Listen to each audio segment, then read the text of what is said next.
On this show, I often talk about how deeply complex this world is. One rational response to it is not to try to figure stuff out.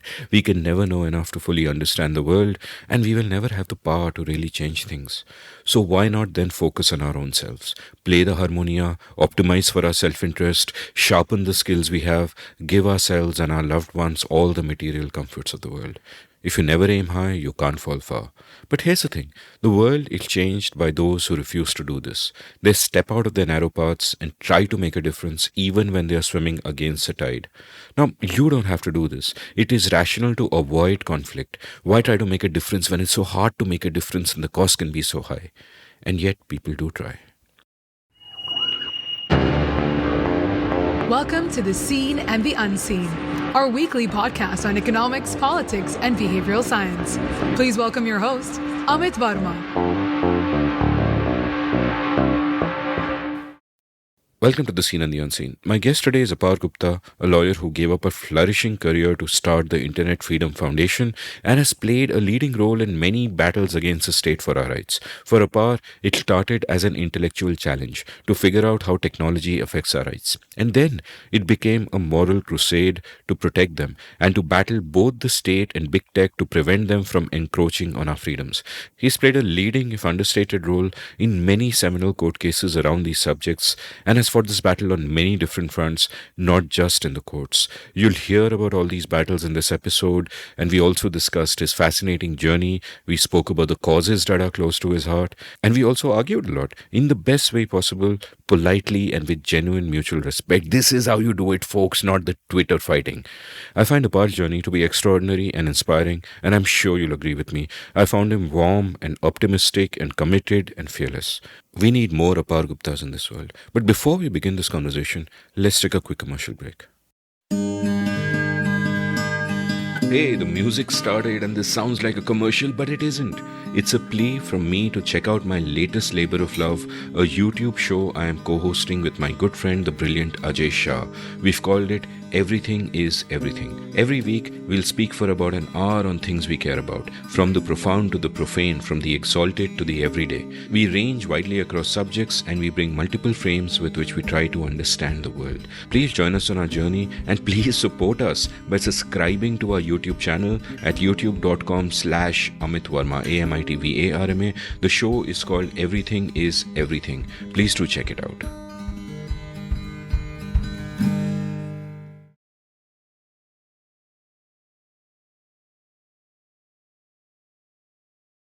Apar, welcome to The Seen and the Unseen.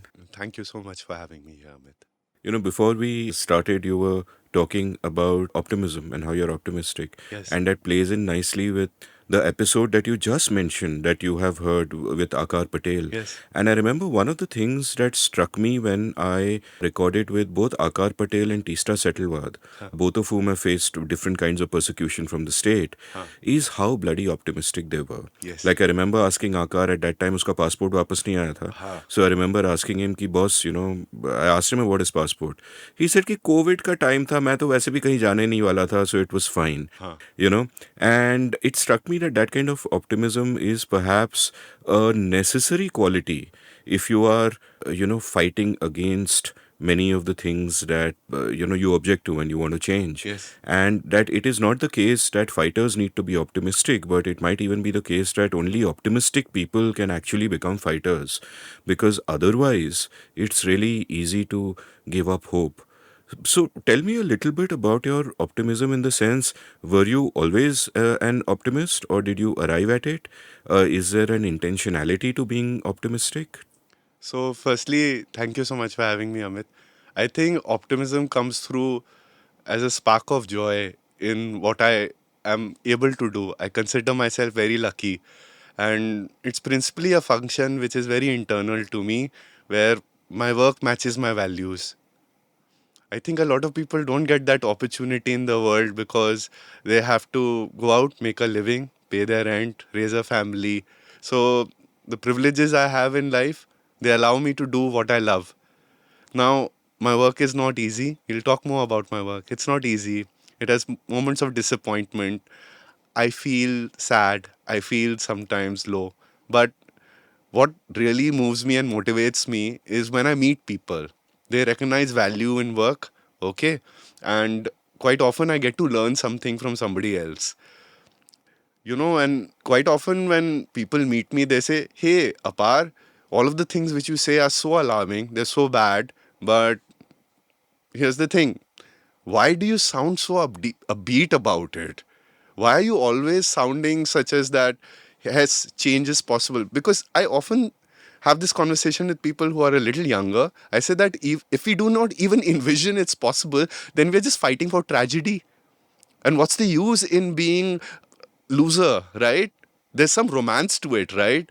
But you do want to win in your life, right? You don't want to be the football team which is always losing, because then nobody supports you. Nobody wants to come to a party which is really sad, right? You want to grow your congregation. You want to be a expansionary movement which relies on very human qualities. Now, the only thing which kind of sometimes, disturbs me is another deeper conversation I had with one of my friends. I can't name them because I don't think so they'll like to be named. But they said, "Apar, your state of being is incredible and we all support it, but there's also a lack of modesty in it. Because if you think that the world is going through a very terrible phase, why do you think only in your lifetime it will turn out for the better? What if we are going through some dark ages and it lasts for about 200 and 300 years?" But later on, that friend, through the course of that conversation, and it was over multiple rounds of coffee, said that if we don't do what we do, we won't even be a footnote to a footnote to a footnote, which leads to that change 300 years down the line. So I think, Amit, to be optimistic is inevitable for the kind of work which I do. Otherwise, I wouldn't be doing what I'm doing. You've got these beautiful lines on optimism on one of your Instagram posts where Yes. you write, quote, "As I think of the future, I try to be optimistic but not a fool. I ask myself, will there be a dramatic change in our social values or national politics in 2024? No. For several reasons, I believe the space for civil liberties will continue to shrink. Yes. Civil society will come to an equilibrium with government authoritarianism. Who Yes. am I to judge? Many of these choices are predicated on survival and the quest for a good life. I introspect more deeply. Are my own values properly centered? What is my motivation for change? And why so quickly?"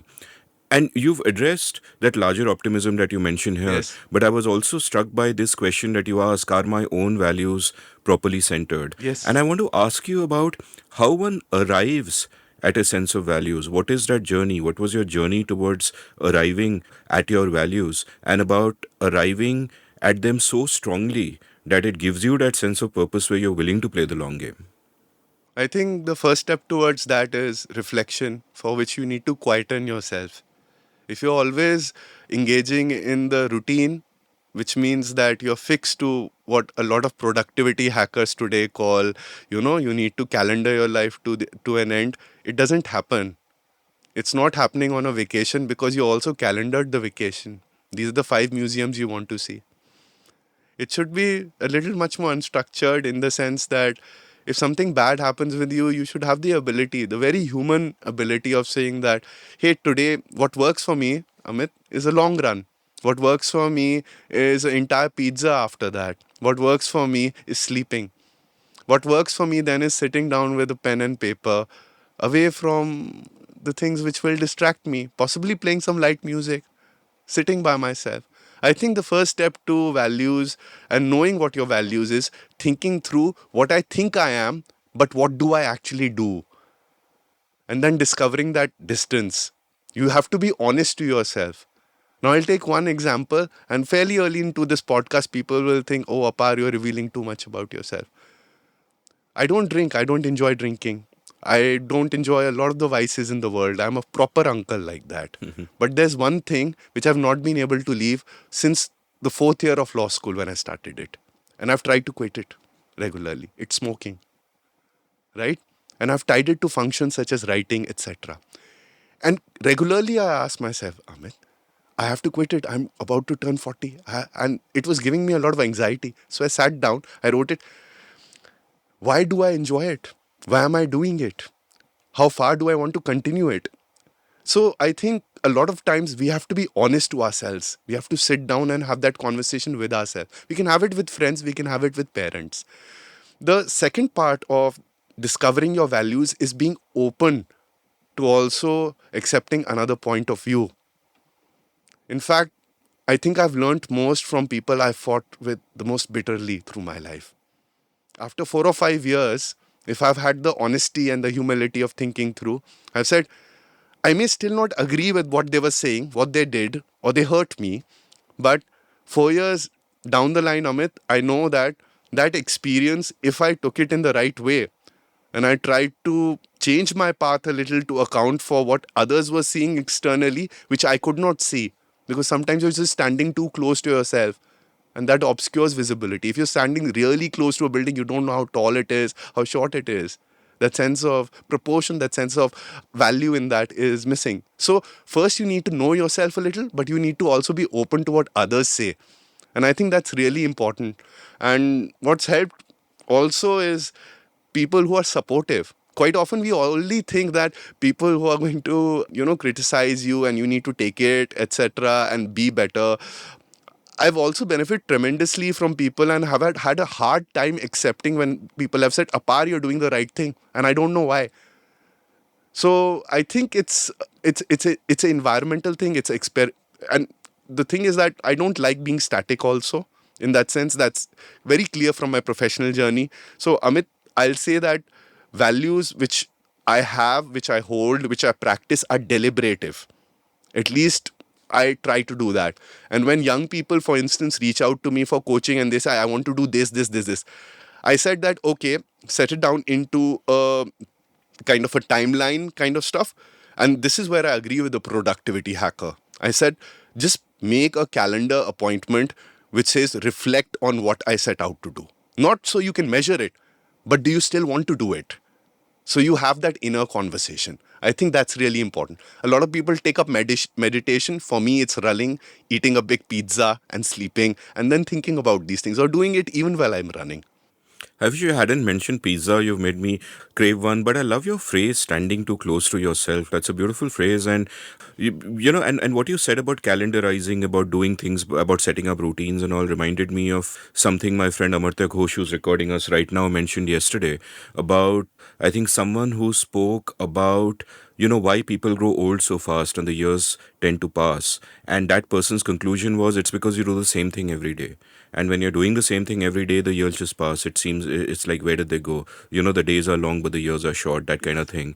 And that person's solution was every day I will do something completely different. And even if you calendarize that, I feel that that's, an interesting sort of outlook.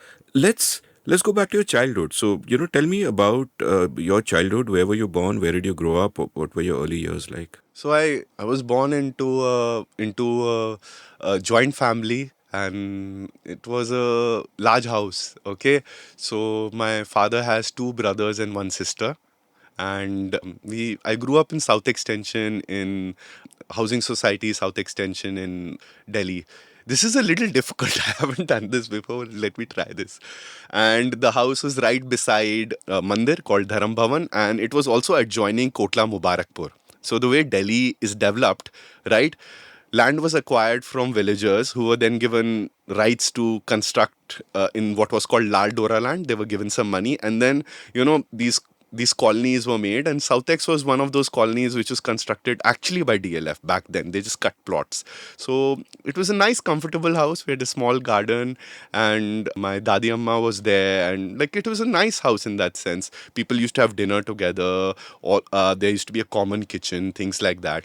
And there were a lot of caste privileges which were not very visible to me, for instance, and learnings also, which were not very visible because when you are a child and you are in a privileged environment, you think the entire world is privileged, right? So you don't have that sense of depth of perception.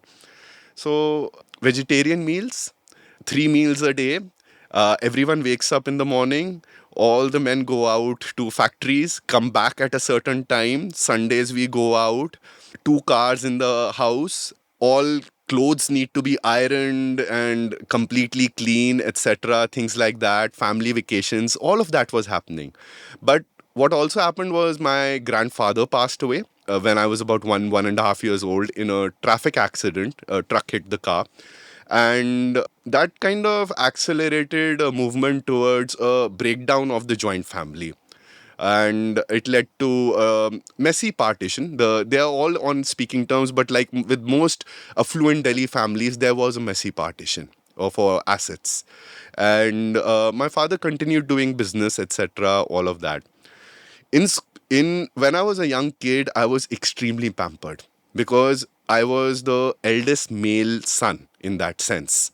But there were also family dynamics which start happening, because when a family partition is happening, the expectation is the eldest male son will also have some kind of right over the property, things like that.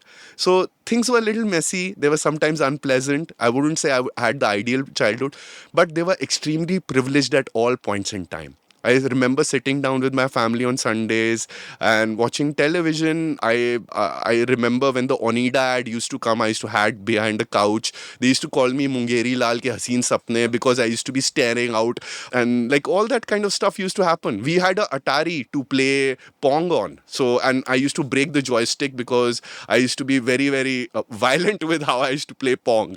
So early access to technology was there. All of those things were there.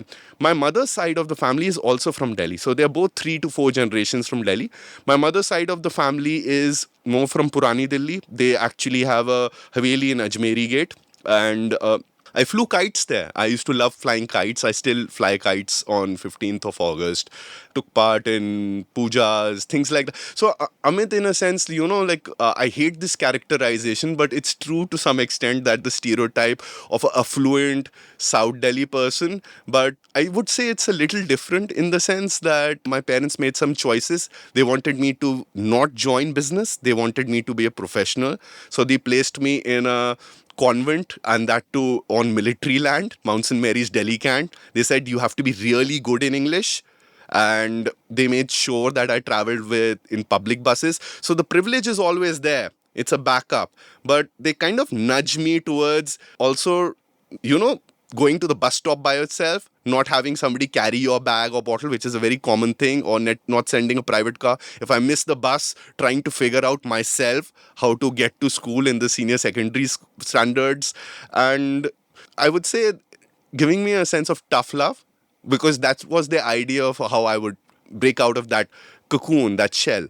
And by and large, I would say my childhood was happy, it was pleasant, it was sheltered. And when I compare that to a lot of people who I talked to about, they said, you don't have childhood trauma, Apar. I said, well, okay, I hope many people don't. But it seems like it had its complications, Amit, but it wasn't something which I think so gave me some deep sense of injury. In fact, that privilege, I think so, really allowed me to see a better world. So, we're going to come back to your personal chronicle, but before that, I want to digress and take a step back and ask a kind of a larger question, which I kind of think about sometimes. You mentioned at one point that, it was a joint family, you would have communal dinners, you'd all be together, etc., etc. And my first sort of question, and I wonder if you have any thoughts on it, is that I think about how all of these structures of living affect our lives and what we end up becoming. Like, you can see a generational transition that has happened in India from these kind of joint families to more nuclear families, where you're not having these communal dinners and you're all sitting together and all of that. And it's a similar sort of shift to, it's why slum redevelopments fail so often at a cultural level, because you're used to everybody being together, the elders are sitting in the courtyard, people are playing, and you take them to atomized apartments. And there are, pros and cons. There are good things and bad things about one structure. There are good things and bad things about the other structure. But there are differences. They're different. And fundamentally, I imagine a kid in one structure would be pretty different from a kid in the other structure. And you have sort of been in that transition both within our society and, as you point out, within your own life, where you transition from one to the other. And in another sense also, you've seen that transition in the sense that you and I are, in a sense, though I'm a few years older than you, but we are part of that generation where we grew up in a world where computers hadn't yet come in, where you would go and fly kites, like you said. I don't know how many play kids... cricket. So it didn't make difference if the kid was from DPS or they were studying in a Kendra Vidyalaya. We all played together, flew kites. It was sometimes I will accept. Yeah, it's my parents or other relatives or other like people who are older. They kind of didn't clearly say why, but they said you shouldn't play with them in that sense. But I think there was also a level of ignorance, which was then not impeding that there was a limitation of knowledge. And I mean, it was a big thing. That's why a lot of people, like, I wouldn't like to project it on you, but people like me engaged in mass levels of music piracy because People like me, for sure. I mean, because what else would you do in the late music world 90s? में यार 800 रुपए की एक CD थी यार मतलब and like nobody had that money to go and purchase that. Yeah, so the thing was that this level of knowledge was mediated either through a library, which was the school library, but that is not a YouTube video. Most people, they're learning really small micro things through YouTube videos, which are then, layering with their social interactions in real life. We didn't have that kind of stuff. We didn't have Google. And for I wouldn't say for better or worse, but I would say that it resulted in a kind of a society which is very different. Now, coming to your second part, where you say you've seen that transition. In fact, Edward Snowden's permanent record has this entire section where he says, I was born in 1984 and I've seen the waves of technology and the internet, and it was not like what it is today. It was a space of curiosity, excitement, and exploration. And in many ways, it still is. But these larger business models of collecting personal data and serving you ads were not perfected back then. And the internet which we experienced, and I know you're an old hand at Twitter as well, now X, right? It was a really different experience in 2008 and 9. And of course, it was only because a micro fraction of India was online, but it was very, very different. And I want people to know, like, each wave of technology has impacted society and altered it fundamentally in India. So let's talk more about that. And yeah, even before Twitter, I was an old school blogger, 2002, 2003 I was a blogger onwards. as well. Yeah, so, and those were days where this level of polarization and this, sometimes it feels bewildering to me that, what happened to us. And let's dive in a little bit into that, because that larger social question interests me, that kids today are growing up in a fundamentally different world than we grew up in, and it is so fundamentally different. Yes. There is, you and I would have common cultural sort of benchmarks or common cultural references that we can talk about. But people today grow up in different little niches or bubbles or whatever, and some of it is great because, everyone has a means of production. There aren't gatekeepers anymore, and people can discover their own tastes and cater to their own audiences, which earlier they might not have discovered, and that's fantastic. But it also means that a lot of the common cultural references which bind us together Yes. may not really be there for the next generation. And you're growing up always looking at your smart screen. Like, forget the communal dinner changing into a nuclear family dinner, but the nuclear family dinner today is basically three people sitting alone looking at their phones. I've seen this. And I wonder, at a social level, what does that then do, both in terms of the anxieties that the online world foists upon you, and also in terms of the other kind of socializing that happened with you and me, but doesn't necessarily happen with kids today. And what we are also seeing is that technology, especially in fairly affluent classes, will lead to introductions of what AR-based technologies. I mean, it's not that far off. And Mark Zuckerberg is already saying that with about $300, you can wear these really good-looking Ray-Bans and stream what you're seeing, and also in later versions superimpose pixels on real life. So, and there are now AI avatars, and you just need to give it a cloak to have a skin, in a sense, for people to be fooled by it. Now, in a lot of ways, I think we as people are facing very fundamental questions of which direction do we want technology to go in. I quite often sense that people are not thinking through that technology will take the course our values want it to take. There's always a sense of inevitability. This is happening, guys. Get on with it, right? This is AI. We need to have AI in this critical function, right? Now, of course, it makes sense if you want to, let's say, look at a low value function which is open to human check and processes. For instance, I use AI to transcribe a video, right? But it's not the same as AI then determining the threat levels for a nuclear launch, right? Based on how often that data may be accurate or inaccurate. Now, quite often, I think the changes which are also occurring, especially in Indian society, are being accepted uncritically. Technologies, there's a subtext to technology in terms of it always being positive, in terms of it being a form of modernism, it being something which progresses us into a much more developed state of how we are as an economy, how we are as a society, how technology helps us. And this is this entire grammar. You can fill out an entire dictionary, leapfrog over what have been systemic deficiencies. And all of these are creating problems because of the uncritical assimilation of technology, both at a governance, policy, institutional, and at a social level. It's happening right now. So, at the same point in time, the fundamental promises of technology, if you just listen to Snowden, if you just listen to people about 15 years back, are proving to be false. Technology, especially network technologies such as the internet, was supposed to ease the flow of accurate information. It was supposed to deepen democratic engagement by allowing more people for the first time to have a lower threshold, a lower entry barrier into public discourse through social media, where you could broadcast to thousands or millions of people potentially. We have all realized that this is maybe leading to a huge surge in disinformation, where even scientific facts are up to dispute. Is the earth flat? Are we run by a secret government which is headed to somewhere in Davos?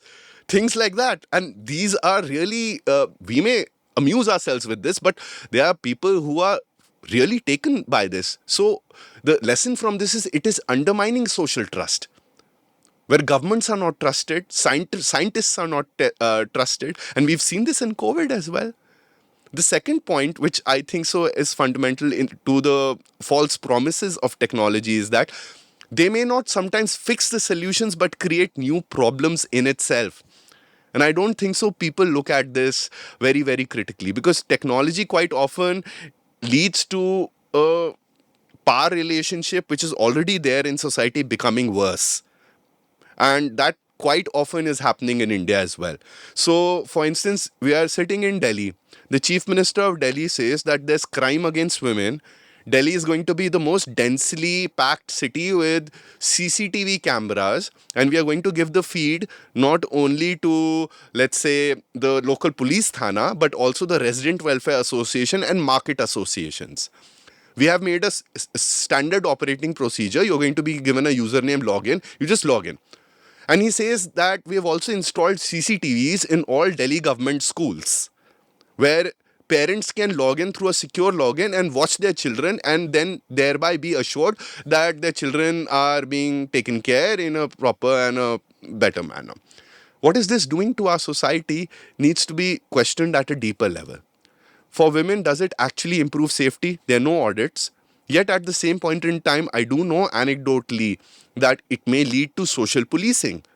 It may lead to women feeling scared, going out at night, or doing really human things which men do without question in Delhi.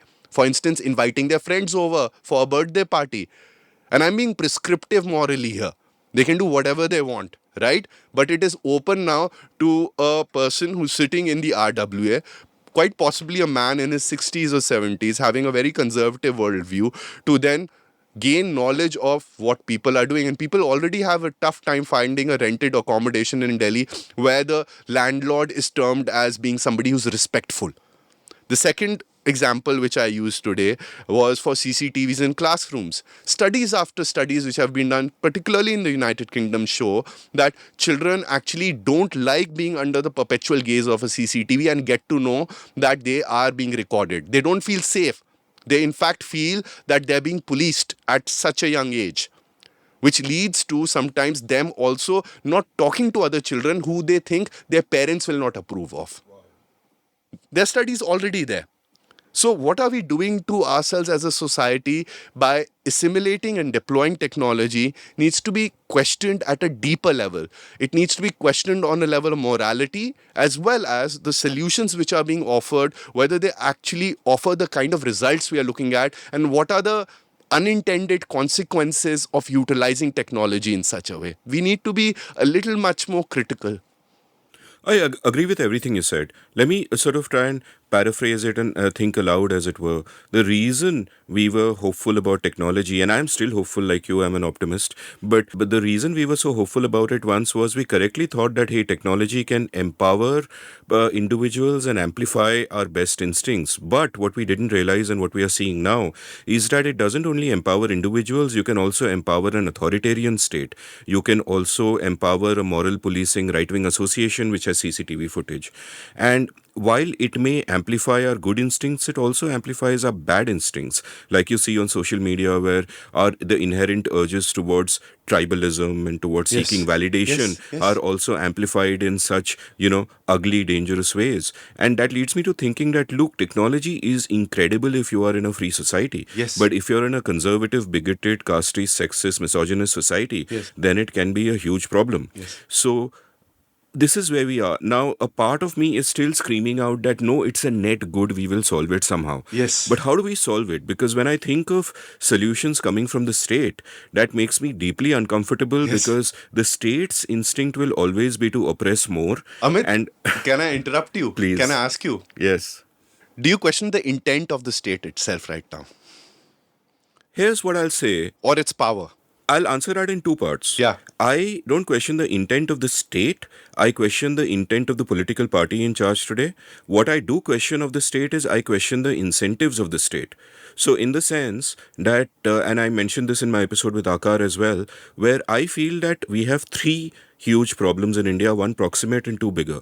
The proximate problem is one that only I may have. People may not agree with me politically, that's fine. I feel the one proximate problem is the party in power today and the nature of our politics today. So one can disagree with that, but that is my view. But the other two problems, which I think is indisputable, is one, it's how our society is being torn apart and fractured. Yes. And number one. And number two, it is the nature of the state, where the state is designed in such a way that the incentives are towards oppressing the people and not serving them, ruling rather than serving. Yes. And the constitution does play a part in that by It does. protecting the state from the people and not the people from the state. It does. And so to answer your question, I question the intent of the party in power and I question the incentives of the state, which make it behave in ways that you can easily, as a metaphor, say the intent is bad. Yes. So that's my... So, I recently read a book by Taylor C. Sherman. It's called Nehru in 7 Myths. She says, yeah, it's okay to criticize Nehru, maybe even abuse him, but do it for the right things. She says that, okay, what you're engaged... Like, of course, she doesn't say very directly, but the thing is, you get this regular WhatsApp about Nehru with women or Nehru with a cigar or a smoke or like with the ballet when it's visiting. A lot of them are morphed out of context. Some of them are with his sister Vijay Lakshmi Pandit, etc. She says you have to look at him not as this omnipotent Raja who was there, but in the 7 roles. For instance, Nehru as a patron, Nehru as inaugurator in chief. Okay, Nehru, and what were his limitations? What was he doing? What were the problems which were there? And or possibly India's leaning towards the Soviet Union. And she says that a lot of these things are actually untrue. And what I found very remarkable is that she says that there were really fundamental choices we made post-independence which are today plaguing us today. So, Amit, let me tell you why I think we are where we are. We had a small set of elites. The elites, largely to some extent post-independence, were idealistic, people of high energy, but then again, coming from a very substrata of Indian society, upper caste, Hindu primarily, right? Upper caste, and having a political ideology which matched the ideology of the Congress party. The effect it had was that quite often, as much as they tried to seek popular support, it was lacking in the articulation, in the aesthetic, in the verbalization, which seemed to be foisted on the masses, especially the North Indian cow belt, which I also come from. My family comes from historically. And over a period of time, when people started seeing that, okay, they are possibly all men of high energy, working for the country, setting up institutions, who believe in what Sherman also calls high modernity of building large dams, displacing villages, but also being unmindful of a lot of things in policy setting, is that, hey, they've also started working for themselves rather than just the country. They're corrupt. So not only are they privileged and not connected with us, they are working for themselves in a sense. And it brings me back to the Anna movement.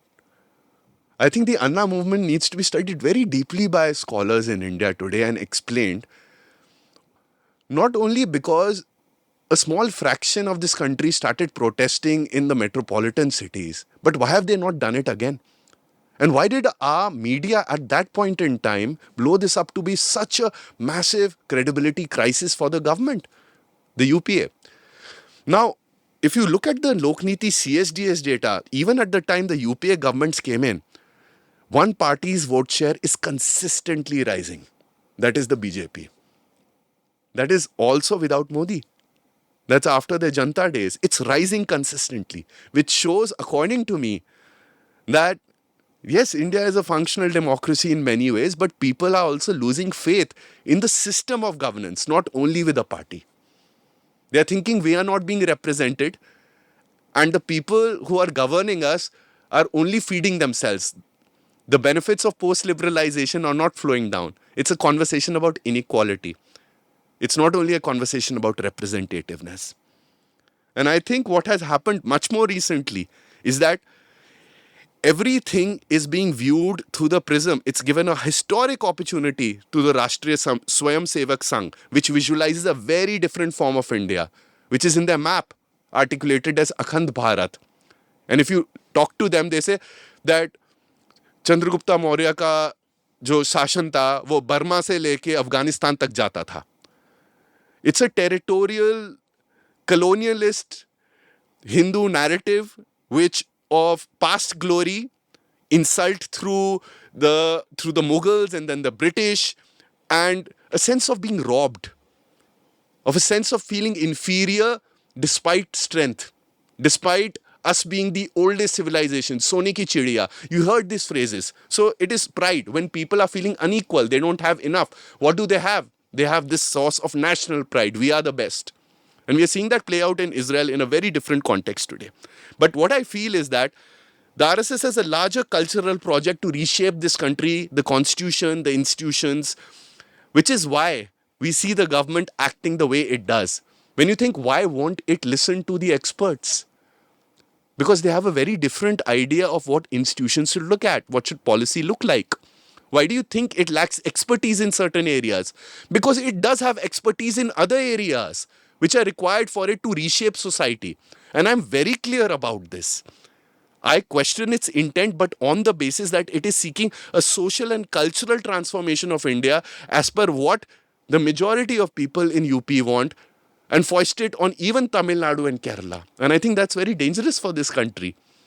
And you're still an optimist. What nonsense. But Because anger cannot sustain the path of development. There's too much inequality. There's climate change in India, which is occurring in even the northern states. It's resulting in landslides.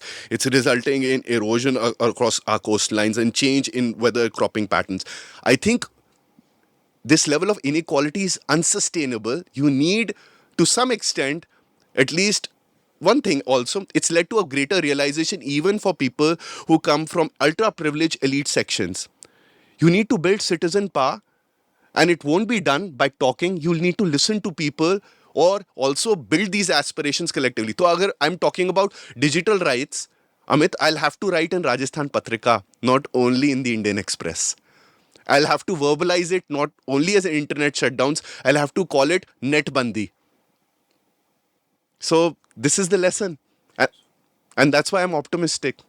So let me ask you a two-part question, one about society and one segueing back to the earlier question of technology, but they're both related. Firstly, I completely agree with, everything all the ways in which we went wrong, after independence. Like I keep saying on the show so much that it's just become trope, if not a cliche, that what happened after independence was a bunch of liberal elites got together and created what was a relatively liberal constitution, not as liberal as one Yeah. would like, but a relatively liberal constitution, and imposed it upon an illiberal society. And that high modernism, that top-down thinking was never going to work. You would have to do something bottom-up, as Gandhi would, repeatedly keep saying. And we never went for that cultural change. We never went for that bottom-up change. And today politics has caught up with society. And that was one mistake. And the question still looms before people like you and me, that in this deeply illiberal country, which has always been deeply illiberal, how the hell do we bring about that cultural change? And the second part of the question applies to technology, to finish that up, that again, I don't think a solution to that can be a top-down solution. That, regulation by the state and big tech companies and all that is, if anything, has a potential of making things worse. It has to, I think, again come up in a bottom-up way where the people demand, where people stand up and say ki boss ye mera data hai. Do not mess around with this. And you've seen stirrings of that. But, Yeah. there's not been enough said on Rajasthan Patrika, and there's been a lot said on Twitter. And you're Yes. right that that is a problem. So my question is then about this big how of bringing about that kind of cultural and social change so we become more liberal as a society. Because otherwise, having democratic One more expression thing, makes no Amit. difference. If 34% to 44% of this country support Hindu nationalism, the liberal project will need to include them. I want to be very clear on this. And it comes from a sense of belief where I think, despite my own moral beliefs, I won't I'll do my best not to be seduced by power, because power has this strange ability when you're sitting with somebody who's XYZ to agree with them, but also to maintain your own principles, but essentially humanize the conversation and see them a little, because you're lacking power. I think liberals need to realize they lack power. They need to be liked. They need to include the majority of the country towards an expansionary movement, towards an embracing movement rather than an exclusionary movement, which builds upon saying that, okay, you are a bigot in these ways, but it doesn't mean I need to call you a bigot to your face if you agree with these 5, 6 things. And over a period of time, you can also agree to these 3 or 4 things. We have to give people a chance, and they have to give us a chance. And this can only be done by building greater amount of social trust, which means that quite often what we're seeing in Indian society, and this goes back to what you were saying, Amit, why is there so much anger? Why is there so much anger? इतना गुस्सा किस बात का है? क्यों फैला हुआ है? सब लड़ रहे हैं यार. But don't leave it as a rhetorical question. Oh, take a stab at answering it. 2/3 of this country is scared of posting their social, political, religious views online for the threat of legal prosecutions. 2/3 of this country. Every day we see a boycott trend. The way it will be improved is by people and also political parties clearly verbalizing that there needs to be a national revitalization of aspirational politics. We need to be better rather than I need to look out for myself. You're mentioning fear. I'm the anger. I'm asking about the anger. The anger. Yeah, because it bewilders me. I mean, there are lots of candidate reasons, but why It's are people... inequality, I think so. I don't agree with that. I don't agree with that for a couple of reasons. And one reason is that it is actually among the relatively affluent that you see this, expressions of Hindutva and bigotry and so on and so forth. Veer Sanghvi once pointed out that, hey, the liberalization was great in that it brought hundreds of millions of people out of poverty, but they were Hindu bigots. Yes. I mean, I'm paraphrasing, not his words. Yes. And that certainly gave a fillip to it. And secondly, which listeners of the show will know, is that I'd rather talk about poverty than inequality, because they're Yes. completely different things. Yes. And I think People who are poor care about poverty. Inequality means nothing for them. It's a fashion of the West. It's a fashion of elite liberals who use that word. The poor care about being poor. If you lift them out of poverty, they don't really care if, somebody is getting richer faster. Yeah, but everyone cares about that. Everyone is searching for status today. It's a very individual driven projects which we are seeing. So I think technology has contributed to it. I think people also gauge social relationships today by saying uske kitne follower hain. This is a conversation which comes up. Like, and there is a sense of not of I'll learn from the other person, I'll seek time Yeah. from them, or the other person will give me time. It is a sense of envy. I think what has happened today is that we are comparing ourselves to each other without learning from, without collaborating. We use these kind of words quite often, but I think the eventual sense is that the pie is small and somebody else is eating it, and that's there in the rich and affluent. I'll support actually what you're saying to some extent. So the same survey which was done by Common Cause, Lokniti, CSDS showed that the rich and the affluent support mass surveillance more than Muslim, Dalits and Adivasis. So that's because they can negotiate their way out of whatever happens. And the poor actually think that this is a way of broken institutional systems of demanding some kind of bribe or kind of policing their day-to-day activity. And that's the sad reality we are in today. How do you tackle social anger? I think a principal part of that has to do with how our national politics are centered. Have you seen the ads which have been released by the BJP for the Rajasthan elections? Please do watch them. I ask listeners to watch them. It is a young man who's saying that paper pe paper leak, etc. And it's said in an assertive, in an angry tone by itself. I'm coming again and again back to politics, Amit, because I think we think about policy and politics very, very separately, and people and politics very, very separately. But according to me, elections and politics is the most efficient vehicle of building that kind of power over people in India today. It's the state which drives a lot of that, and political parties are the vehicle through which they gain that power, that social project which is happening. And I think more and more they have realized that the objective assessment of work which they have done, the rational way how they phrase their plans and agendas, none of that matters if you rely on encouraging a certain degree of anger or social violence as well. Then nothing else matters. What matters is a very tribal belief that who's there is from the same community I am, hence I will be protected. And of course, here the majority community gets its way again and again and again and again. I think technology plays a big part in it. I think technology has decreased the ability to spread this kind of social message. I don't only think that India was always a very tribal society which is not used to voting, etc. Things like that. Elections were not successful. One of the key indications of elections not being successful is that voting percentages start dropping.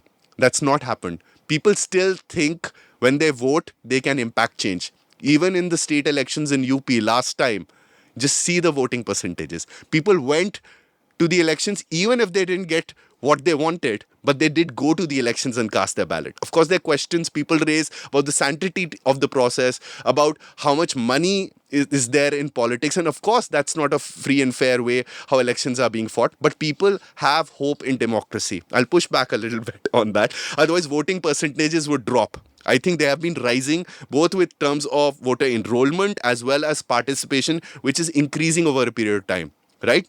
Now, the other part to this, which I think is very important for us to consider, is that technology by itself, what it is doing is that it is telling people have a voice, but the voice that they are quite often getting to hear is the one which is angry and polarizing.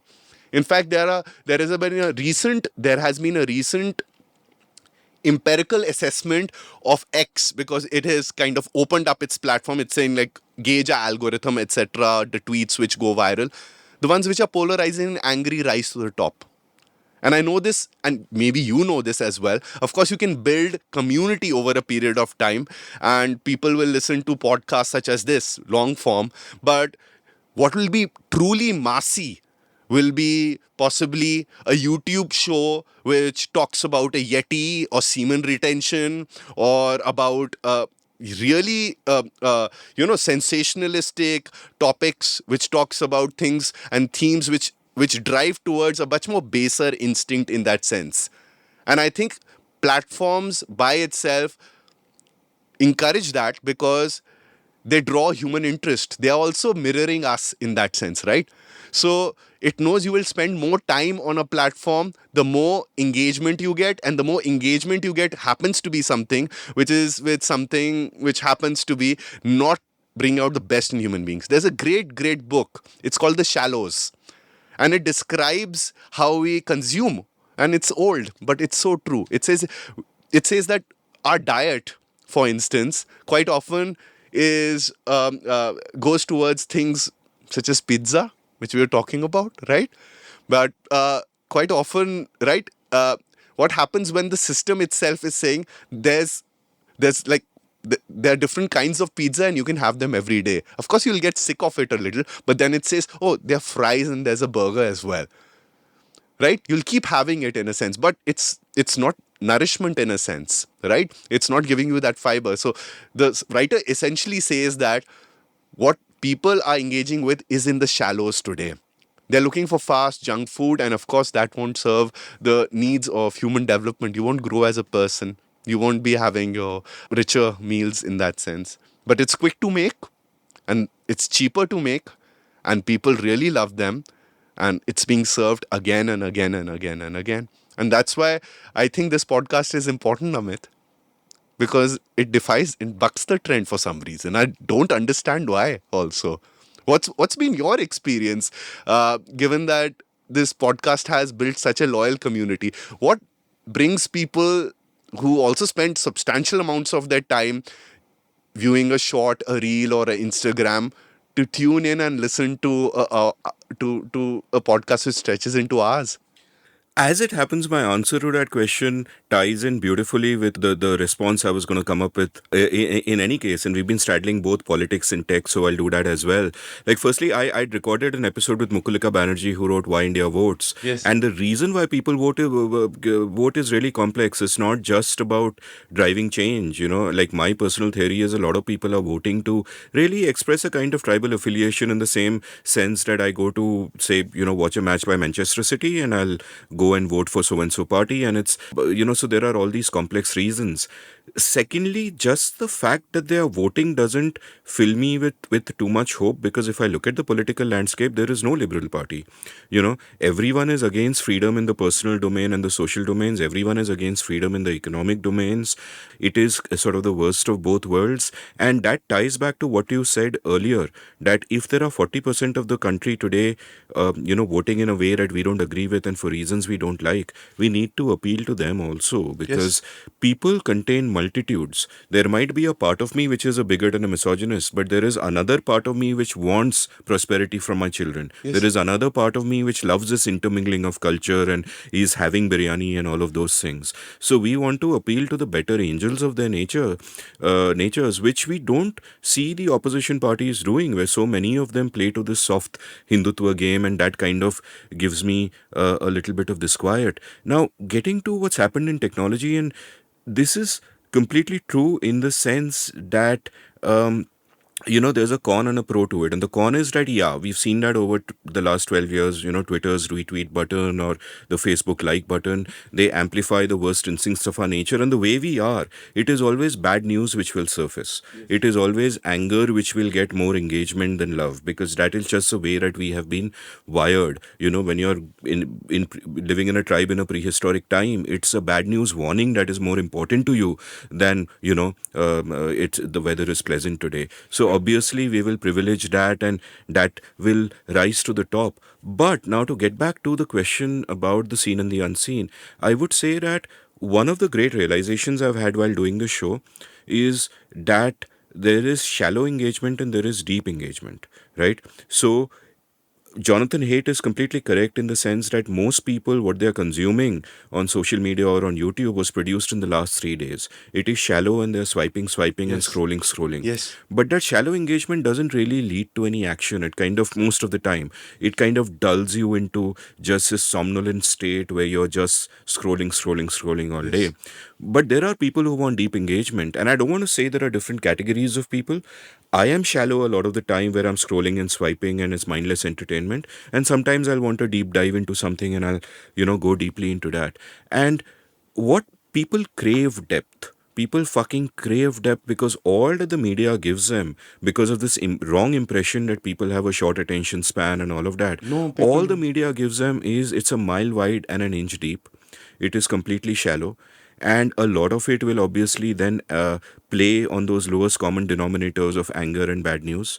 But the people aren't really acting on it. Whereas I think people who consume deep content, not just podcasts like mine, I don't want to give myself too much credit, but people who consume deep content, they may be fewer in numbers, and not even that, because there are some incredible YouTube channels, for example, which are really good, like the Vlog Brothers, Tom Scott, and so on. Podcasts like Hardcore History by Dan Carlin have Yeah. such large Yeah. audiences. So there's a lot of great content which has a large audience, but which also fosters deep engagement. And it is deep engagement which I believe will inevitably at some point lead to action. So that is my one little way of being hopeful about it. But I think most people don't recognize this enough. Our political parties don't recognize that we can appeal to the better angels of their natures if we are creative enough about it. Yes. And similarly, creators will often then chase the lowest common denominator because, hey, they also want validation and, an immediate impact. But I think there is something deeper there that can be tapped into, and that for certain parts of our history, including certain parts of our inspiring freedom struggle, people did tap into. Yes. I think they tapped into it. I think the role technology is playing today, it's more and more leading people to also then engage in this race to the bottom. So, of course, this podcast is there, but if you see the larger changes, which so I started recently a YouTube channel, and one of the first emails YouTube sends me is like, make more shorts. Like, I want to put up like scripted videos with research around law, policy, tech. Okay. And the thing is, like, I was thinking, why should I put up a 30-second short? Yeah. Matlab, and it says that then people will discover your content. And there were like really great people I talked to also who were just who like built some YouTube channels. They said you need to put shorts, you need to like repurpose your content in different ways, etc. Things like that. And I said I won't do it, but it is a platform level choice which is happening, and it is happening increasingly. For instance, as bad as Twitter gets, that's because so many people are there who drive the news or at least make the news, Amit. We have to be there in a sense. And we know that it's not what it was even 1 year back, in the sense that you could distinguish authentic media publication, and there's enough critique about the journalism you can do, which is even happening today. But even then, it is still a journalist as opposed to an unauthenticated account, which may just be speaking on the basis of ideology rather than of fact. And I think this is all happening due to a certain form of thinking which has taken place in Silicon Valley. About 2 days back, Mark Anderson, who heads AZ 1618 Partners, he wrote a manifesto which is being talked about quite widely. And he says that we have enemies. Our enemies are not bad people. Our enemies are bad ideas. This is the same Mark Anderson who called the net neutrality movement one of the worst decisions India took after throwing out the East India Company. So he's the same guy. Okay. And then apologized because he sits on Facebook's board, or was at that time. He says that ideas such as sustainable development goals, ESG, etc., you can disagree with a lot of that, but just look at that. He said tech ethics, all of that are our enemies. And there's no reasoned critique because, of course, it's a manifesto in that sense. And when you think back and you look back at it, you say that, hey, he's only saying what they actually feel. Because I've actually read 0 to 1, okay? And if you do read 0 to 1, it not only says that you should build a business in a niche where you can become a monopoly, It also says you need to lie about it constantly and say that the market is competitive. Otherwise, you will get cracked down upon. So it's a monopolist playbook 0 to 1 actually. Did Thiel mean it in a normative sense or a descriptive sense? My sense when I read the book long ago was he was being descriptive, and he was saying that obviously when you start a business, you want it to be, a monopoly. But that was more descriptive than normative. But I agree with the broad. But it has been used normatively. For instance, when Amit, just do a search on the startup culture here, and very well-meaning people, young kids, extremely brilliant, matlab, better in scholastic as well as life skills than me in any way. They say taking X from 0 to 1 in their Twitter bios. And it is something they have read, they have internalized. It is a norm today. And I'm saying that the social values which are then affecting how people are building technologies quite often is then manifesting in ways which are not accounting for the social impact it's having, yet at the same time quite often built of uh, lip service when the thing gets a little big. For instance, if you look at and it's of course resulting in benefits. For instance, you may look at the gig economy, right? And that's a great example, right? For a certain affluent class of people, or not or even so affluent, you can order different kinds of cuisine, even in a B city today, and you can have it once a week or twice a week, depending on when you want to have it, at different times. And of course, you will then reason that, of course, that's led to more cloud kitchens opening up, more people working in them. But a large part of that also has to do with the service conditions. Service conditions, when you look at how labor law was there earlier, and of course, it's never been perfectly implemented. Of course, it led to a system of bribes and kickbacks, but still said people need to be given uniforms. People need to be given a minimum wage. The conditions of service should not be risky in a way. And of course, businesses will try to be ethical to some extent. But then, why are the people who are engaging in micro deliveries of 10 minutes driving on the wrong side of the road, parking their vehicles wherever they want? These dark warehouses have opened up everywhere. That's because the infrastructure cost has not been internalized by the private company. They have not built any parking lots for the Ubers which we have, which is why whenever you go to an airport, you see them all the way. And these are the deeper questions I want to prompt, that for all the efficiencies which technology has brought, why can't we be a little much more critical in examining what it actually delivers to us? Why can't we ask what it does to us as a society in sum total, rather than where it works only for the people who consume those services, and maybe even for them, it does it not in a very good way? Why do we only have to be focused? And it's a very important part, but why should we only be focused on the part around safety, when it can be much more better? And this is the point, I think, Amit, I quite often hit a wall with a lot of people, because it's also a conundrum. Who are you giving this power to regulate? Is it to the same state, Apar, you were saying you don't even trust in intent? Do you think this will be a good outcome? So I want to come to that conundrum, but before that, a couple of points. And one point is, when you speak about the gig economy and service conditions and all of that, I am skeptical of these arguments being made by elites on behalf of people who are choosing the best option open to them. Yes. Right? That the Zomato delivery person is essentially choosing the best option open to him. Yes. If you feel that his service conditions are not good enough, then it is incumbent upon us to work towards creating an economy where he has better choices, Yes. rather than say ki, oh, technology is bad, because technology has given him an option better than the option that was earlier open to him. And I think that's sort of an important thing to take into account. But I agree with you completely about that. Like, and even if young people in their bios put from 0 to 1, in a competitive marketplace, you're never going to have a monopoly as long as you can maintain the competition. But I agree with you that what's happened with the tech companies is very disturbing. Now, on one hand, I can say that Facebook and I'm giving you the other hand also. But on one hand, I can say that, hey, Facebook and Twitter are not monopolies, because while they appear to be monopolies in their specific verticals, they are competing for people's time. Everybody is competing for people's time and attention. So therefore it is competitive.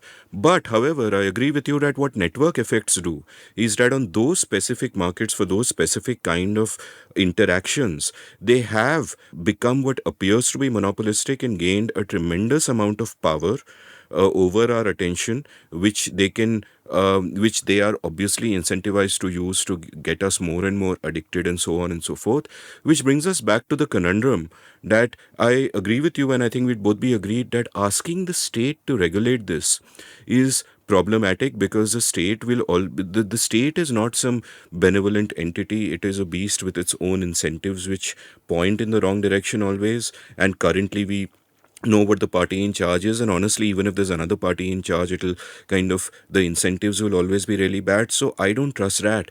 Then the question is, where does change come from? Like, one of the things that you guys at IFF do so incredibly well, and we'll talk about all of that in much more detail later, but one of the things you do so incredibly well is you engage with all these stakeholders instead of being adversarial with them, where you're engaging with the tech companies, you're talking to people within them. You've pointed out in the past about how there are good, progressive, forward-thinking people within all these companies who also want to make a difference. But to go back to that earlier question, how do we bring this change about? Because to me, state coercion is not the way to do it. It has to come in a different way from these companies and from demands by people कि नहीं मेरा data ऐसे मत use करो, नहीं ये मत करो, नहीं वो मत करो. And that's also really not there. So what are your learnings on this? So, a bit of background why I went into gig work. Gig work actually didn't come naturally to IFF. When IFF was actually made, it came from the net neutrality movement. It was a very privileged, male-led Twitter phenomena in that sense, right? And there's some academic writing on that also. And I think what it went into initially also was representative of how the internet, when it's made accessible to people, it needs to be equally there for everyone. So there was a recognition of equality, and but what was lacking was that the movement did not also focus on what was a core criticism, and of course that criticism lost out, which was that a lot of people don't have access, so let's give them some of the internet, right?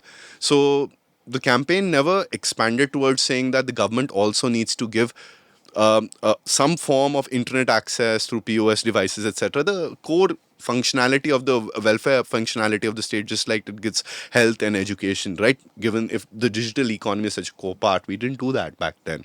So it was a much more civil liberties in its conception initially when it started out, but what became very early on visible was like India as a society, it requires civil liberties.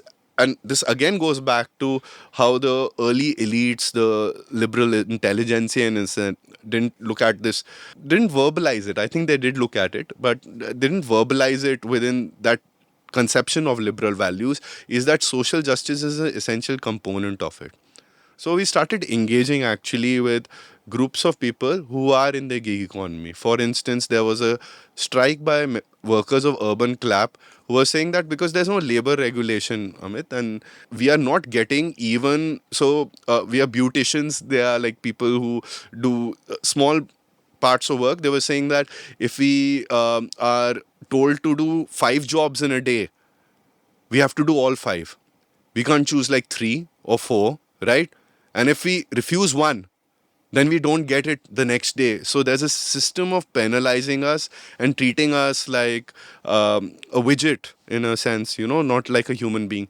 And there's more writing around how gig work, especially around technology companies, have been done to increase levels of efficiency and how impacts they cause on people who don't have that level of economic opportunity or even an alternative. So the thinking which we also need to have a little much more is they may not have even an employment alternative, right? But the employment alternative which is offered to them needs to be humane in a way.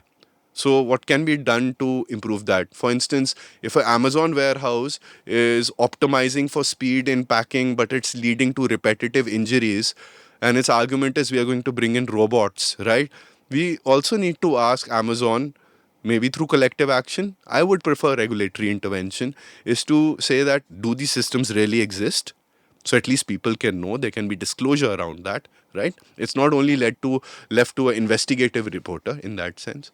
Now, my bigger thing about state power is that if we believe we want to move towards, we are an imperfect democracy in the sense that we are a post-colonial country moving towards a democratic system, which I think we are. I think at some point we bottom out. This race to the bottom needs to have an end. And we lose at the end and then we start again in some way or the other. And it's not like a catastrophic reset in a sense or end of days, but I just think that at some point there's a realization and people are fatigued with the level of social aggression which is there. There's a sense of idealism which is reignited in people's minds. I think in those ideal lab test conditions of democracy, what may work are regulatory institutions which has not happened in independent India, but has happened at some times. And I've had conversations with Ajay actually on this, and he says, Apar, they don't work as well as you think. I said, well, the TRAI works for telecom. It gave the net neutrality decision, right? And etc. He says, but I've worked with the TRAI. It doesn't actually work like that, okay? And he says he's worked with several of them, but I think even with that level of imperfection to some extent, if you intermediate state power, build autonomous regulatory bodies and institutions by itself, that level of friction is there. Because I don't see, Amit, to a large extent, the private sector as benevolently and with those rose-tinted glasses as you do. I recognize its value in giving me my iPhone, my iPad, possibly making this mic and everything in this studio, as well as everything in my office, including the car in which I came here today. But I do believe that certain forms of state regulation are necessary. When we've seen that in the food that we buy and we eat, labeling, packaging, right? So I am not that principled against state intervention if it is done in the right way. I am much more open to it in a constitutional framework, but it needs to be insulated against two forms of risk. The first one is the most significant, political risk. And there are ways it can be done. And the second one is the institution being a risk to itself because it does not have proper check. And there are ways to do that as well. I'm not envisioning a police state in any way. In fact, the preferred route for regulatory agencies would be to promote good conduct, to bring out guidances, practices, and to build it rather than enforcement actions and punitive fines. The second thing I'd like to point out is that in fact, we are going towards a movement of no regulatory institutions and bodies today. If you look at the Data Protection Act which has been passed, there is a Data Protection Board which does hear complaints, but that's after you file a complaint with a company and then with a self-regulatory authority which is set up by multiple companies. And then you get to go to the Data Protection Board, you don't go to a court. Of course, courts are very inefficient, you wouldn't get anywhere there. Okay? Now, do you think this remedy will work for most people? For fines, for corrections, things? I don't think so it'll work out that. But there's no regulatory body to set standards. There's no regulatory body to demand information. But who have all of these powers gone to? These powers in the Data Protection Act have gone to the central government, which means the Ministry of Electronics and Information Technology, which means Mr. Ashwini Vaishnav and Rajiv Chandrasekhar. And you can check their Twitter timelines and you can see what is their principal energy and function going towards today. Is it going towards governance-based work, or it's going towards the perpetuation of their political ideology and their power interests? I'm only saying that from the perspective also that there is irrespective of these two people who I've named, if you build the regulatory capacity directly in the government ministry by itself, the other is like, let's not have anything itself. Okay. But if you don't have a regulatory institution which is independent, autonomous, or even notionally so, you bake that all in the government ministries. And when you have it all in the government ministries, it's run directly by the politicians. And that's what's happening in India today. And the private sector likes it, by the way. Because we don't have a free market, we have a crony capitalist system, and of course they will like it, and we always have. But before I go back to the earlier question, let me kind of respond to this. One, I don't look at the private sector with rose-tinted glasses. In fact, I think people everywhere are the same, whether they're in the private sector or the state. People respond to incentives, so you have to see what the incentives are, and that's what matters. Going back to the gig economy question, I think, and history bears this out, that competition is the best regulation. And then the problem is that if you want, companies there to offer better conditions, then they have to compete for workers. And the only way you do that is if you allow the economy to grow, and which we unfortunately haven't because of excess regulation. You spoke about the labor laws, but Indira Gandhi's labor laws were a disaster for this nation. They hurt workers much more than they helped them. And, it is one thing to look at their intention, but here I agree with Ajay completely. You cannot look at intentions, you have to look at outcomes. The lazy way out is to look at intentions and say, oh, with good intentions, we have made these great laws, our job is done. But you have to look at outcomes, and the outcomes there were disastrous. Now, I'm not against all regulation. Obviously, a fundamental part of a free society is you need the rule of law. So you need well-minded government regulation. When you say that, hey, Amazon should be transparent about whatever, I completely agree with that. If regulation is making companies more transparent and etc., that's completely fine. But a lot of the regulation that we aim towards, we need to look not at intent, but at outcome. And you can arrive at the outcome by understanding the effects that incentives have on people. And, those 2 points that you made, that of, political risk and institutional capture or institutional incentives going haywire, that is what we need to solve. And we need to solve that by getting a little meta, and I think getting to, the rules of the game beyond that. Yes. And, you can't tinker at the margins at the micro level with little things here and there. That's not really going to solve anything.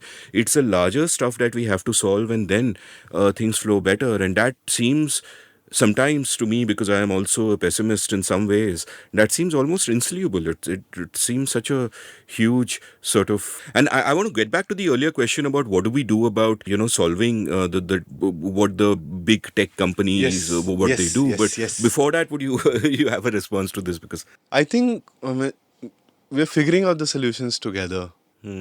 One thing which we need to do is we need to be a little much more heuristic, which means that we need to learn what's working and not working. That requires a higher degree of humility, but also audit processes. Are our policies working? Are they resulting in intended outcomes? Should we tinker them up and down? I agree. And if it's done with the right purposes in mind, rather than... So tech companies do it all the time.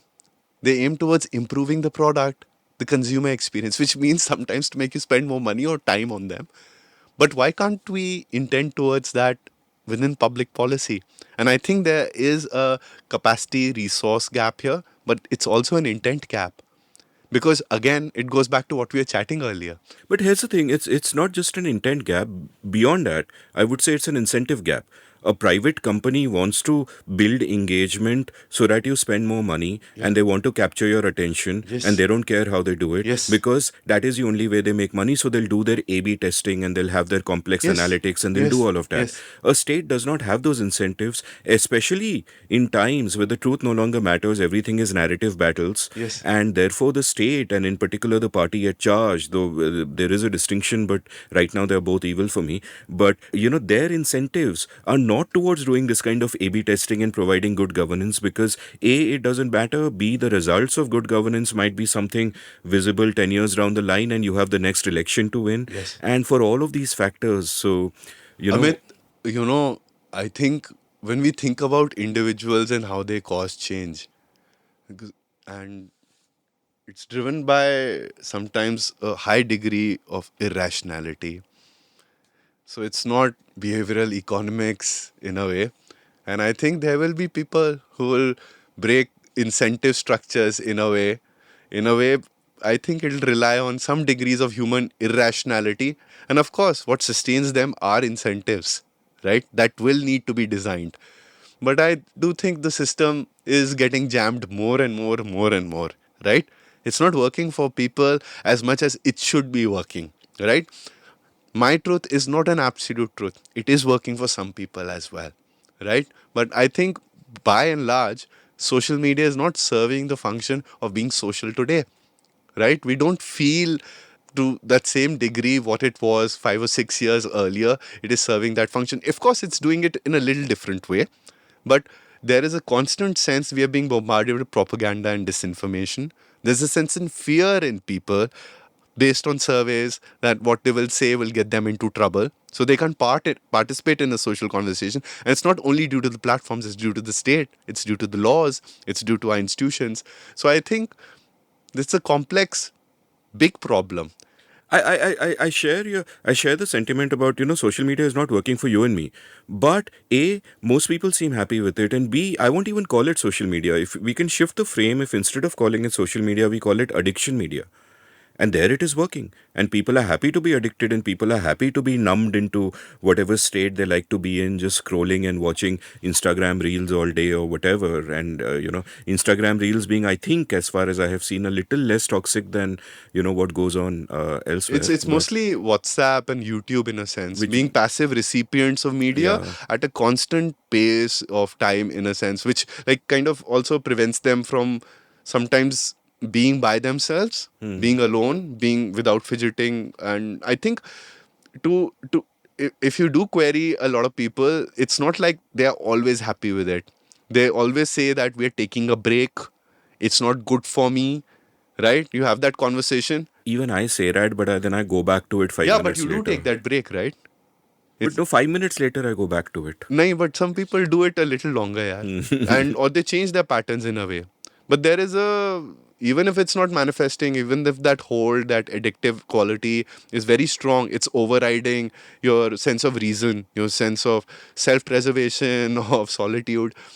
Even in that way, there is a level of dissatisfaction. So I wouldn't think that people are happy if they are engaged. If they feel more like a captive, right? It's a little wobbly feeling which you have, right? I need to kill time. I need to look at something. Silence by myself is not an option. So I may be wrong, but my feeling is that that's people like you or me who will engage in that activity, but also have the self reflection to realize that ये नहीं करना चाहिए यार, break चाहिए, or why am I scrolling all day? But for a lot of people, in their humdrum lives, living lives of quiet desperation, trapped in their poverty slash inequality, whatever you wish to call it, it's a release that they don't actually introspect on. They're just happy it's there, and that's where the big bucks come from for the big tech companies. So, I mean, do you? I mean, before we go into a break, one final sort of thought that, as an optimist, do you feel that the texture of our lives can be different 10 years later? Because today the It texture will of our definitely be different. so it's dominated by social media today. Will it be a qualitatively better kind of social media? How I will it be different? What can you imagine? what I will imagine is that there will be, and going by this data, there'll be moderately high levels of teleconnectivity in India, broadband access. More people will be online. The large big tech platforms will continue to be what they are right now. They may go through some forms of consolidation, and it'll be primarily video based in a sense, video audio based in a sense. And I think what we have seen is the rise of the influencer right now, but that's not truly happened. I think in 10 years it will truly happen. It will replace even Explain tradition. the difference between now and truly happen. Truly happens as big as Bollywood in a sense. I think the economic pie is becoming larger and larger for them. I think the sophistication with which people are now making YouTube channels is nowhere close to what it was about 5 or 6 years ago. It seems fairly amateur. They're very well crafted productions which are happening on YouTube. So those alternate business models are coming through. So it'll be OTT only in a sense and video only. So you will have a completely different fandom in that sense. I also think while politicians have relied traditionally on Facebook and WhatsApp, etc., they will also shift to videos much more often. I will not be surprised if politicians start live vlogging all the time. All the time. They do vlog right now, but they'll do it much more actively. Now, this is just in terms of media. I think our daily lives will also have a higher degree of intersection with technology. there'll be greater levels of state coercion, Amit, towards participating in some form or the other of the digital public good. You may do it voluntarily if it works for you really well and fine, like UPI, but you will keep having issues with Aadhaar, which will remain. For the private sector, if you're wanting to contract with the government, you'll need to go through GEM. They'll build small things here and there, like ONDC. They'll keep trying out. It may work, it may not work. For mobility, they'll try out things here and there. So you'll see a large level of resources there. And if the current political and social trends keep progressing like they are, there'll be a very high degree of investment in security technologies such as facial recognition, mass surveillance. If you've come to Delhi, you've seen already polls have gone up for installation of cameras now by the Delhi police in most societies, even at a 100-meter distance.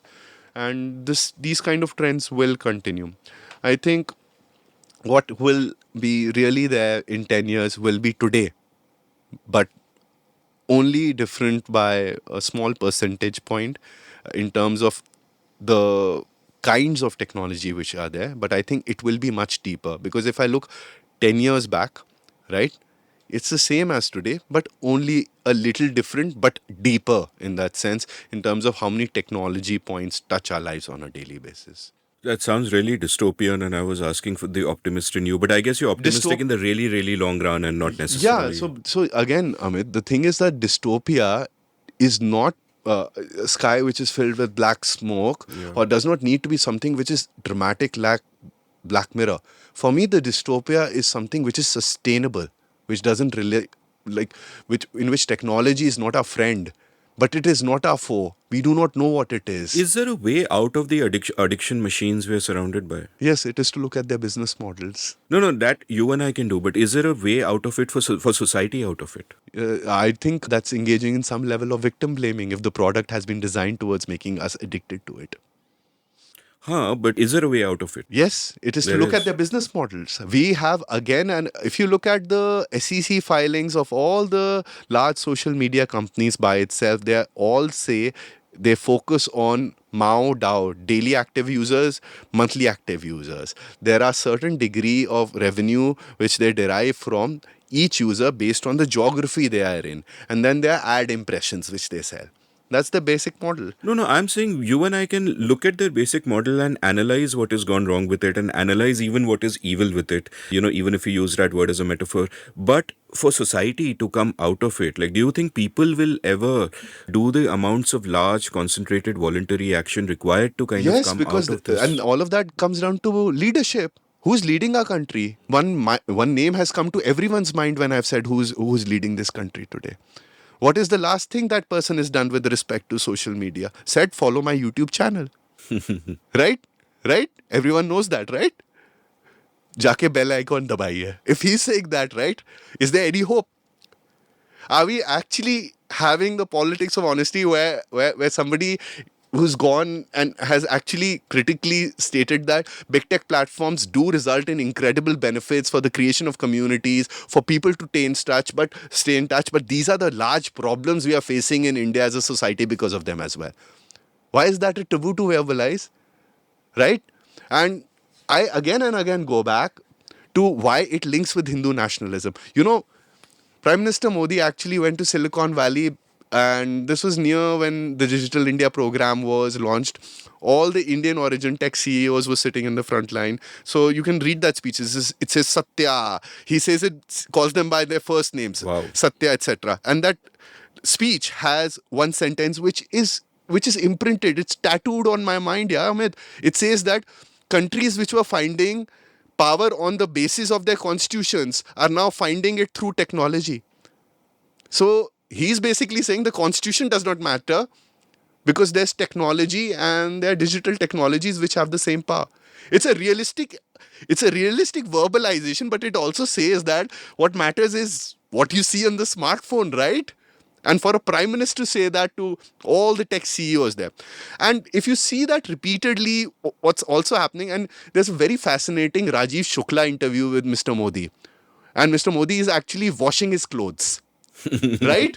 He's shown to be in his government accommodation as a very humble RSS man. He's washing his clothes, and yet at the same time, there's a laptop open and he's tinkering with it.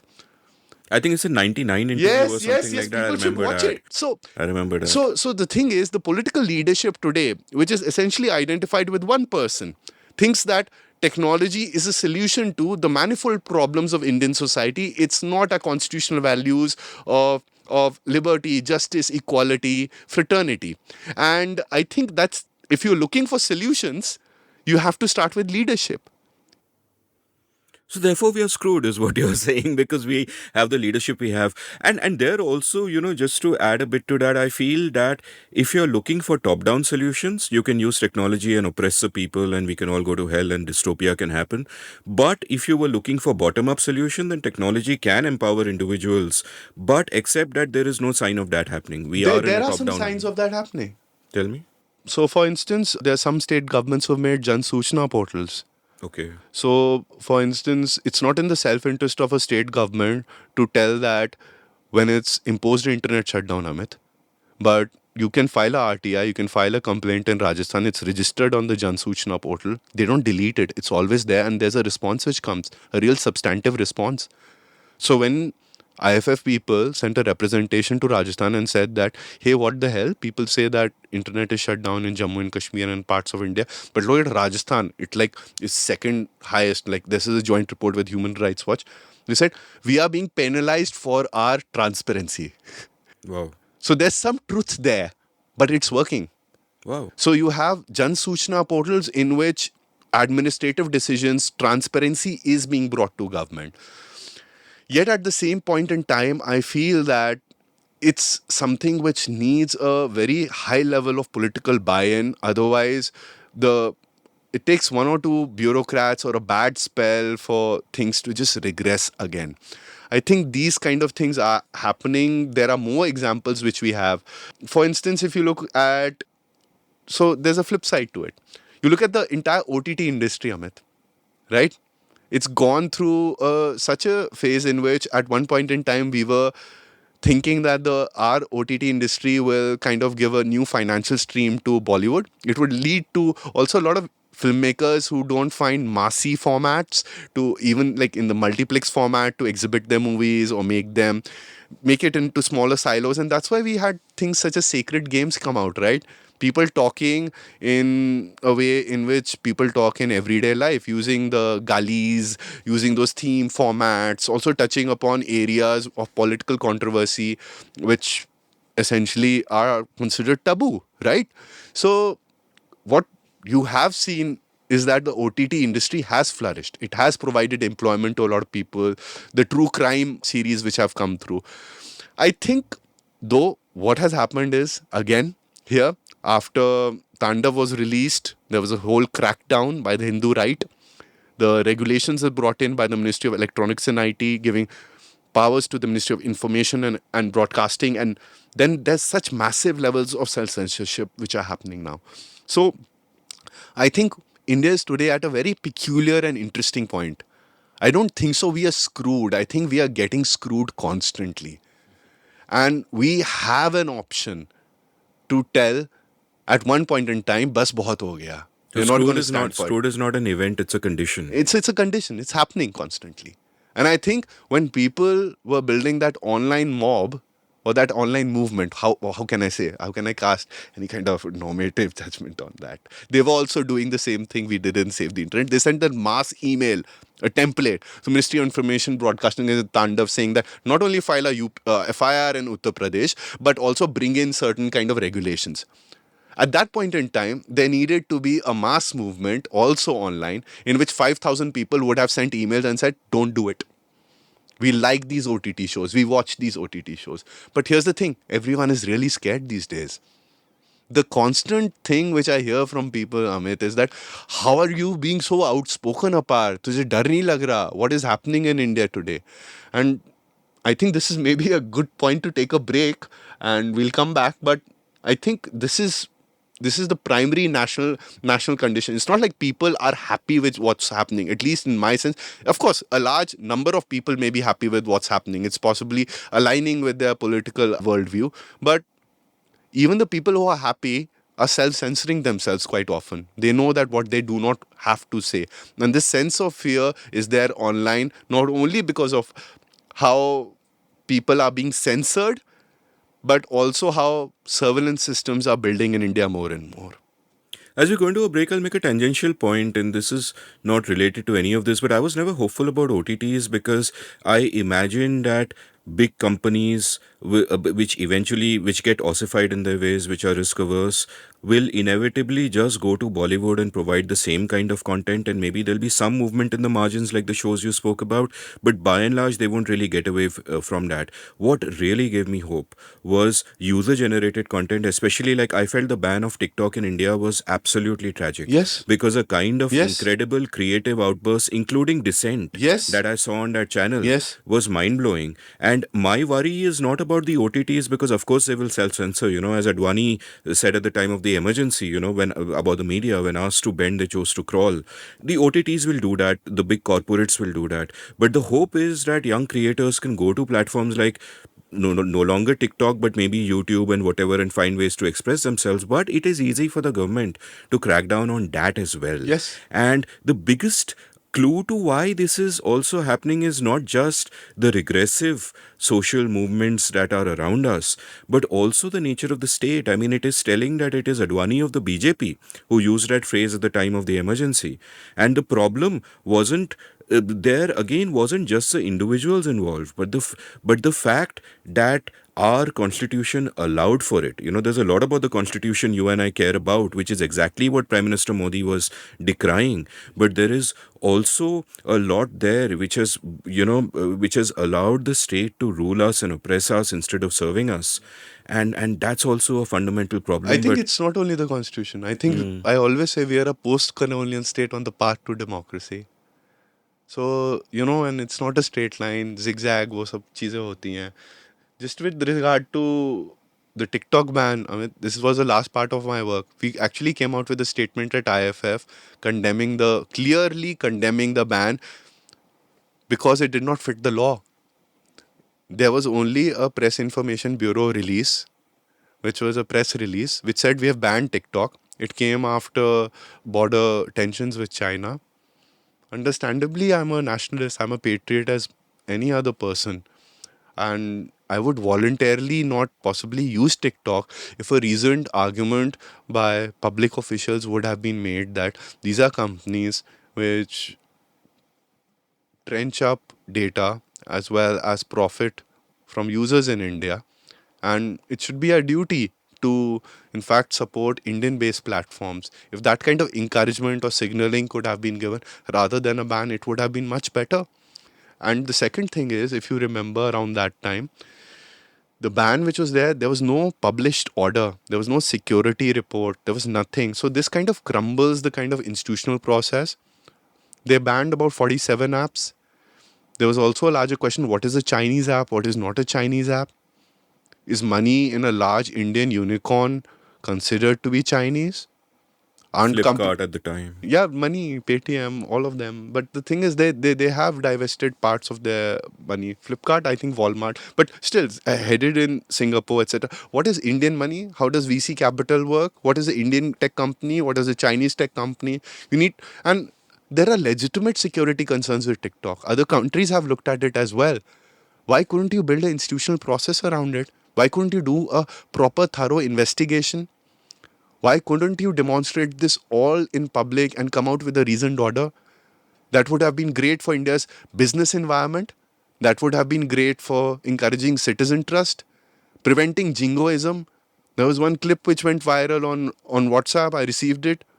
People were throwing out their televisions and stomping on it and hitting it with lathis.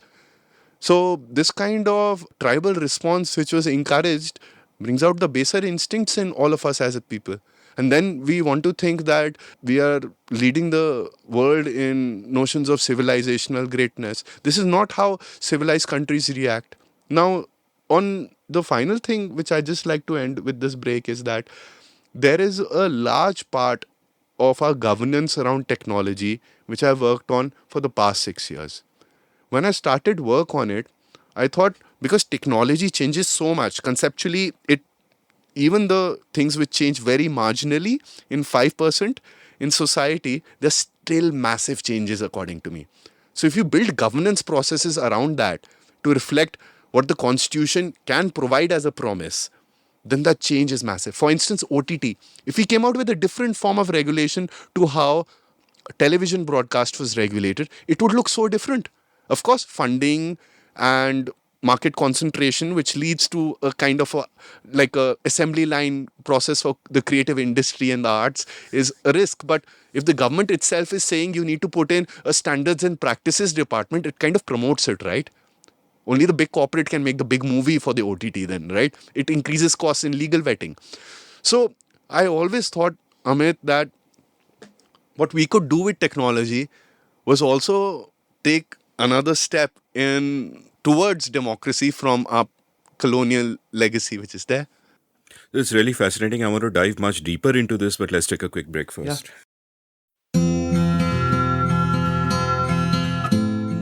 Have you always wanted to be a writer but never quite gotten down to it? Well, I'd love to help you. Since April 2020, I've enjoyed teaching 27 cohorts of my online course, The Art of Clear Writing, and an online community has now sprung up of all my past students. We have workshops, a newsletter to showcase the work of students, and vibrant community interaction.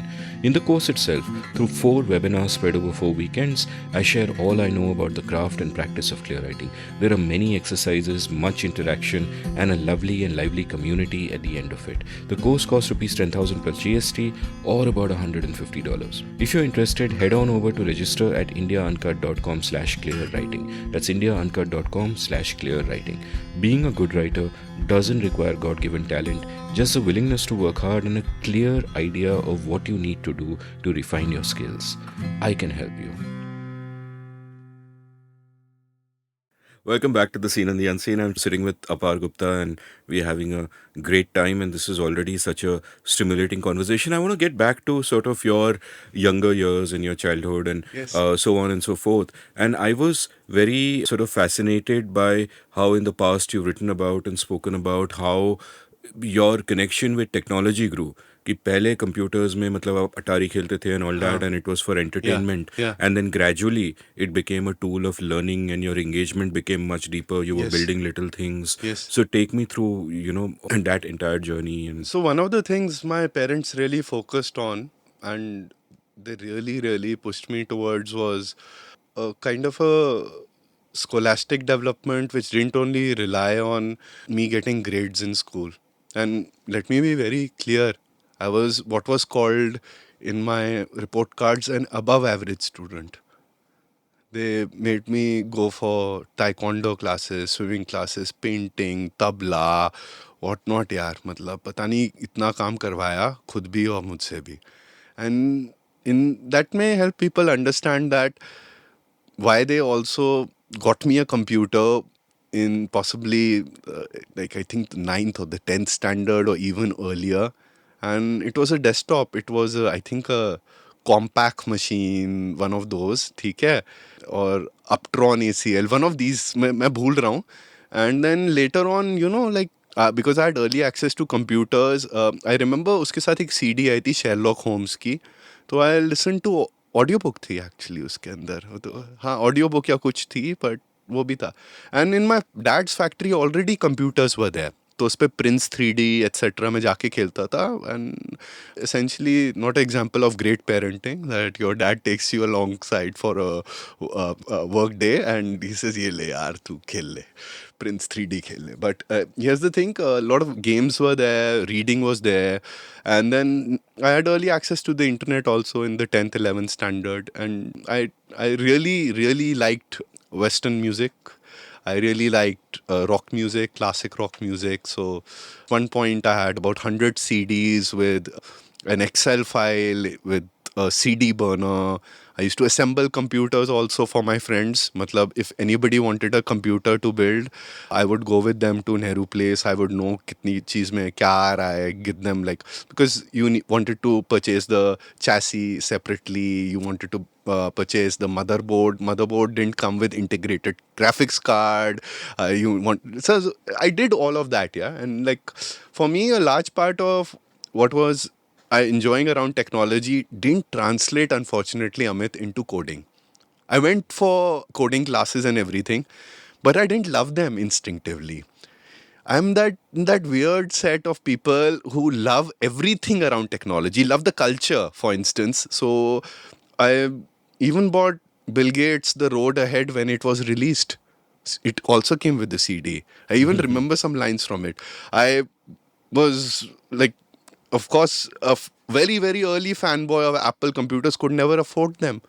जब iMac भी निकला था मतलब and all of that, but I knew about Steve Jobs. I was reading about Steve Jobs. I knew about the Hacker Manifesto. मेरे को I knew all the culture around Silicon Valley fairly early on. PC Quest, Data Quest भी घर पे आती थी. I'd subscribe to them, and a large part of this kind of fascination with technology was also sitting alongside another big thing which was there in my life, which was that I had a stammer when I used to speak. And it was much more pronounced when I used to speak in English. So I don't know why I started doing this, but there was a mirror in the bathroom, and I used to read out a Indian Express op-ed from or a Times of India op-ed from memory to get over the stammer in a sense. From memory. So I used to first read it and then wanted to read it out in a way. Matlab, I forced myself in the 10th and I don't know why I did these things. Mujhe kuch samajh nahi aata.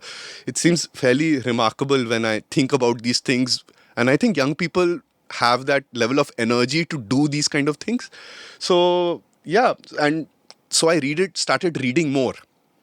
And I come from a family where there is some amount of economic privilege, there's wealth, but cultural and literary privileges are not matching that in the same way. So it's much more of a baniya household in that sense, where it has a much more Protestant ethic of making money, conserving money, spending it in a very economical way, and then just like living a very conservative life.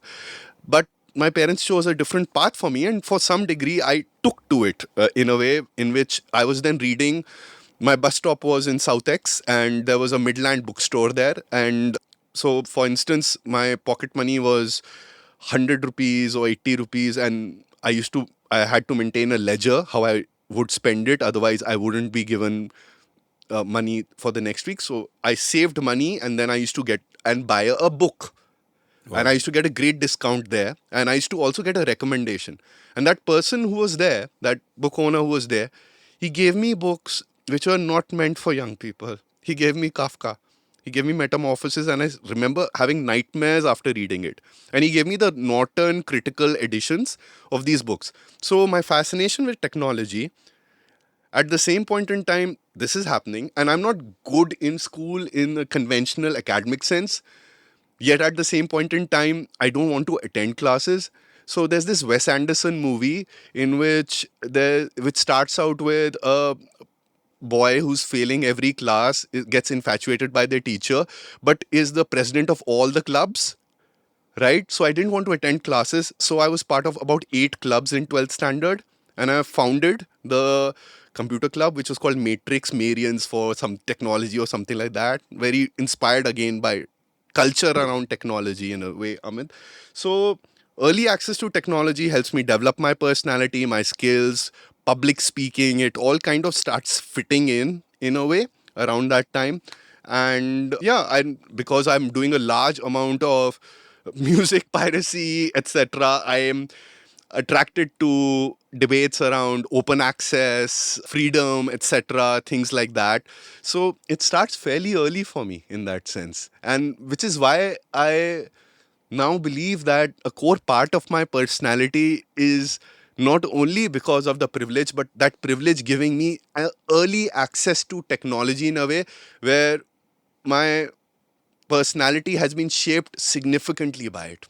And this is why I think early access to technology provides a very high degree of autonomy for individuals to become who they are, discover their true nature in a way, or discover a depth to their nature which they will not be able to do. So it will allow a lot of people, young people, a high degree of social mobility which is required. And I'll again go back to inequality because I think that's a main challenge. Now, one thing which I'd like to bring up from my early days in technology was that internet access was extremely expensive. Okay. But the government also gave internet access to people in Delhi who were government officers. If you dialed 488888888 from your dial up, and in the username and password, you wrote username and password, and then you wrote PPP. So if you had friends who had fathers or mothers who were working in the government service, you could in fact access the internet and download things which others could not. And to a large extent, I think we have overcome that barrier in terms of internet as a cost being there for large sections of society. But I also do think that that device based discrimination still stands today. So I think early access to technology is fundamental. It gives me and offers me a very fascinating world as a person who's not truly introverted, but somewhere on that scale. Okay, helps me discover a lot of things, gives me access to incredible amounts of knowledge and information, which I use fundamentally. I even made websites, yaar. Matlab, I did a lot of weird stuff back then. I'm interested in the interplay of two things. Like you spoke about, how technology can help you discover your true self. And that term, the true self, is interesting to me because on the one hand, what happens is you obviously get drawn to things which are easy for you and which match your inclinations. So, putting computers together and all of that, there's a certain bent of mind involved in that. But also, there's the interplay of that with the fact that you are putting in a lot of effort into certain activities to compensate for perceived shortcomings. Yes. Like you said, your English wasn't great, your public speaking wasn't great, so you would take part in debates and you would be part of Yes. the clubs Yes. and you would be Yes. part of all of that. And that's really interesting to me because I'm thinking ki had your English been normal and if you didn't have public speaking confidence issues, maybe you don't make that extra effort and then you don't reach the levels that you eventually do. So maybe that effort that you're compensating for something that you feel you lack, gives that extra kind of dimension to you. So I'm very sort of curious about this sense of as you're shaping your sense of self, part of yourself would be shaped by the things that are intrinsic to you. Yes. But part of it would also come from intention ki mujhe ye karna hai. And Yeah. then you work on that and that also becomes a part of you. Yes. So how do you think about these? The way I think about this, it's true. You've caught it very clearly that some, there's this great line from Sacred Games जिसमें कहता है कभी कभी लगता है अपुनी मतलब I rule this world etc. And sometimes you feel like utter complete worthless shit. Okay, and I used to swing between this much more actively than I do today. But I think for me as a young person, what I felt was always that I'm not good enough. And that was primarily a function of me not scoring well enough in school, despite me wanting and putting in that effort. And I did a lot of rote learning. And what technology and these other kind of formats provided me was a form of learning which matched my interests in a better way. To write a poem, whereas I wrote poems, for participating in public speaking, choosing a topic. So it gave me a sense of autonomy. मैं decide कर सकता हूँ खुद के लिए. Okay. Whereas the curriculum, the way it is imposed or taught to you quite often in school, it is that you need to learn this, but it's not explained why, or that value is not really tangible to you as a young person. So it did cause a lot of this.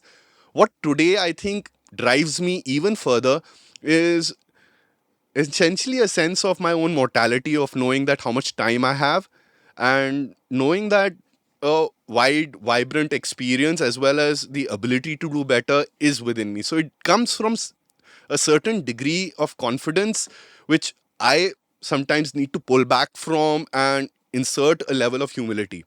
And this is because, Amit, when I've reached 39, I know now how many times I've been wrong. Others have pointed it out, but I've been steadfast. And I couldn't see it back then, yaar.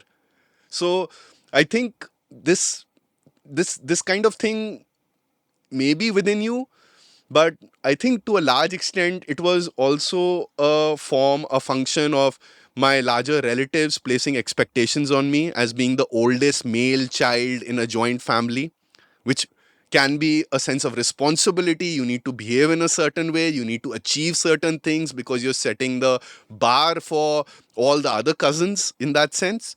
It may be those formative experiences. And I think to a large extent, maybe also the nurturing and the kindness provided by my parents, as much as they were really tough with me, in a sense where they took me for trips. My mother, for instance, every afternoon taking me to learn taekwondo, to taking me to different kinds of classes. When I look back and I see that, I said that if you were able to do a lot of this despite having all of these kind of thoughts in your mind, to a large extent it's because of a nurturing environment, which I'm extremely lucky to get. And I think a lot of people don't have that, Amit. But there was a fair degree of compensation. But where do I come from? I look back at it with with a sense of gratitude. Matlab, I also can't associate with myself when I was in my teens, yeah. Matlab, when I think about me in my teens, and there's some fragments of stuff which come here and there in scrapbooks, or matlab kuch chota wota aa jata hai idhar udhar. You see the pictures and you're like, wow, I was thinking so differently back then, right? What was I chasing, right? And those goals also seem to be very, very immediate. It seemed to be like 12th standard. Okay, Apar, you didn't score that much that you can go to Delhi University. Maybe you'll take admission in a professional law degree in a college, etc. And that'll be the best marriage of your skill of technology and the law and public speaking. And after that, you'll get a job in a firm and life will be set. I was thinking like that in a very conventional manner in which I want to be employable. I want to earn a salary. I want to go to office. The biggest fear at that point in time was that. So I think young people are much more lucky, and in terms of when I think they at least have their have a opportunity today because of the internet, the interface with much older people through information exchanges, which is why I think I'm optimistic also about things such as mental and physical health, about being financially independent at a younger age. And these are great things, yeah. Some bits of it will come from a degree of feeling incomplete, feeling inferior. But I hope people who feel like that get nurturing environment from friends, family, from strangers. And I'm also interested in another interplay between two quests that we are all on, I think, when we are young. And one is the quest that comes from the anxiety of what others think of you. And it's a quest to fit in, that you want to be respected by your peers and you want to Yes. fit in and all of that. And the other is a simultaneous quest that some may not embark upon, some may not even be aware of, but it is a quest to find themselves.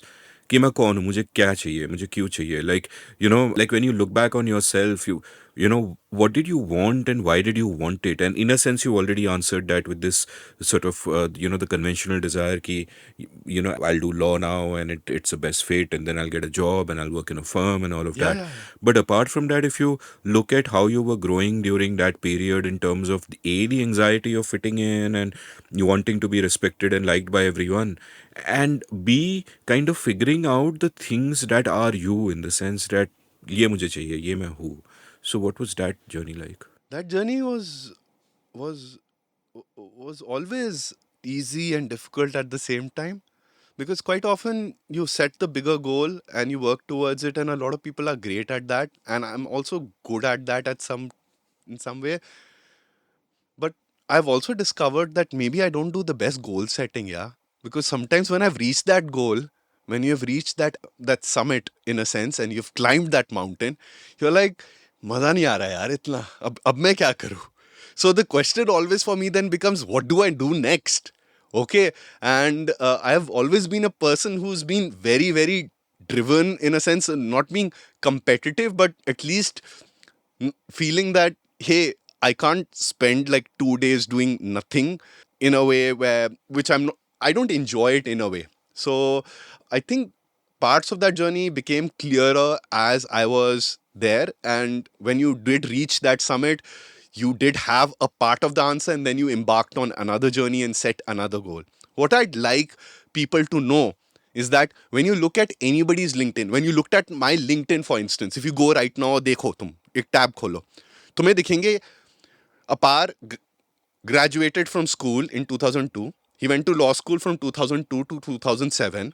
उसके बाद he worked in a law firm for 1 year. फिर Colombia law school, फिर से उसने काम किया, फिर law firm खोला, फिर अपनी इंडिपेंडेंट प्रैक्टिस खोली, आईएफएफ किया. तो there is no break which is showing. It's all showing like an even progression, without doubt, without reflection. But that's not the case. It's not all a plan. It's not all very, very, well thought out and intentioned in a way, Amit. And what I'd like people to know, yeah, there are short breaks there. There are periods of unproductivity there. There are periods of deep personal doubt, professional doubt, whether it's fitting my values, what are my values. And I think these questions go back to the first part of our conversations.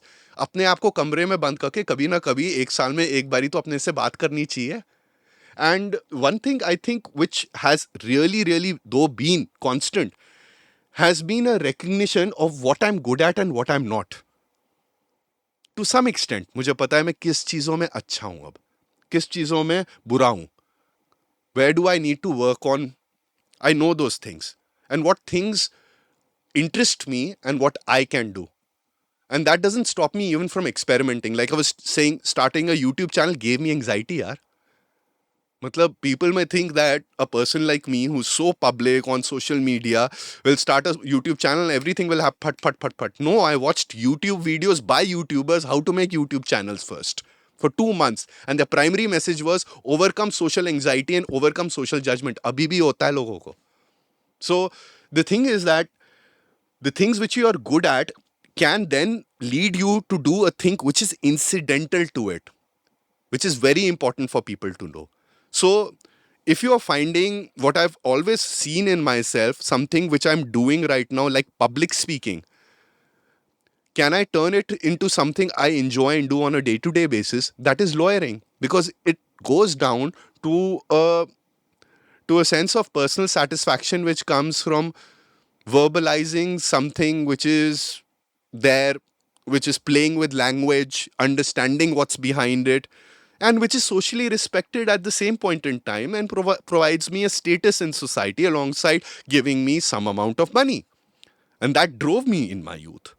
Then, towards the second part is that if law is a movement towards social change, right? Am I only practicing it for a commercial benefit? Am I not taking that into account?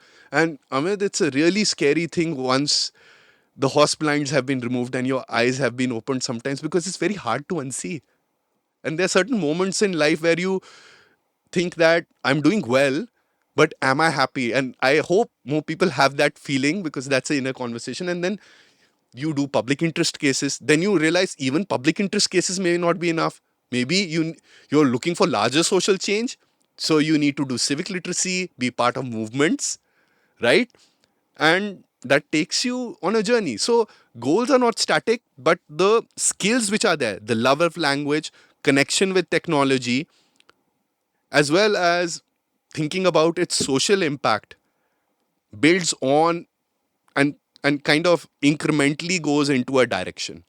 And I would say the much more clearer manifestations of that which happen are not happening between, let's say, school 2002 graduation and law school 2002. That's happening between 1998 and 2002. Right? So that period of doubt, that period of indecision is leading to some decision, and maybe that may not also work out for a long period of time. But thankfully for me, things have worked out.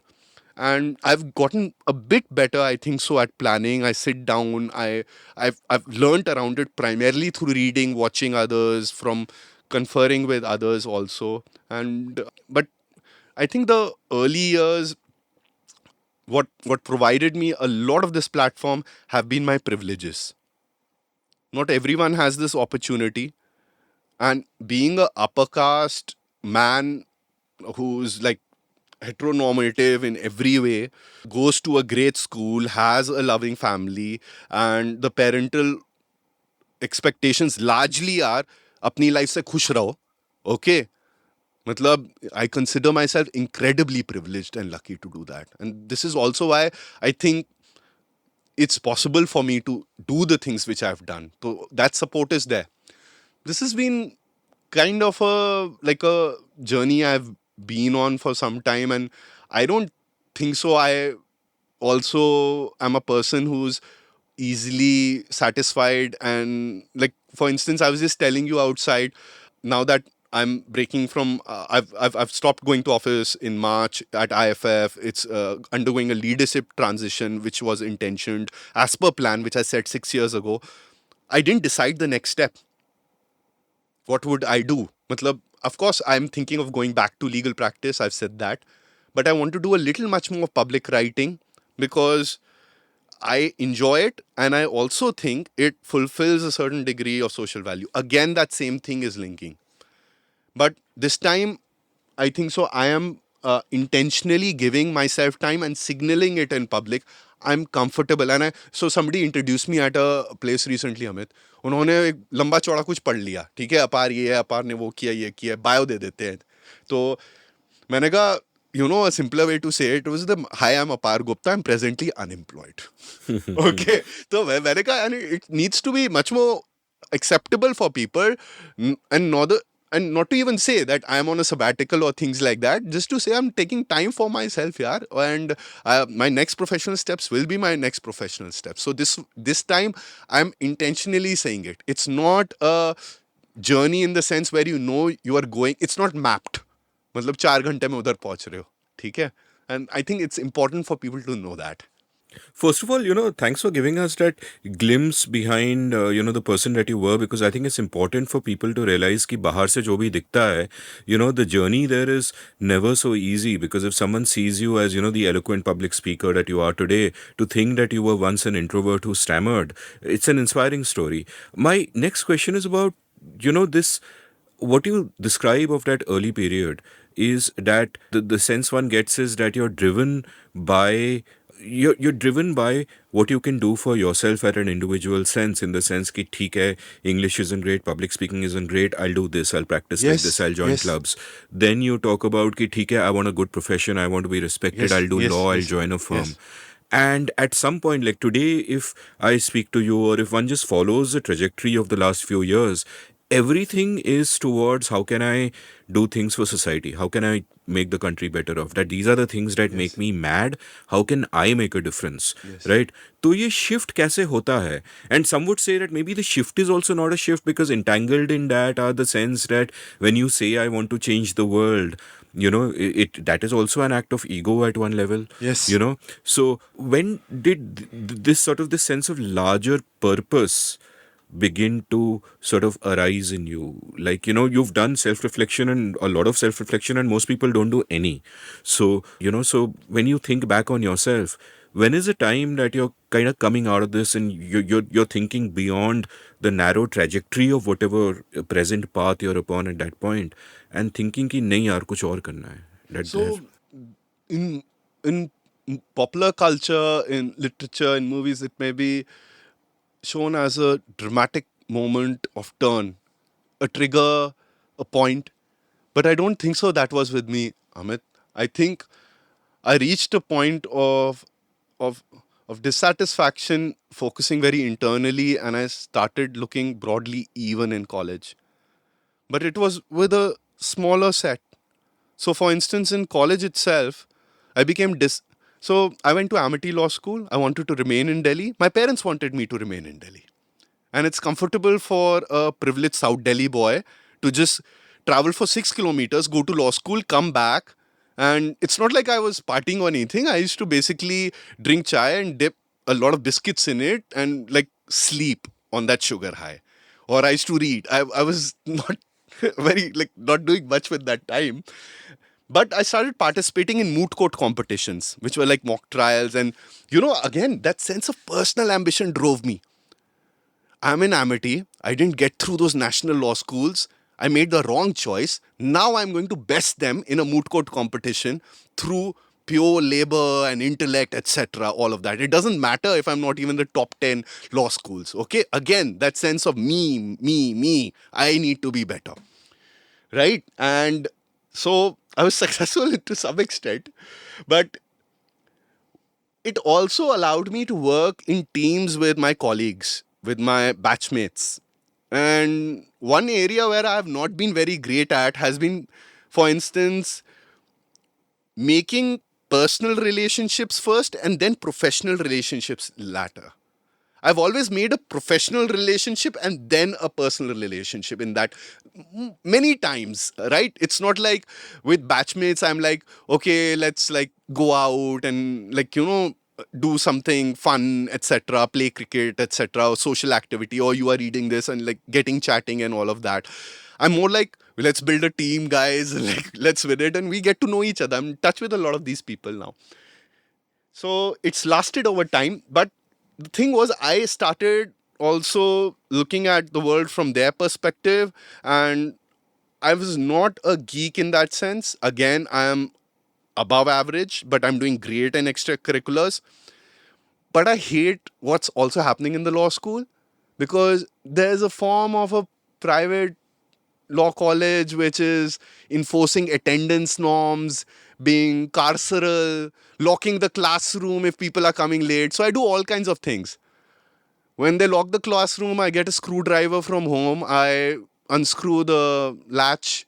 I put it in a envelope and I present it to the director under his door. When the classroom air conditioner is not working and the paint fumes are coming in, I write a representation which I get co-signed by about 80 of my batchmates, all of them, and I give it to the director. When there are rules which are placed for disciplinary notices for students who wore shorts, I represented them. I said they need to have legal access and I will represent them. I said to the authority which gave the show cause that you can't be the also the authority which testifies and also decides. Whereas your evidence and etc. I did all of these funny, silly things at that point in time. And the blog called Mutiny and Amity. And the blog called Mutiny and Amity, which started out as a joke, right? But also, Tell me about that. Tell me about that. so yaar, firstly, my pseudonym, it was Deep Throat. Yeah. Okay, like, yeah, people should. It's not for the porno, it's because, yeah, Watergate, etc. And of course, Watergate didn't end up well, great for the person who called himself Deep Throat, as much as they stuck by the moral principle. But yeah, so, and it had two of my other batchmates. One was very fairly active. He's a partner in a law firm. He's doing really well for himself. Bless him, Ayush. So we participated in a moot court competition called Stetson International. It was an environmental law. And we won the India rounds. We were going to Florida. And this is the first time the college had done well. It's Amity. It's not National Law School. So we go to the founder family, which is like the Chauhans, okay, in the defense colony bungalow, which is called Chauhan Viti. That's because they've bought 8 buildings on the main road in Wow. defense colony. Yeah, man. So the thing is, and anyways, yeah, I was like, I did like them. So even at that point in time, and the thing is that, so we go under the pretext of sponsorship. And Mutiny and Amity, if you go back to Wayback Machine, it's a horrible blog. It's just saying that this person has locked that person in a fire exit. Oh, this lecturer, when they give their lecture, they don't know their stuff, they, like, etc. All of that. So, and yeah, so here's the thing, like, and the blog was being read by a lot of people within Amity Law School, and it was growing into a community, and it reached the founder director. And the last blog post was essentially when we were going for a visa appointment, clicking pictures with a standee, and basically like being really happy as a team which had won the moot court and brought glory to the law school.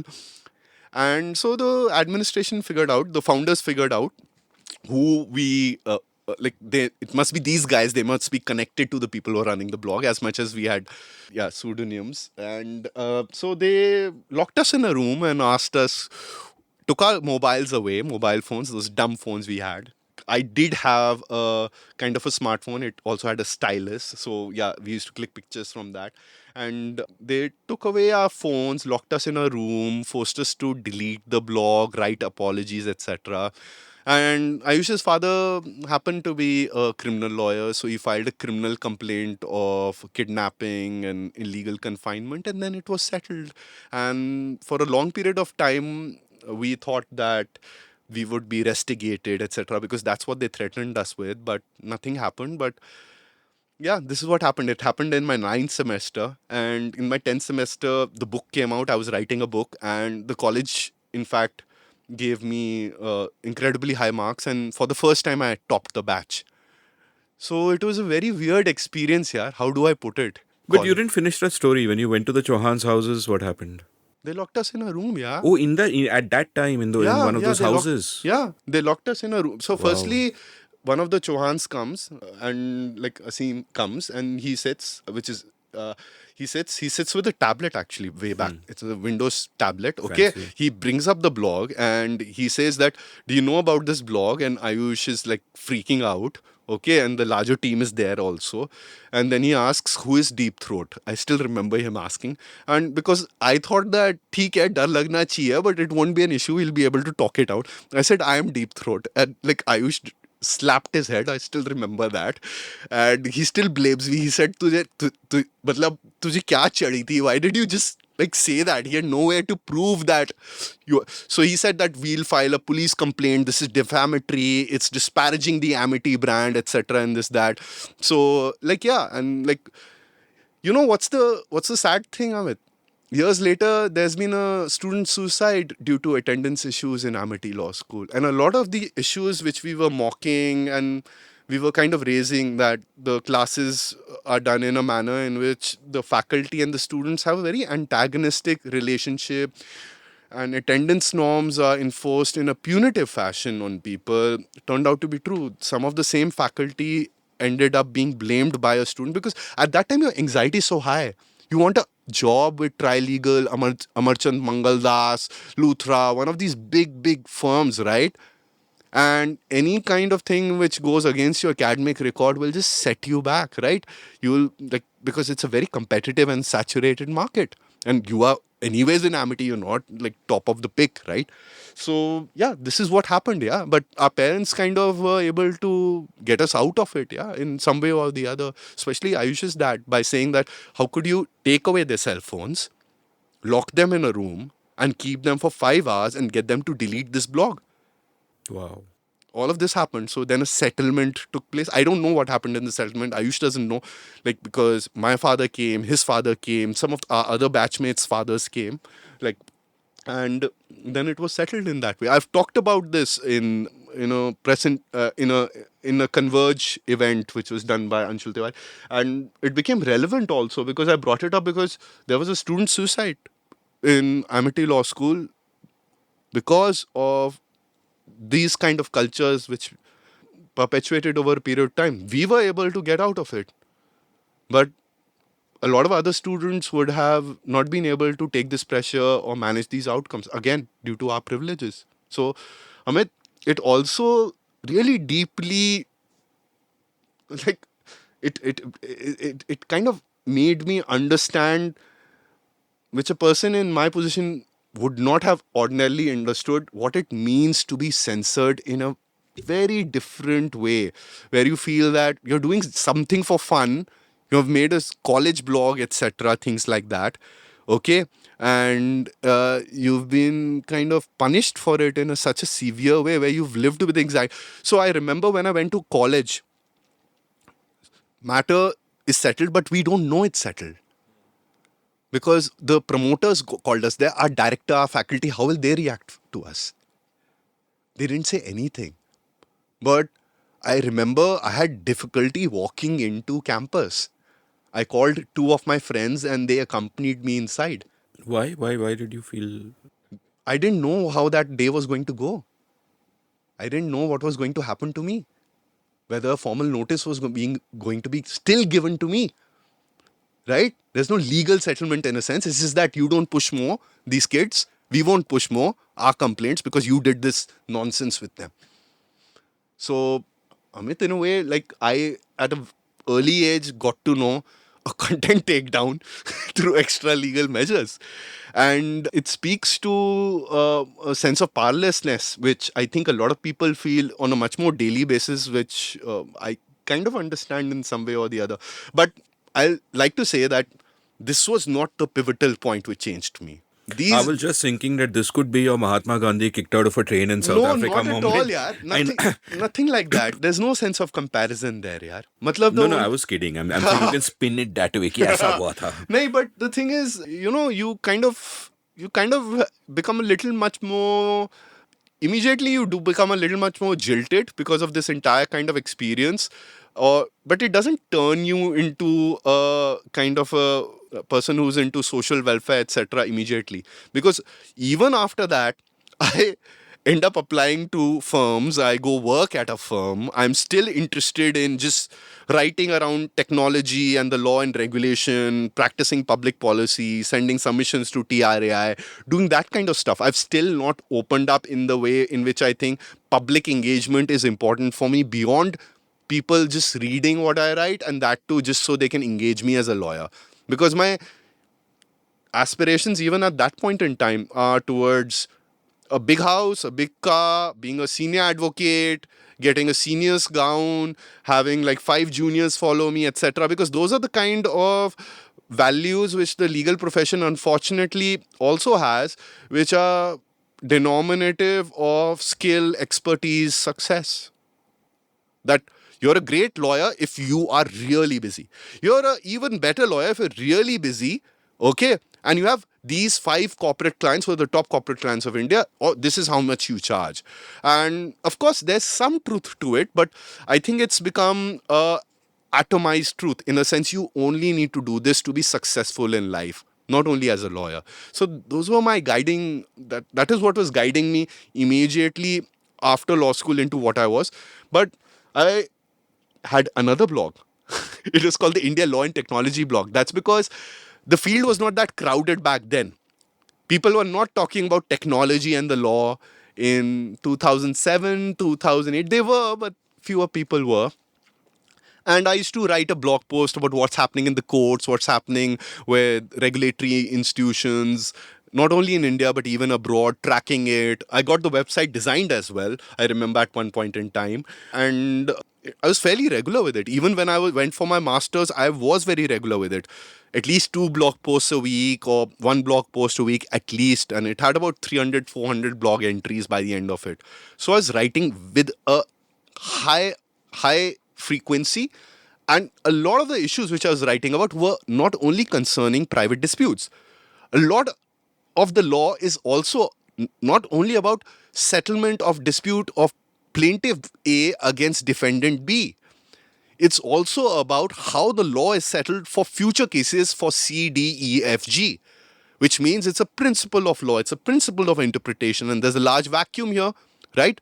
Technology has created that vacuum in the law and how it will be applied.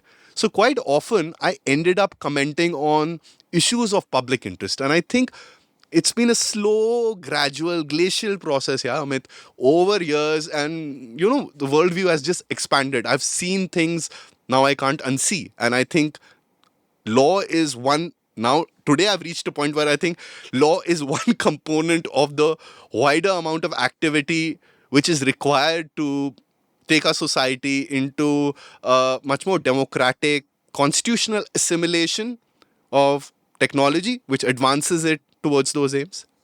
So I want to ask you about your evolution as a thinker and a writer along two sort of separate points of entry, and one of them is law.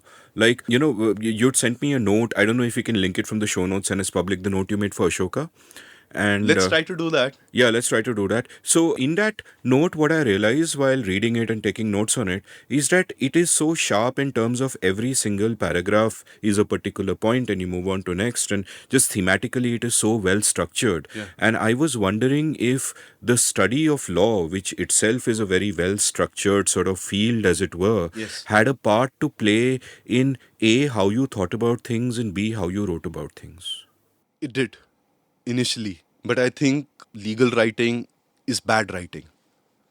It is verbose, it relies on high degrees of complexity, it's not clear, and quite often it is possible to do legal writing in a way which tells a story. Quite often, what we are doing is we are not achieving the objective of legal writing, which is explanation, or in many ways, when you are doing contentious work, for agreement based work, it'll be clarity. Yeah. What do we agree between each other? And what are the conditionalities? Whatever is foreseeable, let's set it down. A lot of time it's driven out of boilerplate terms of art, which are necessary.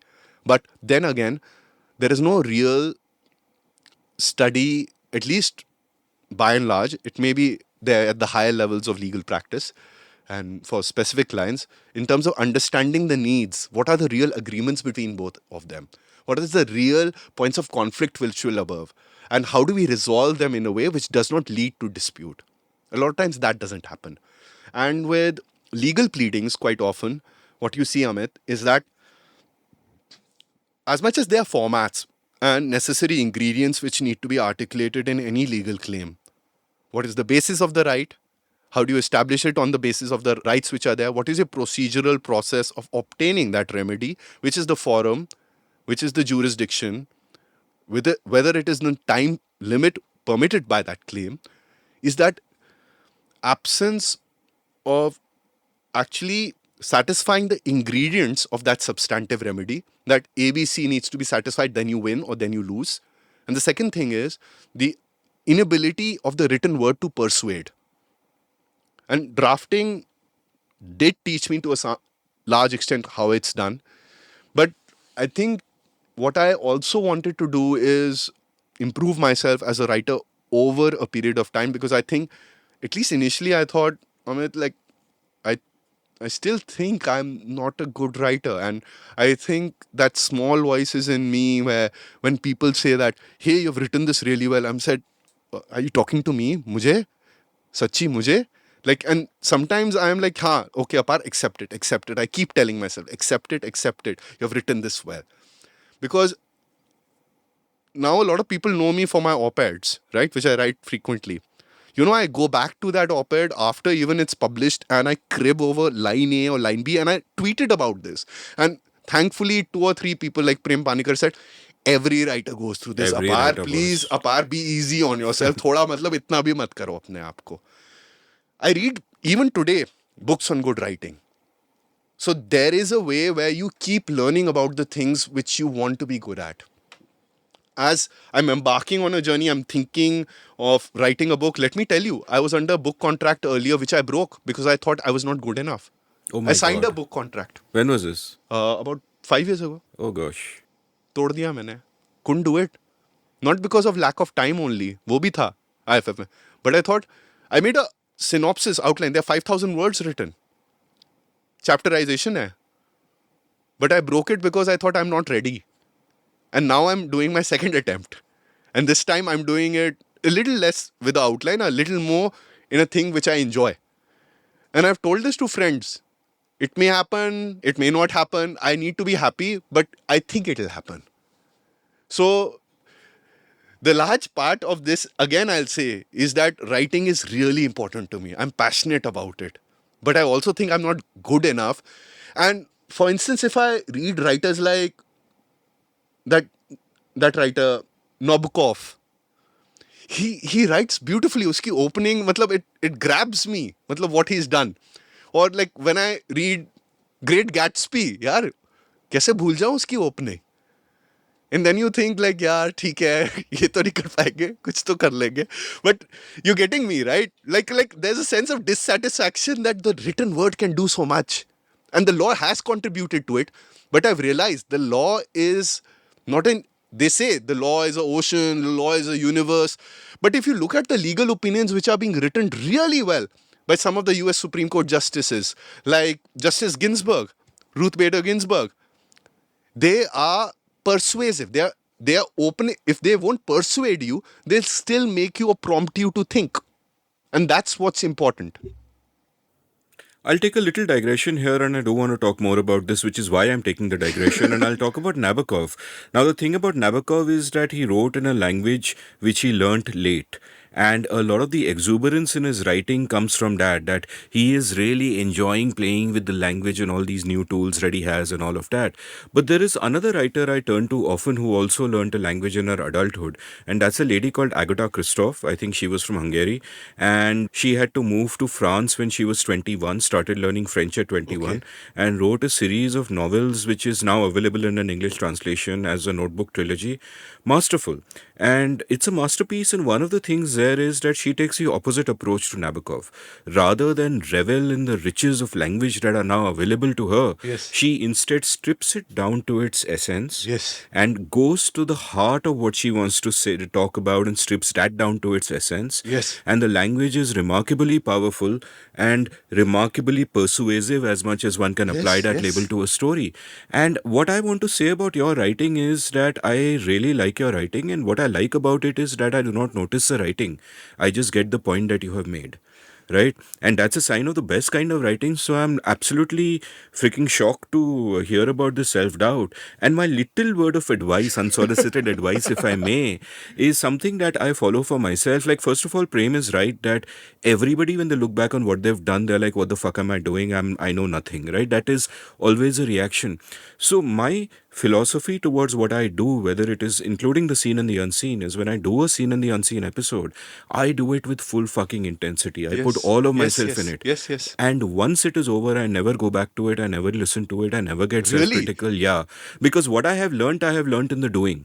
Okay. And that's so I would advise you to take that approach and not let perfection be the enemy of production and perceive perfection. I mean, it's Yeah. always elusive. And the other question I also want to ask is about, like, you've done two things which, without perhaps realizing at the time, I think must have helped both your writing and your thinking. And one is the constant debates in the moot courts that you're doing, Yes. and the other is the constant blogging. Yes. Like, I remember I had a blog called India Uncut. I would do Yes. five Yes. I posts a day. remember. Yeah. I used to do 5 posts a day. In 5 years, I did some 8,000 posts, and then I stopped. And regardless, and today I can go back, and some of it is cute and some of it is like cringeworthy. But the important thing is that the fact that I was writing every day, right, without self consciousness, because I thought it's Exactly. only a blog. Completely agree. You're working out on the muscle. You're Yeah. working your writing muscles Completely constantly. agree. So I want to ask you now, looking back, Yes. when you look back on all your days of debating and moot courts and writing your blog, how much do you feel that constant process of iteration helped you It both helped me write tremendous. and think?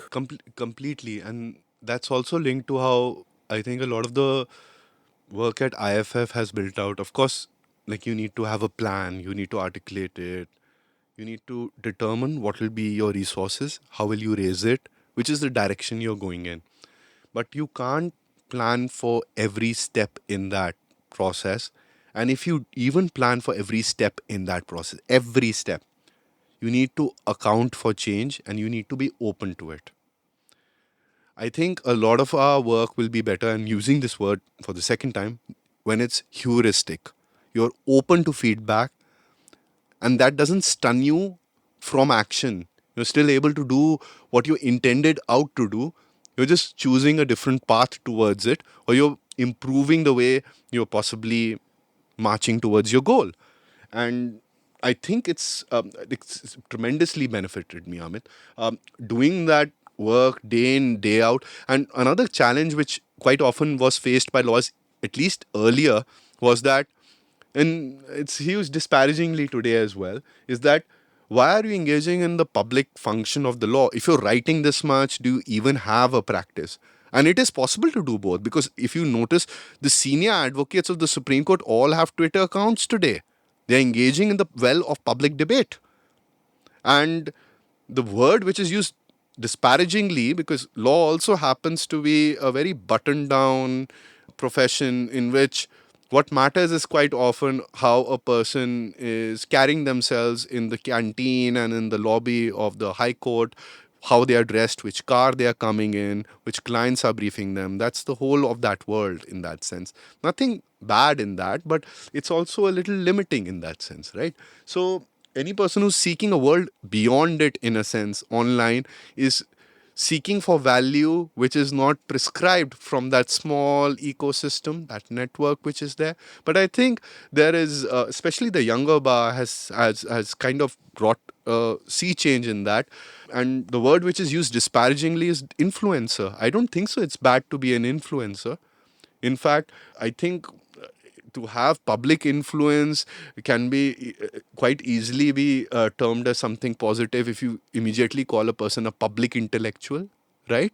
So it's just based on a person having a large following online.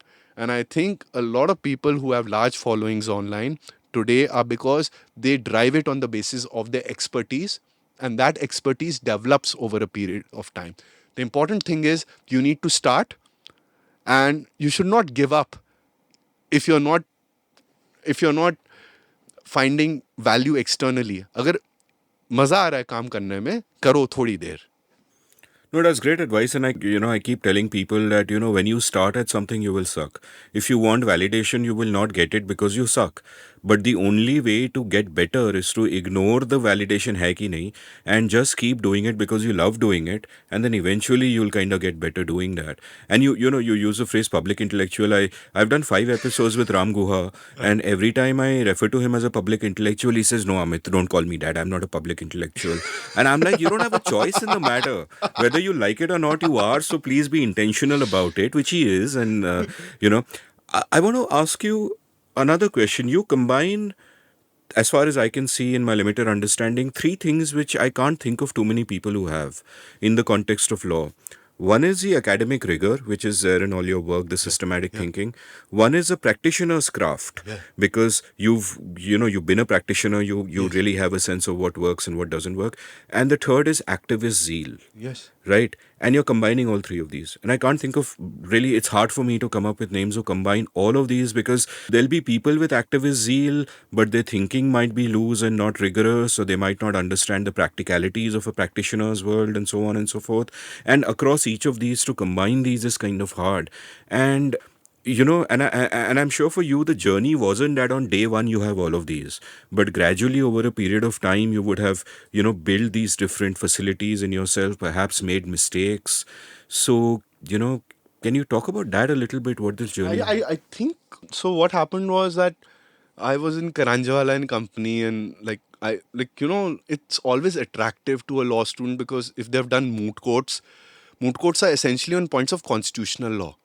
But when you go in a law firm, what you're servicing are essentially either original side disputes. If you're doing a disputes practice, so you're looking at contract, specific relief, or sometimes you're just looking to, get the right facts in a case quickly before a court so you can get some injunctory relief, or you can prevent injunctory relief if you're for the defendant.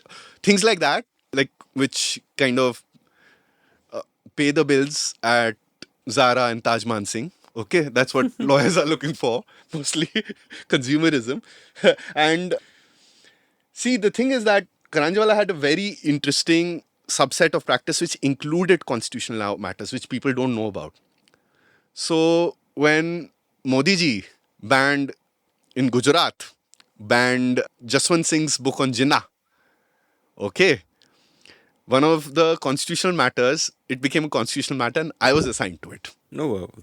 And Karanjawala was doing it through some people, and we filed a case in the Supreme Court. So I looked at all the book banning precedent. That was, in a way, my first true constitutional case, as much as Karanjawala had other constitutional matters as well. And I really loved it, yeah.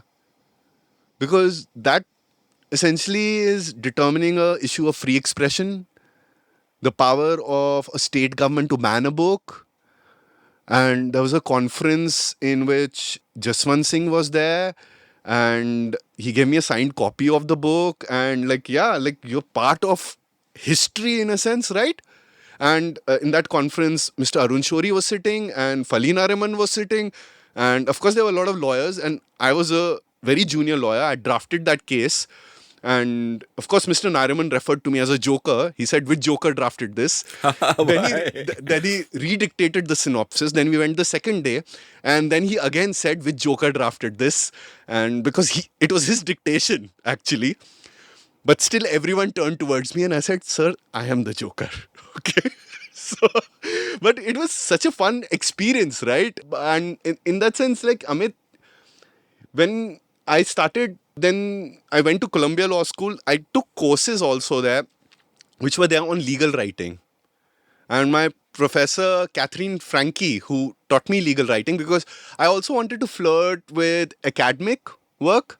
And to do academic work in the United States, you need to know legal scholarship, right? You need to write, you need to publish. So I took a seminar course with her and I discovered I'm okay, but I'm not great at it. So I'm not gonna become really someone who's distinguished. I'll like be in in academia floating around, and maybe I won't enjoy it that much. And but Catherine Frankie was a tremendous professor, etc. I loved working with her. And the second seminar I took was on multiculturalism. So I only remember my seminars rather than my actual large coursework which was there, which was the higher credit courses which were there. And my second one was with Professor Mortner, who had come from Tel Aviv University and taught us multiculturalism using Orthodox Judaism, ultra right Hindu nationalism, and Mormon Christians, and how all three situate themselves notionally within a constitutionally liberal society. Wow. So I took these kind of courses and I started noticing a shift was happening because I didn't want a job in New York. Maybe it had to do with a privilege. Maybe it had to do with me missing food, missing Delhi, because I love Delhi. I love the parks here, missing my parents, missing my privilege. I also didn't want an immigrant experience in New York. I felt very Indian. And I wanted to come back and practice in the Supreme Court. So I came back. I came back 3 days after my graduation and I was in office back at Karanjawala. That's also because I had committed to boss, and there's always your first boss, who you always call boss, Mr. Ryan Karanjawala, that I'll work for 2 years. So I completed my term of 2 years and then started my own practice with two other friends. It didn't work out that well till we were acquired by another larger Bombay firm. Then I managed the office, etc. But that when I was managing that office, I got more time to write, to represent people in much more public interest causes, represent journalists, do content clearance for comics, be part of the 66A case, where I first went to PUCL, and PUCL was having its national meeting in Delhi itself at the Women's Press Club here in Central Delhi, and I went and I met people there, and they said, Apar, you want to file a constitutional challenge for PUCL against Section 66A. This was in, I think, so around 2010, 2011. And they said to me, but we are dealing with issues and we have low capacity around extrajudicial killings, etc. How many people have access to the internet? How many are going to jail? This is not really a pressing issue, and I understand it. It's a small organization for civil liberties, and it's trying to do things which is conventionally done and are the most urgent. This is a new issue. This is a fresh issue. Then the Shine Dhanda issue happens. Two young girls are arrested in Palghar in Maharashtra. The media blows it up. They basically post that curfew has been enforced illegally in Maharashtra due to the death of Bala Sahib Thackeray. And they are put in jail under Section 66A. All of a sudden, all the reporting which has been there over a period of time spikes. It's two young girls, a young Muslim girl, a young Hindu girl who comments below that, Renu Srinivasan, and they're placed in jail. And that shocks this entire country. I think in 2012, around November, December, petitions are filed by Shreya Singhal. PUCL takes some convincing. Then it does file the petition. And I think that kind of is my... that is my... The die is cast, basically. yeah, it's my baptism or something like that. Yeah, or cross the Rubicon, whichever phrase I would like to use. But that case kind of changes what I think about. So even at that time, what's interesting, Amit, is that I'm servicing the private sector. I'm servicing the Internet and Mobile Association of India. And there's also a great amount of complementarity in terms of issues between civil liberties and big tech. They're both on the side of free expression. They don't want 66A. They don't want intermediary regulation and takedown which happens without transparency. They only want it when the government orders them to do it rather than when they get a notice from a private lawyer who claims that you need to take it down, which was the rule earlier. They don't want blocking directions to be issued without notices to be given to the parties whose content is hosted. Like you are my Twitter account is blocked. They said that call the person whose Twitter account you're blocking. Why are you directly sending us a notice and this blocking the account? Give them a hearing. They want all of this. Okay. It's in their commercial interest. They state it's also due to their ideologies for promoting free expression, but it's in their commercial interest. Let's also recognize that. So there's issue complementarity. So 66A is done for PUCL. Judgment comes in, I think, February 24th, 2015. 4 days or 5 days later, TRAI announces its OTT net neutrality consultation. It has the most ridiculous paragraphs of wanting to control how people in India are spending their time playing multiplayer games online, etc. Like, they are concerns, but is TRAI the body to deal with it? So I'm screenshotting that part of that consultation paper, and somebody who's senior to me, who's engaged with TRAI for a longer period of time, has documented it, is also doing it. That's Nikhil Pava. We both are screenshotting it at the same time on Twitter. He sends me a DM, and I'm primarily from a legal practice kind of background, and I'm not that familiar with journalists. And I think if you would ask people who don't know a lot of journalists and you would ask them, like, what do you think of journalists? They'll be a little hesitant. There's no like stereotype as such. They'll be like, okay, that person is a journalist. They want to meet for work. They get a little like, should I not? So I had that sense at that point in time, as much as I was working on a lot of these things. And so we meet in like, yeah, typical, like, yeah, जो गाली दी जाती है वो true है. हम Khan market में ही मिले थे. हम अमीची में ही मिले थे. मैंने कैपेचिनो ही पी थी. ठीक है? And he has a great way to think about that. He has a clear way to think about that, in which he says that we are going to replicate the John Oliver campaign. You lead on how to engage with TRA and draw up like all the documents and stuff like that. You do your lawyer stuff, institutional engagement. We need the tech, which will be done by Kiran from HasGeek and all those guys, okay, from Bangalore community. And in addition to that, we are going to bring in the comics. And I'm like, and he kind of led it, yeah. So that was the second point. And here's the thing, when we were doing the net neutrality campaign, which people don't realize, the core group of people, yeah, it was like upper class, male, all of that. We tried to democratize it, but like, we were not conscious towards it, and we weren't doing it in that way. We didn't know better. And I also say that's why that movement could have been better, could have led to a broader... anyway, so, but here's the thing. What people don't realize is we were tempted and offered things all along. And the second thing is none of us did it. None of us took anything. What were you offered? I was offered money. You were literally offered money. Kind of, indirectly. A lot of money? Yes. Per Wow. month, without work. A retainer. Wow.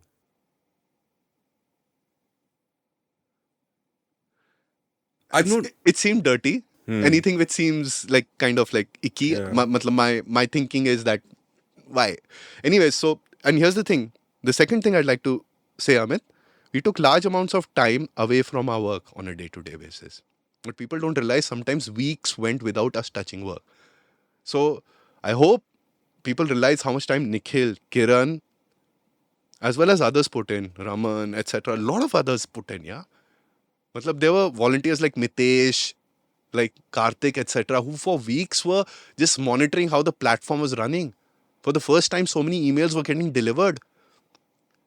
And a campaign is always based on events which tie into a larger story. It needs to have events. हर तीसरे चौथे दिन कुछ होना होता है.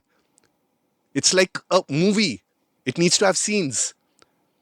And because it has scenes, it needs the protagonist to be in film. People don't recognize how much work went into it. So without pay, it was done for a long period of time. It was driven by very high levels of idealism. And it had its faults, I'll admit it. But it's we need to also recognize that how did these changes take place in me is not because of me finding a book which told me what to do, or some kind of moral awakening in which I saw some injustice happen in front of me. But it was because so many people that I was surrounded with did certain things at certain points in time. So before I get to my next question, I want to tell you a little story as an entertaining diversion which involves Nikhil Pava and a kati kebab. Nikhil is a good friend of mine. Acha. I know him from the blogging days. In fact, it is interesting that you mentioned Kiran also, Jace, because both Nikhil and Kiran were early bloggers like you were. Huh. And it's very interesting that, people who want to engage, they're starting blogs. People who want to engage, they're starting a movement. It all seems to make sense. But anyway, back to the story. तो अभी क्या हुआ कि मैं एक बार दिल्ली आया हुआ था like this time, and this would be circa 2007 2008 or whatever. Nikhil तब बच्चा था, and अभी भी मेरे लिए at some level he is still that chubby cheeked little darling enthu boy. So Nikhil था वहाँ पे, मैं था, and हमारा और एक दोस्त था Chandrahas Chaudhary, also an early blogger, और एक bloggers meet हुई थी. तो bloggers meet में हम तीनों गए. And at one point, there was one particular chap there, I won't name him, and probably I would get along with him today if I were to meet him. But at that time, he was very young and irritating. So Nikhil and Chandrahas and I, we looked at each other. We said, यार निकलना है, लेकिन तीनों साथ में अगर ditch मारेंगे तो अच्छा नहीं लगेगा. So we made separate excuses and we walked out of there. And we had made a plan कि we were in one part of Connaught Place. We said कि निज़ाम्स में मिलते हैं और वहाँ पे हम काटी रोल खाएंगे. So the three of us separately, we make our way to Nizam's, and when our cutty rolls arrive, I have lifted up my roll and I'm about to bite into it with my mouth open, when from the corner of my eye I see someone standing and staring at me with his mouth open in utter shock and dejection, and this was the person we were all trying to avoid. And that guy happens to have come to Nizam, and he's seeing that me, Chandrahas and Nikhil Pava are right there. And, so an act of deception. Negative karma points. Very negative. Huge negative karma points, and all those people who have admired Nikhil Pava till now should realize that the man is capable of deep deception like this. Well, India is better for it in the ways it's applied today. India is much better for it. So shout out to Nikhil if he's listening. Who's, by the way, Nikhil's been on 2 early episodes of The Seen and the Unseen back in the days जब 1 घंटे की episode होती थी. So I'll link them from the show notes. My next question for you is this, that I want to understand the journey between inclination and purpose. You point out that you're there at Karanjawala, you're good at your job, but you're dealing with these petty... मुझे blue-eyed boy बोलते थे. Blue-eyed boy. हाँ, which is not a good thing. उस time पे नहीं पता था. If your colleagues call you a blue-eyed boy, उसका मतलब... बहुत चाट रहे हो तू. No! हाँ. इसका मतलब that we don't like you. We don't like you, yeah. And then you mentioned this constitutional law case around the Jaswant Singh book, and it seems to me that I can totally understand why that must have excited you, because so far you're doing random petty disputes between people, and suddenly here Petty is... नहीं थे, अच्छे थे, high level के थे, but मतलब commercial थे. Commercial the. And here is something that is a larger cause, and I can get why that appeals to you. And then, of course, and what listeners might not immediately realize if they're not familiar with you, is that you've been part of so many of the landmark cases around rights in India over the last decade and a half. Shreya Singhal, and early case was Asim Trivedi also, I think, was your case, Puttaswamy, and even first internet shutdown case in Supreme Court, I did it. You did. Gaurav Suresh by Vyas. Chief Justice dismissed it then, and this was, I think so, in 2015, 16 or 17. But the thing is that, like, at that time, it seemed like an issue, like, internet is a convenience, Apar. Why are you being unreasonable and coming to court if the government wants to shut it down? Because it will prevent a riot. So, larger question then. At what point does it start becoming a case of not I like doing this or I am interested in doing this, but that I have to do this? This is my calling now. Ye karna hai. Amit, I'm not doing this any longer. When I've stepped into IFF, I was on some of the cases, but I was only strategizing. This will be the approach in the case, this will be the lawyers, and after that I did not interfere. No, I don't mean in the limited sense of fighting those cases. Acha, not the cases, but the domain of work. That journey की बदलना है, देश को बदलना है. देश को क्या बदलना है यार, देश को रखना है वैसा. I think मतलब रखना in the sense that मतलब I believe that our constitution is under immense amounts of threat, which have always been there, because there's a gap between what the constitution idealizes and what is the lived reality of everyday Indian. But today, what's unfortunate is that the lived reality of every Indian is being used to organize anger towards the constitution, saying that this is a document of deceit, not of aspiration.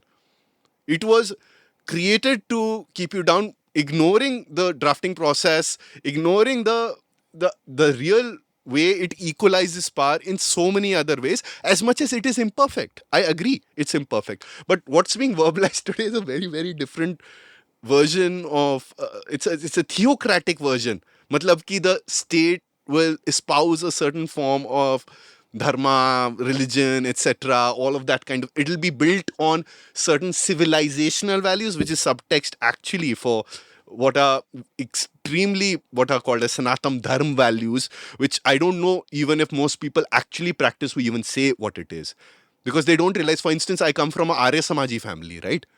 And Arya Samaji was progressive in the day, right? Now I know it's a little captured by the RSS, but even then, these practices are not Sanatam Dharma practices. It was a reform movement. It departed from it in a sense. So I think, going back to your question a little bit, when did I think this is my, like, what is the point when it stopped being something I liked doing or just happened to something I must do? Honestly, I do what I enjoy. So I don't think so it stopped at any point when I was doing it. Secondly, after Save the Internet, I kind of said we have to make a digital rights organization in India. We have to register it.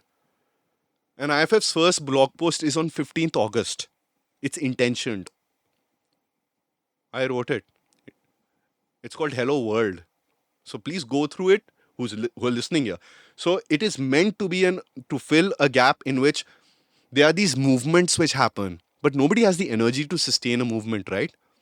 And even the core founders who give weeks without money let their personal and professional lives suffer because they're part of a movement. It is exhausting, yaar.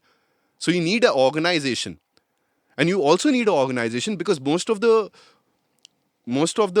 non-profits or the research institutes which are working on the intersection of technology, society and rights in India, due to a regulatory structure such as the FCRA, cannot do advocacy, cannot go to court, cannot talk to a parliamentarian openly, cannot come out with a brief in which they are saying and talking about these 10 things. They can't file RTIs under their own name. They cannot build public movements or assist in the building of public movements. And finally, they are not funded by the public. So with this idea that let's try out this experiment, IFF was created. And from then, I think so, it took me 1 year where I discovered and it was a very great, I had a very tough time justifying it to my parents. This connects back to the earlier part of the podcast in which what are the social values I come from, in which they say, you're making so much money, Apar. You're doing so well. Are you crazy? Are you having a midlife crisis because you're not even middle-aged? Why are you leaving your practice? Want to go and sit with a laptop? You don't even, the organization does not even have has a bank account but has no money, no employees. And then they ask, okay, so you're going to fundraise. What is going to be your salary? Then I say it's going to be this much. They say that now the money the organization gets, whose money is that? I said, it's not mine.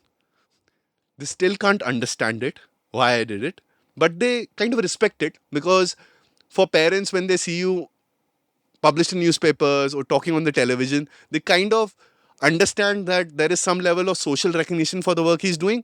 So it must be okay. So they didn't push me, and plus maybe they've given up. But the big thing in this was that when I stepped into IFF, again, I stopped practice on March 31st. So I was closing out a financial year. And from then I took about, even before that, I started a little bit of work. But I said, I'm going to read these 5 or 6 books. One was a management book. One was how to make plans. One was about digital rights. And I said, I'm going to take 3 months and I'm going to make an organizational development plan. I have this vague notion that there's this vacuum there for a digital rights advocacy organization in India. So let me build out this plan. Let me talk to others. not my own ideas, even draw from others, liberally borrow, and then implement it in practice. Because after IFF was created for 1 year, it was kind of in a limbo, yaar. How much can you volunteer and run an organization which has no money, you draw no salary, right? And of course, this kind of thinking did not actually gel with some people. They thought that movements by themselves are needed, and they have raised other movements subsequently as well. For instance, which was Speak For Me on Aadhaar, etc., things like that. And I do respect that. I see that's also a framework of change, but I think an organization like IFF also needed to be there. And I hope over the past 6 years, I've been able to establish at least why there is a need for such an organization. In fact, in my transition note, which was published, I've said we need 40 such organizations today. But it became much more intentioned when I made the plan. And here, Amit, I kind of grew to love even things which I never knew, which were budgeting, human resource management, attracting talent, retaining top talent, bringing a sense of humanism, softer emotive appeal to digital rights, which humanizes it. Grew to love or had to learn? If you have to do something You grow to love it because you. in some way, and if you don't love it that much, then possibly find somebody who's able to do this for you, explaining to them that what are your limitations and offering them support. So I've tried to do it as much as I can. But I loved building IFF, sitting with a laptop, fundraising, getting money. And I built a lot of it in public, yeah. So if you see early Reddit posts from the IFF handle, I'm saying at the end of every month, this is what we have done, this is what we're trying to do, etc. And people are like cheering us on the internet, like complete rando strangers. There's a donor who we are not even doing, like we do set up the widget, etc. for people to donate to us, come out with their tire plans and thumbs like that. But there's a donor who writes to us and offers money, 5 lakh rupees. And that's from reading on the Reddit, etc., things like that. So we are building that public trust. So it's the, and I always said that the things which I'm doing, they seem more enjoyable because I'm doing this with others as well. And of course, yeah, people are nasty. Sometimes they are really like, you know what's really annoying? It's when people support you, but then they take up a lot of your time, and then they are just there to kind of say, ये तीन चीजें आपको ऐसे करनी चाहिए when they're not doing the job, right? Or yeah, इसमें ये type हुआ है, इसमें ये passive voice use है, and they're like 100 times coming in. But I learned to grow into patience, to kind of handle it a little better. And if you'll see, there were like people who were saying that, Apar, your newsletter has a typo. This is not the kind of work and standard which will help succeed in the kind of things you're wanting to do against the forces you are up against. Like you're Oh like my if you're God. challenging the central government and you're saying ki ye tumhara program mass surveillance hai. In mass surveillance, you cannot say MAS as mass, right? They had a legitimate point. So I took that feedback और उसके बाद मैं एक process flow में डाल दिया कि अपार spell check कर लो एक बारी फिर से मतलब cross paste it into a doc and run spell check on it. Don't be in such a rush to publish. And slowly we were able to build it out, yeah. धीरे धीरे सीखा हूँ सारी चीजें. I can imagine Modi ji sitting with your document and saying, spelling mistake, I can't take these people seriously. You're presuming he will. No, I'm kidding, obviously. Okay, He's okay, too okay. busy fighting crocodiles.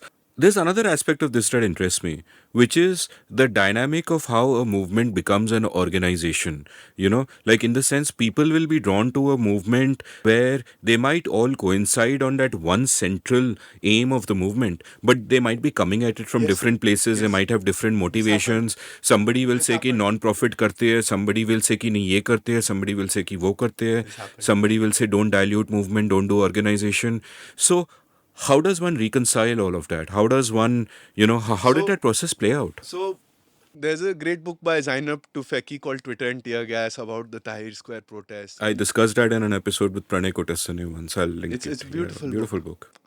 And it's beautiful because it starts with the WTO GATT protests, okay? Then it goes towards the Tahrir Square protests, and ultimately it comes to the realization now that we are in, and I've traveled to Egypt also pre-pandemic, is that the military is back, right? Yeah. So Most what of did the Arab Spring went to hell after the initial hope and exactly, enthusiasm. exactly. She writes in that book also that movements sometimes also privilege people who are the loudest, who assume and take leadership. And it's necessary because you need people who have that level of public courage or certain kind of skills in which they're able to speak to a larger mass of people, yet at the same time handle incredible amounts of attack which come from interest groups which they are challenging. But what movements are not aimed towards usually are towards long term institutional changes which require sustained forms of energy. And the second is the leadership sometimes, because it's moved from one central idea, may not have a clearer agreement on working together on a broader set of goals. It may also mean that the people who think that they really like each other, because movements are deeply emotional things, will also deeply disagree with each other. These are passionate people, yaar. They are working out of passion. So their disagreements will be also coming from a place of passion, deep conviction. Okay. So it's very, very tough for movements to translate into organizations. So Save the Internet was much larger. I have always said was much larger than IFF. IFF only hopefully carries forward that legacy in a manner which it has done recently. It supported a sign-on campaign working with Nikhil and Kiran despite differences which occurred when I became ED. So, देखो, life is long. There will be differences, and people who you work with, sometimes there'll be low points of trust. There'll be massive disagreements, but I believe that if there's good intent, work will continue together. And ultimately, I think that's happened. One more thing which is important is that organizations, I genuinely believe, also present risks.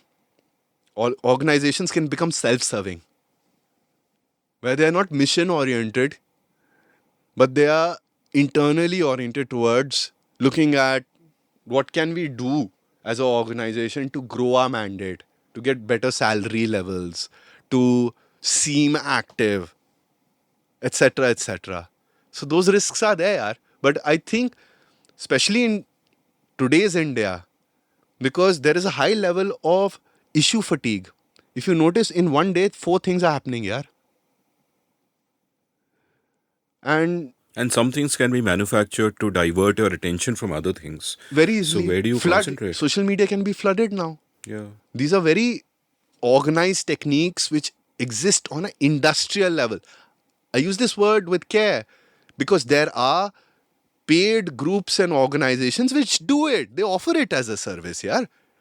So the thing is that if you cannot retain public attention even for about 10,000 or 20,000 people in a sustained manner over an issue which does not link to their core identity, such as gender, sexuality, caste, etc., which are much, much deeper, then attention will shift from one issue to the other over a period of time. Building online movements becomes very, very difficult like that. You do need organized support. Yet at the same time, organizations do movement building really poorly. That's because they are not fast. They are following an organizational plan. I believe there's space for both, but there need to be more organizations, and there also need to be movements which need to be encouraged by organizations. There's a level of turfiness which needs to be reduced around these kind of things. But I'll again come back to what I was saying. The overarching lack of collaboration in India around civil liberties, social justice in the online space is due to fear. Anything can be used to attack anyone. Movement leaders can be doxxed very easily. They can be shown to be not theologically, faithful to a certain form of faith, to be politically incorrect. It can be weaponized against them, right? Small imperfections of conduct online can be used to destabilize an entire movement. And of course, there is always the question of representativeness. Who do you represent, right? So these questions are there. It's been a very difficult as well as friction based process, how Save the Internet became IFF. It's not only because the co founders did not agree, it's also because, let's remember, Save the Internet was also supported by people who come from a certain theology of building digital public goods. It had the iSpirit group, it had Mr. Nandan Nilkani, it had also people who were from the FOSS communities, right? Who kind of believed that FOSS closely aligned. So it was a broad umbrella in that sense. And some issues are easier. But when you say that technology links to all rights under the Constitution, including the right to privacy, we had a Slack actually, Amit. There were 150, 200 people on it. And when we were moving towards a conversation around should save the internet, because we've said save the internet, it shouldn't only be net neutrality, it should be other things. Should we look at it?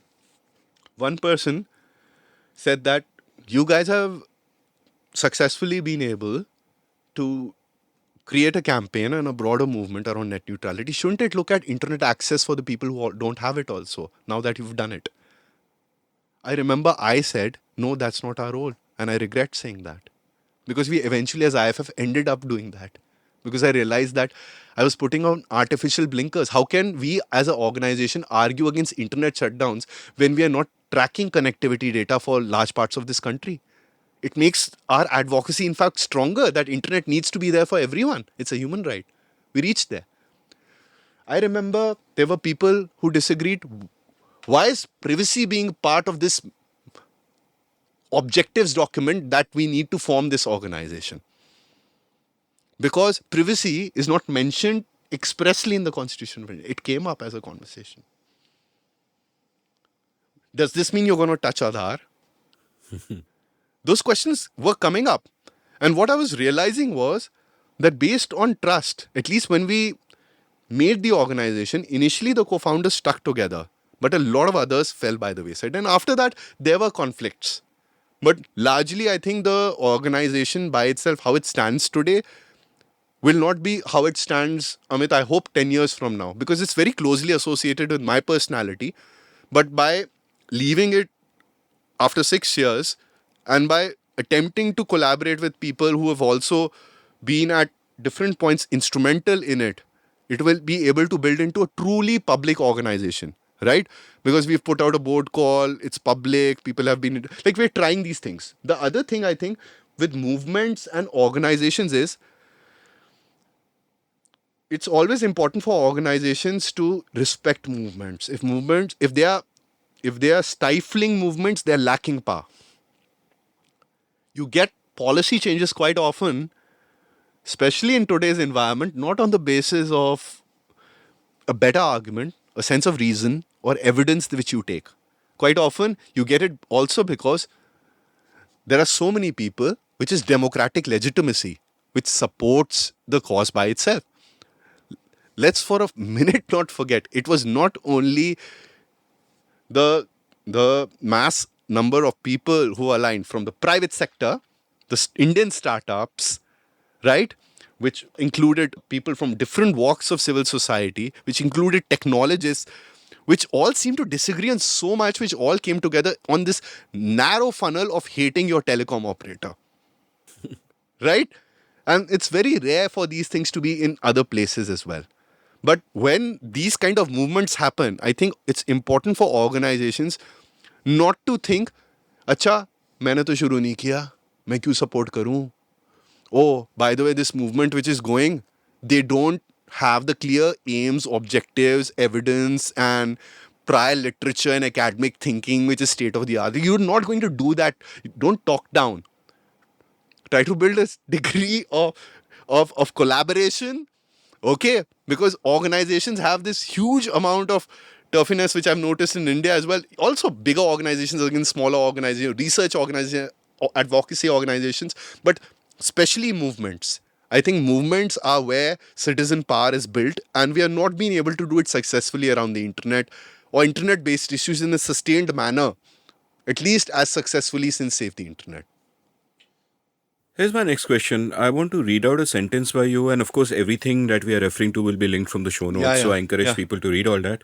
But I want to read out this sentence and ask you to double click because it's just so fascinating and contains a world. You wrote, while you're talking about the early days of IFF, you wrote, I slowly recognized that while the judicial system is an important institutional avenue to advance fundamental rights with technology, these goals were best realized with full play advocacy. Stop quote. And I want you to double click on this because I'm very curious about the process of change when you get down to the brass tacks.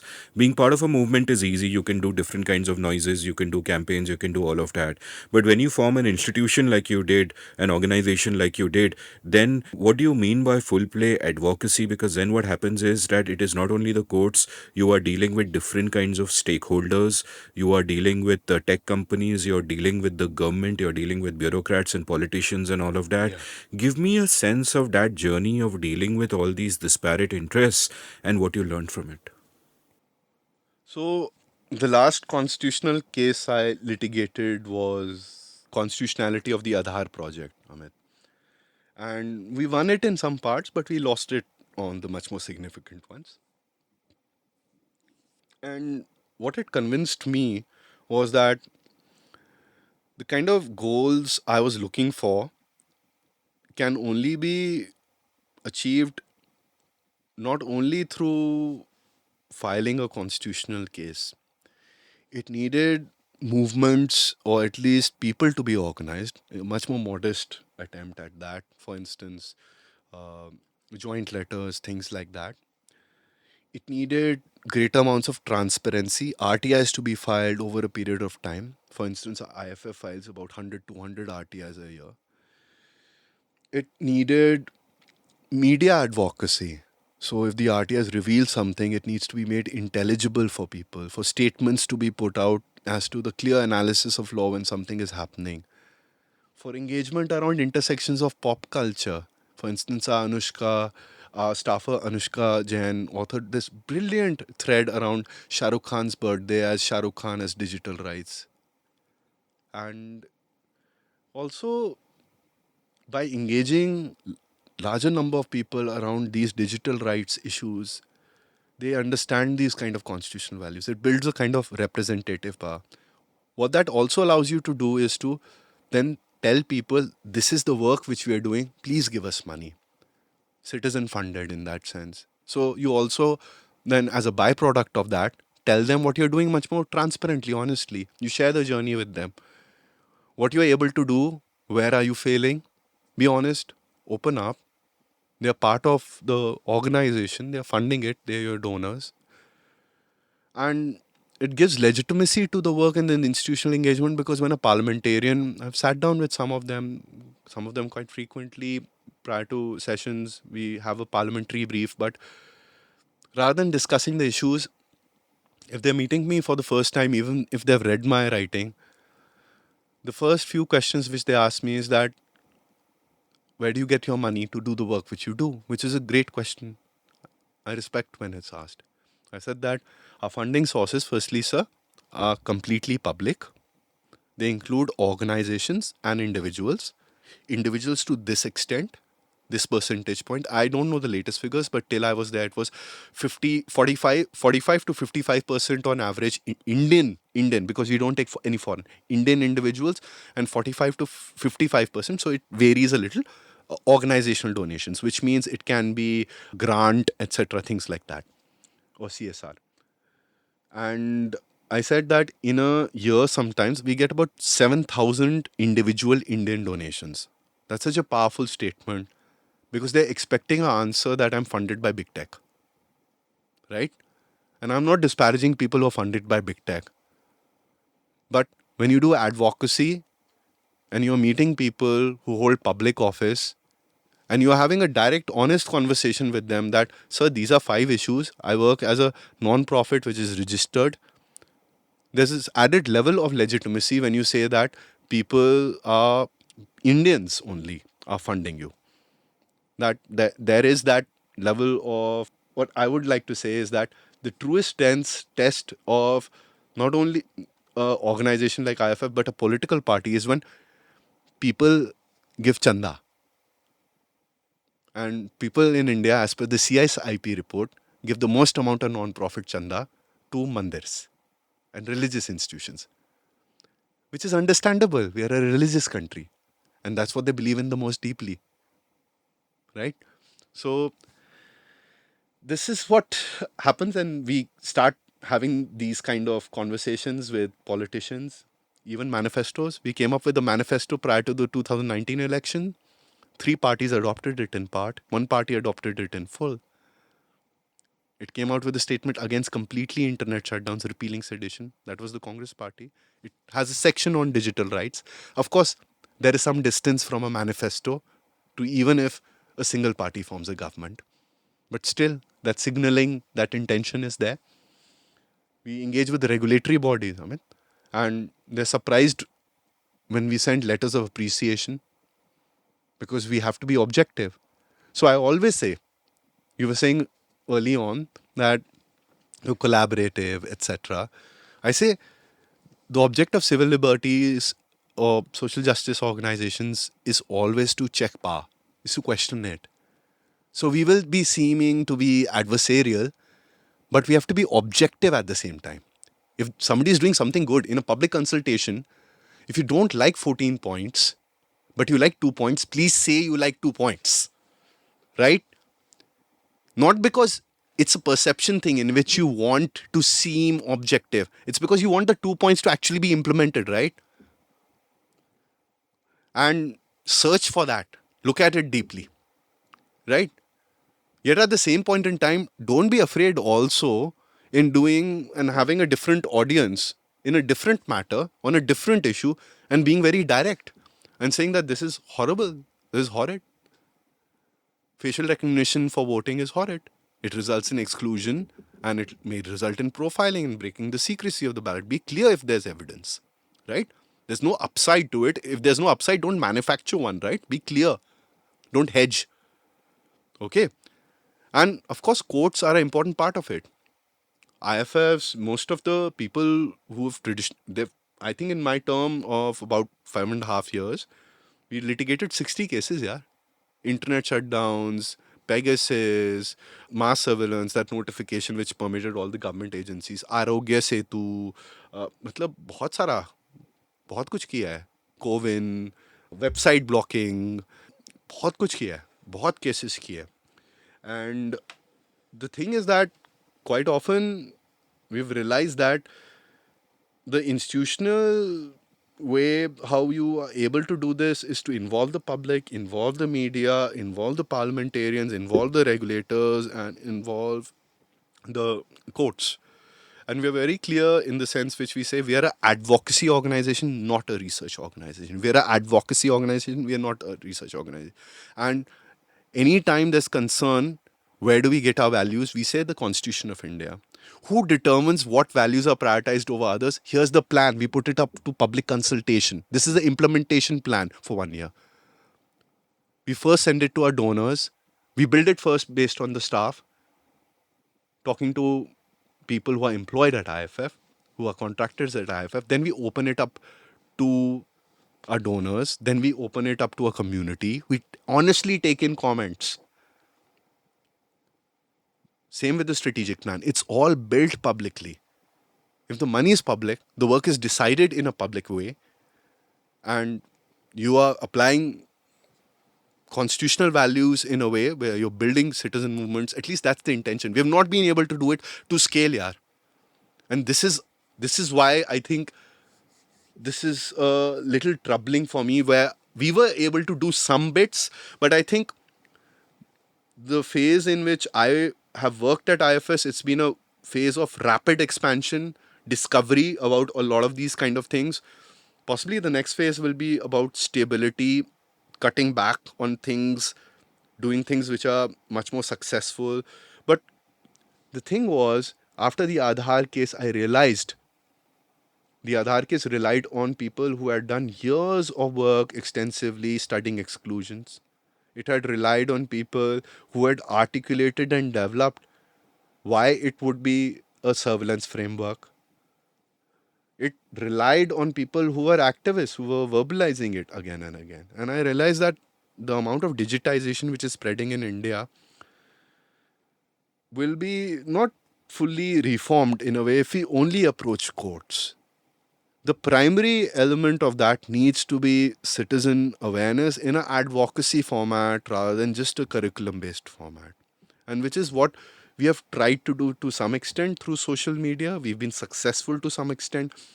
For instance, when Arogya Setu was released, we came out with an infographic. It went viral on WhatsApp. We've done things like that again and again, again and again. Amit. How responsive is the state?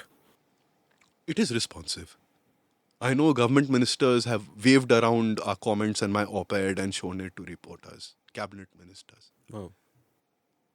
They changed their things also. So they put up the India data policy, India National Ministry of Electronics and IT. We put out a statement or a blog post analysis, and it mentioned, because it was saying that government data will be shared, both personal and non-personal, with other government departments as well as with the private sector. We wrote a blog post on that. In 3 days, they read it, they didn't acknowledge it. We sent an email also, and they secretly changed the document without acknowledging they changed the document. Wow. Then we again spotted an error because they only changed the first page, and we said, this is changed. They changed it again, Amit. And we captured all the screenshots on Wayback Machine and we put it. So even the private feedback I get is like the Ministry of Electronics and IT really thinks that you have a bone to pick with them. We don't have a bone to pick with them in a sense, because we have sent them a letter of appreciation also when they said that, early on at least, when they said that we won't regulate OTT platforms. But it's an adversarial relationship in which we lack power, in which large sections of private industry need to also be on the good side of the ministry, given that it has immense discretionary power, not only to make laws but also how they'll be implemented. And but to a large extent, I'll say, Amit, like we've come across as people who they may consider as misguided, idealistic, but not as like being an enemy in that sense. We follow a constitutional path in that sense. We reason out our arguments. We also send responses to every public consultation. And why would you do that if you don't believe that things can become better? But I don't think so. Public consultation processes are being followed in India to improve the outcome documents or policies or improve the foresight, because every critic which you get actually is helping you make something better in that sense, right? If you have the capacity to analyze those, DRI still goes through responses and improves its eventual recommendations. So government is not a monolith. Government does change, does respond, does set calls. State governments also do it with us sometimes. Governments also change their documents sometimes. We may not get credit in that sense a lot of times. Sometimes even the Prime Minister's office does something which we ask for it. So Andaman did not have telecom connectivity. People there were crying. We ran a campaign in which we brought those voices to national prominence. There were articles done. We filed RTIs. We talked to BSNL. We filed representations in the Prime Minister's public grievance portal again and again. And then he went after 2 months and announced the fiber optic link to Andaman. Of course, it may be linked to the development of Andaman by itself, but we started work on it and it did happen. We don't often get credit though. And we are okay with it to a large extent. In terms of other kinds of outcomes, I would say that governments also take things back. They provide information. So a lot of the RTIs lead us to getting to know also how things are being done in a way. It also the kind of things which we do, public writing and analysis, if you consider parliamentarians to be government as well, in a sense, that part of the state apparatus, I think a parliamentarian, I think so 2 sessions back has, or 3 or 4, has expressly referred to Internet Freedom Foundation's brief on the floor of Parliament. And others rely on our data points and analysis because we come out with a parliamentary brief of the key digital rights points and what you can possibly, if there's a debate, how can you engage around it by looking at these basic materials. So I would say that a large part, if you consider the judiciary to be a part of government as well, we have 60 cases, 500 RTI. So I would say that if you think about it broadly, I would say responses are different, but they are generally, from my perception, about less to do with like we are kind of like enemies. We are mostly like increasing their work and thereby a nuisance. Okay, a very irritating person like that. Okay, so they don't like us.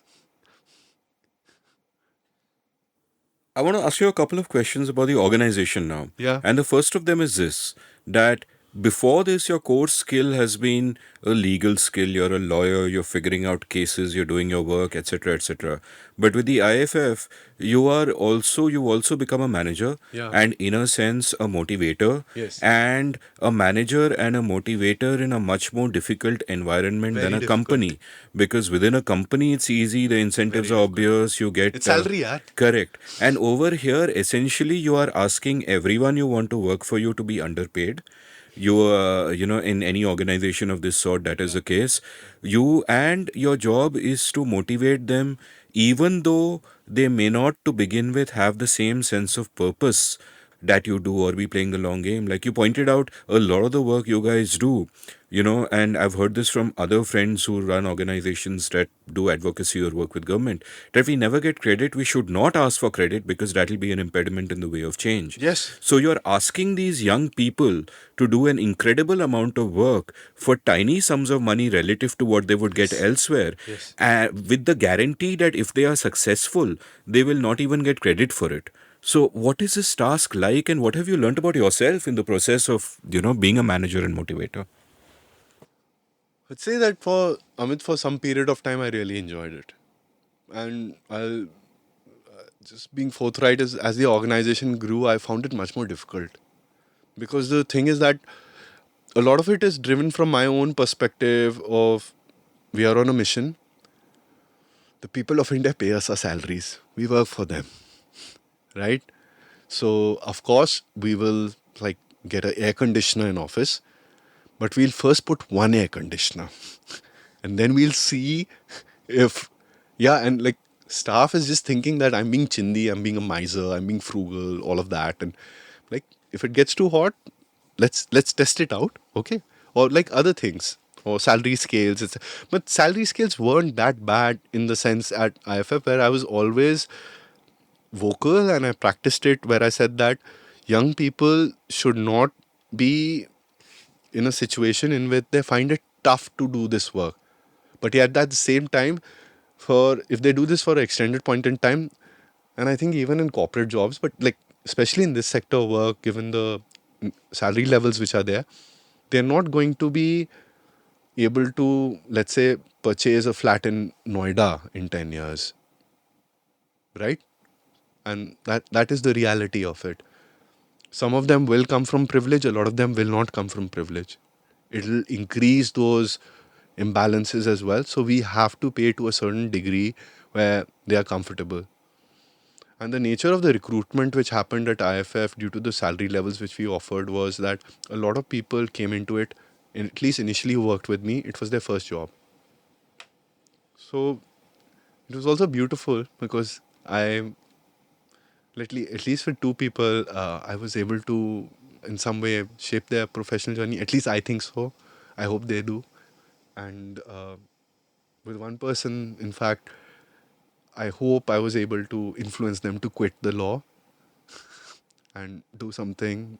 Their parents would not be happy at hearing this, but never No, mind. they're meant for much greater things. They're meant for greatness. So, yeah. So, I've had really motivated people also work with me, really mission driven people who knew these realities, but also were really clear we are going to do it for this extent of time. And I know a lot of people say this, but if they're just like three people or four people in an organization and I'm working with you like each day and sitting with you, there is some level of mentoring I'm offering. And I enjoyed it initially, but then it became difficult, yeah.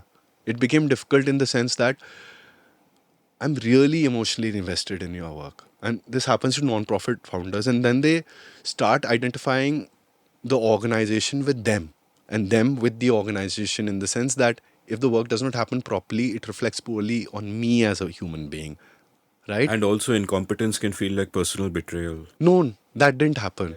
That didn't happen with me. What did happen was it seemed like that there was a greater degree of work and we were not being able to move fast enough to that higher level. So my larger reflection on a lot of this is that I expected too much from people in their first job. But I think I did a okay job. I do beat myself over it, but most of them are in touch with me. They wish me well. I wish them well. I'm supporting their professional journeys. But a lot of IFF which you see is built today is built because of those people. It's like Farkhanda Zahoor, who came and built our fundraising and comms verticals. Built with Shivani, who set operations when I did not want to put any time into these kind of things. Who made correspondence with the board really easy. It's with Devdatta Mukhopadhyay. And if you're noticing, most of them are women, and they really trusted the organization. They identify with it, they've built it. And then later on, when managers came, etc., it became a little difficult for me in the sense where I didn't have a sense of each person. In that sense, that small office kind of thing kind of changed a little somewhere down the line, and it became a little tough for me. I've always visualized my role to be of a coach, not of a person who's batting on the pitch or who's the forward striker in a football match, which means they are the stars, which means they do deserve visibility. And thankfully, in an advocacy organization, Amit, they get to write op-eds. They get to be on video. All IFF staff has done it. We hold something called a members call, which is that if you give a recurring donation to IFF every month from 100 rupees to 1500 rupees each month or 2000, then you get to join a quarterly call in which each staff member tells what work they did in their vertical in a presentation which is offered. And towards the end, there's about 15-minute conversation, which is not live streamed then.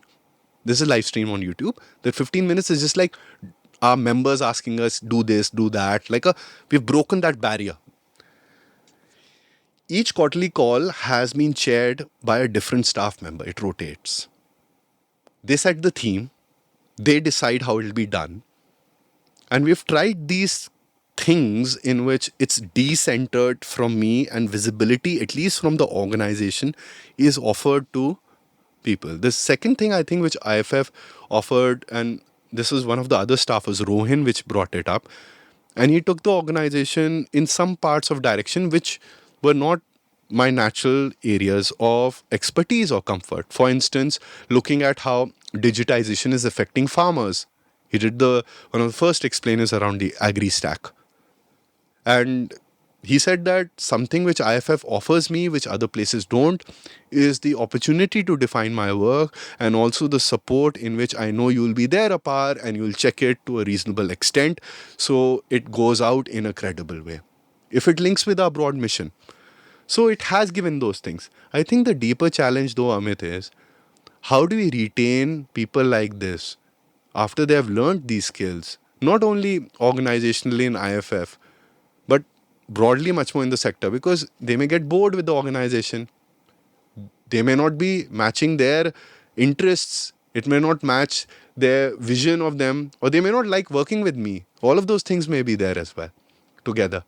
But there need to be 20, 30 organizations and offering different levels of salaries. So talent which is young, which is driven by constitutional values, which knows that technology is a very significant force in realizing it in India today, get to continue that work without being lost to big tech, without being lost to possibly, maybe if they want to do it, they can still do it, but the options are not there. The options are not there. So that's why a person will possibly go on a PhD track. They may not like to stay because they don't see a field by itself or digital rights of 30, 40 organizations. And I think this field is really necessary because we've seen it intersect with online campaigning by environmental justice groups when we represented Fridays for Future. We've seen that with gender, which is a much more well-established domain of the intersection of technology. We are now seeing it with caste. And I think there are organizations which are doing that, but there's a greater degree of donor support which is needed. And I'm not only talking in terms of us thinking about CSR or philanthropies, but ordinary Indians. Ultimately, I think a lot of affluent Indians have understood you need to pay for your news. for it to actually be news. I think they also need to understand, if we are living in a post liberalization world, right? You want an organization which represents you, well, maybe you may have to fund it as an individual. You may not think drawing a small salary you are the person who will traditionally fit within the framework of philanthropy, but you may need to give money for it. And I think some Indians have realized it. I think, for instance, long-term funding which is coming to IFF from just about 150, 160 donors who give money month on month, realizes that it doesn't mean that only today the government did something awful, so I need to give money for this fundraising campaign because today I'm excited about this. This is long-term change.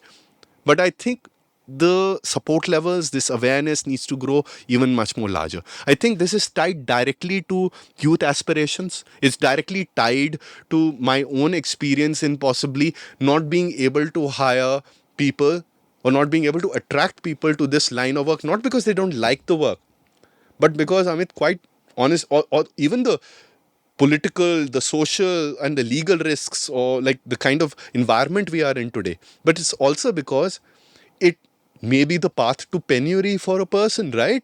So at the end of it, you don't end up, you end up fairly like broken in terms of your values not being realized because you're fighting against such large established entrenched interests, but you also you don't have the money to show for it. You don't have money to possibly travel, take a vacation. You don't have money to join a gym, a good gym. You don't have money to go to the physio. And I'll tell you, Amit, when I was traveling from conferences, I was traveling at my age. When I was traveling much earlier, when I was traveling as a lawyer, I was traveling by premium economy or business. Then I was traveling economy, and of course, people would say, "Oh, but you're still being able to take a flight." But here's the thing: even when I was taking cab, public transport, no matter how tired I am, I'm always searching for the cheapest thing. I'm sometimes going hungry. A person at my level. So it will definitely be affecting people who are much younger than me, thinking that, yaar, agar isko, after he's done all of this, reached these levels, he's trying to think that you need to squeeze this money, etc., because this part of this thing is not funded, right? Despite all my economic privilege, then what does that mean? Is this really a path which will help me build my life, build a house, take care of my health? And I think that's a big, big part of it which is not talked about. I hope you didn't lie when you said that you had lunch and came here. If you want, we can order something for you. I'm kidding. So, one of the things that I really love about IFF is a funding model. That it's a distributed model. You are not taking foreign money. You're not taking money from big corporates. You cannot be accused of being an interest group. There are no conflicts of interest. I absolutely love that, and I agree that people are coming to the realization that if you want something, you have to pay for it. There is that old Jefferson saying about the price of liberty being eternal vigilance. And just as they say, who will watch the watchman? I think it's fair to ask, who will pay the watchman?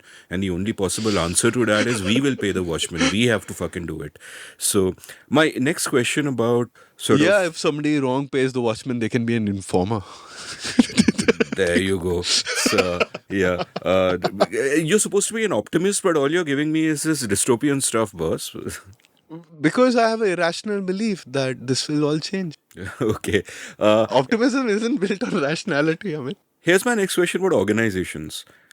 One of the things that happens with organizations in the natural course of things is once they reach a certain size, number one, once they reach a certain size, they get ossified, they lose their nimbleness, they lose the spark, they lose the passion. You have people going through the motions, and that's a danger to watch out for. And the other thing that happens in the non-profit sector is that your incentives, and you alluded to this earlier, but your incentives get more and more inward directed, especially when it comes to something like fundraising. And in your case, of course, the model seems to mitigate against that happening necessarily. Yeah. But how does one fight that ossification? Like when you're a 4-person organization, your passion is infectious and you're all passionate and you're all fighting and shit can really get done. But when you're a 400-person organization, for example, if that happens, then it's different. When you're a 40,000-person organization, it's different. Yes. Right? So what are your sort of thinkings on that, especially as you have of course fulfilled the promise that this organization will never be around one person. Yes. So you've transitioned out, you Yes. announced it publicly, Yeah. you moved out, and obviously, as I've heard others say as well, that you've built a really good team of good people who are forces themselves. But in general, does this sort of worry you? Because you've also said you don't want one organization, you want 40. 40. You're thinking of the ecosystem. Then how does one build the ecosystem? The ecosystem is built based off, starts with the person, an individual. You are the person. Now what? No, I'm not the person. There's a person who's listening to this right now, Amit. And possibly that person is thinking, well, if this muck can do it with all his self-doubt, maybe I can. And it's true. The second thing I'll say is that the environmental conditions need to be there for it. And of course, that's just about, it's so tough right now. People are so scared. People are scared what will happen to them if they say a certain thing, do a certain thing, are seen with somebody. We are living in an environment of fear. Why are so many young Has it become tougher recently? Why are so many young people leaving this country and going away? Earlier, it used to be pre-liberalization. You wouldn't get the economic opportunity which is here. Are people still believing that it's the same lack of economic opportunities, unemployment that bad? I don't think so in certain sectors. It may be there for masses of the youth. I mean, the economy's been not doing well for a decade now. But Yeah, it's not. I've seen Noshid Forbes' book. It's a great book which is showing that it's a struggle and the promise. But the larger question is the direction this country is taking. A lot of people are also, that is a thing which they voice. If you see a lot of the Reddit India threads, they are like criticizing a certain government policy, an event which has occurred, and they just say, immigrate, move out, leave. And I think more organizations in India will inevitably be built because it's needed. And we do have a very vibrant rights-based discourse, and technology touches upon all of it. But my thinking is a little different here. Firstly, organizations, IFF for instance, need to be limited in size. I think there is something to speak about bigness. And of course, bigness as like a large organization is able to do things smaller ones can never do. But even smaller ones are able to do which larger ones can never do. And you can see it in examples of coffee shops, bookstores, or even people who possibly sell you every item which is there in the world today. So I would say you have to be a little much more conscious about the size, because the size also is increasing cost. And cost, when it increases by itself, it may put stress on the mission, on the values, on the fundraising model, on the work which is done, on the quality which is there. All of that because you're wanting to expand and grow under the notional hypothesis that more people means better work and better outcomes. So you need to question yourself again and again, right? Which direction I'm going. Of course, it's really easy for IFF when I was budgeting because you didn't see the pool expand from one year to the next in like a very dramatic way. So you're trying to also work within that same amount of money which you're getting. Okay, these are people who are already working. We need to raise salaries here. Can we add one more here? Can we add one more there? These are their needs. We have talked here. This is how we can do. So maybe it may not be thematic expansion. It may be something just deepening of the work. That's the thing.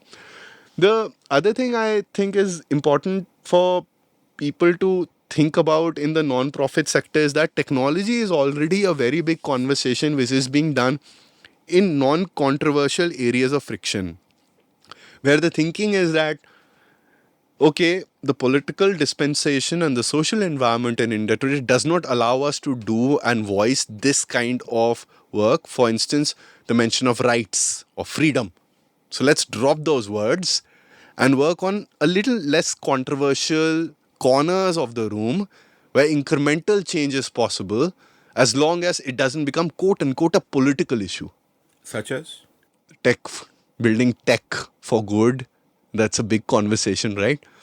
And how do we use technology to ensure that people have proper sanitation, which is a goal aligned with the government? Or how do we make sure that beneficiary data is being efficiently done, or targeting is being done, or remote education is happening? Let's use technology for good, right?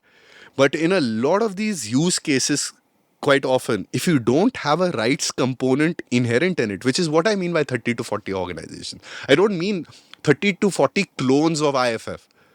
I mean a gender rights organization which also does advocacy around digital rights, which have been there in India, but may not be doing as much work or may have closed down. It has happened. Or doing around environment. For instance, climate and its intersection around technology. What happens with respect to the impact on climate change when cloud servers go up and AI is heating up the world? And that is a conversation which needs to be had. So I think different organizations which look at the systemic change which is happening in our world due to technology, Amit, is what is required. Something which works on issues of exclusion extensively, which has happened with Article 21, but needs, which is another organization, but needs to happen much more broadly. Another thing, it's not only thematic, it's socio-economic. It needs to be done for it to have a deep democratic change in terms of the constitutional values actually being practiced by people who come from rural belts. It's not about the farmer who's holding their smartphone in a PDF when that farmer by itself is not consulted for inputs into that policy PDF and will never read that policy PDF. That farmer doesn't is only that farmer is only put there in terms of an aesthetic rather than a core beneficiary of that framework or participant. And this is why I think it needs to be spread geographically. There need to be 5 organizations, 4 organizations which are there in Tamil Nadu, 7 in Kerala, Madhya Pradesh, etc., which all flow from and they may or may not coordinate with each other, but they will work in some way or the other around There may be organizations, there may be volunteer groups, there may be reading clubs, but the change due to technology is massive. And I think it can't only be limited to what's popular today, which is productivity hacks, start your startup. I'm sorry, it's because he's really popular, okay? Ankur Wariku stuff, okay? I'm just using him as a hashtag, okay? So you can do epic shit, but that needs to be a little much more broader in that sense. It needs to tie in with different areas of social work which have been there. And it needs to be rights focused. Because when it's not rights focused, then your problems start happening. For instance, technology is then used to reimpose, as Nikita at the Criminal Justice Accountability Project has found, to enforce what she calls as settled habits, new tricks, which is that how certain tribes are considered to be criminal tribes and technology is used to surveil them more. And because it's being done by digital technologies, you say it's objective. Computer kar raha hai yaar. This is what the machine says, right? So what we need is a broader level of organic seeding of organizations which happens, which is why I'm writing about these things much more publicly. I'm talking to people much more publicly. Even when I've started this YouTube channel, which I've started, I'm saying, if other lawyers want to do it, let's get on a call. मेरे को भी पूरी तरह नहीं आता, आपको भी पूरी तरह नहीं आता, एक दूसरे को दिलासा दे देंगे. और बेस्ट इज अगर किसी को पूरी तरह आता है and they want to help you, they should also get on a call with you. Definitely, and 1 or 2 people have offered it already. So why am I optimistic? If people are helping me and random strangers on the internet, that's not changed. But I agree with everything you said, but I must also point out that you keep making fun of startup bros, and I know a lot of incredible people who work in startups. Some of them are my friends, yeah. Yeah, and the point is that their business is only going to be successful if they bring value to others. Yes. That is the only way to achieve success. So I wouldn't disparage them completely, and I would actually say that, okay, I'll ask you a provocative question. Don't get mad at me. Hasn't Jio done far more to bring internet access, to spread internet access in India than you guys have? Yes. Sorry, I said yes. I thought I'll be playfully provocative, but I realized that it might even be offensive because I No, don't it's at not all want to offensive. disparage you. No, it's not Yeah, offensive yeah. at all. Hmm. And Cool. of course, they did it by purchasing a telecom license from Yeah, another. yeah. वो तो हाँ full cronyism हुआ. वो हाँ forget the हाँ तो yeah, हाँ yeah. Yeah. हाँ तो. Uh-huh. Okay, so next question.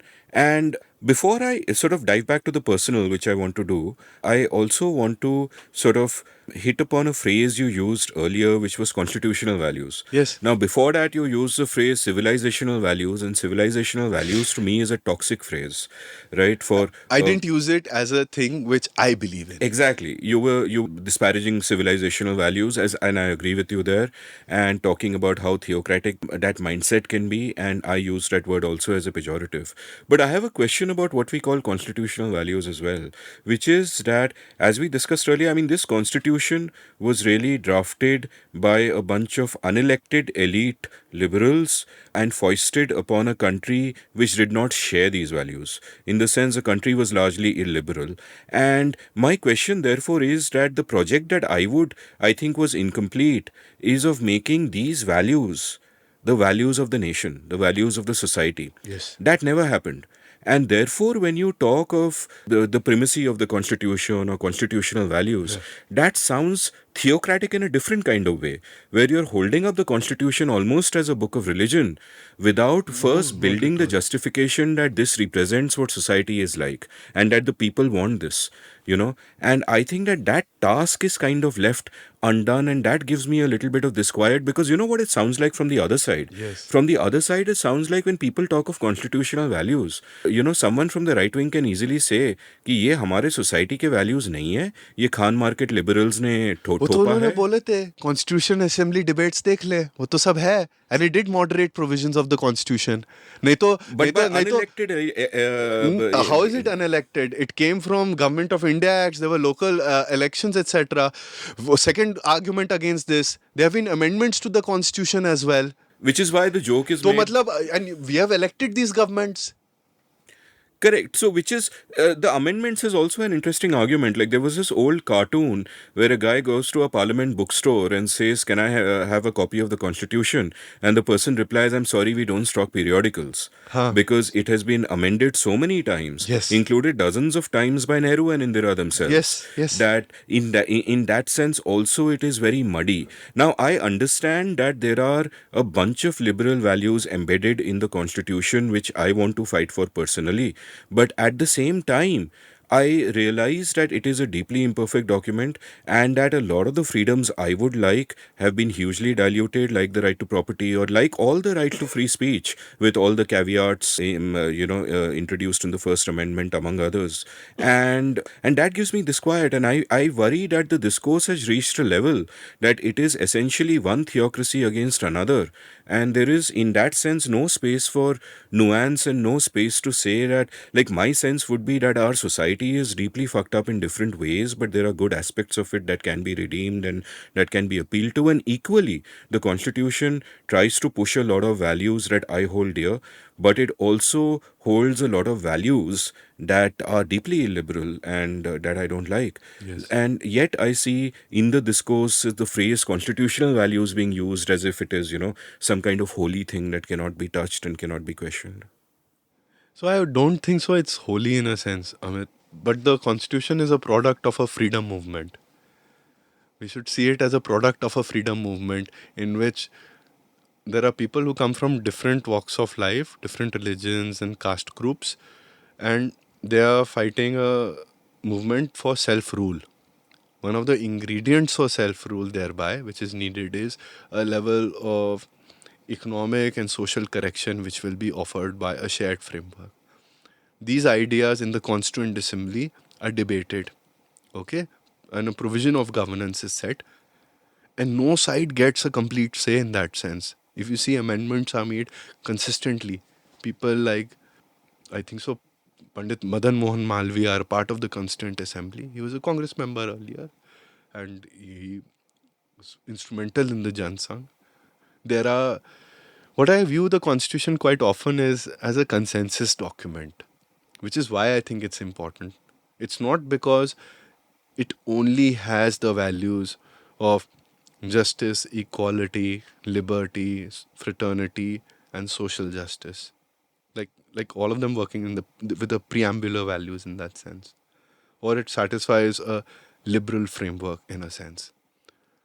It also is a reflection of what is India as a country, because we are trying to also ignore then what is the federal character of this country. Why people from Kerala, Tamil Nadu, even Gujarat or Madhya Pradesh or Uttarakhand or Rajasthan, Bihar, Jharkhand feel that they need to have a level of say over their own state in terms of how their curriculum is designed, how their public departments work, and it has a huge amount of imperfection even at that level. I mean, the Constitution actually centralizes power hugely.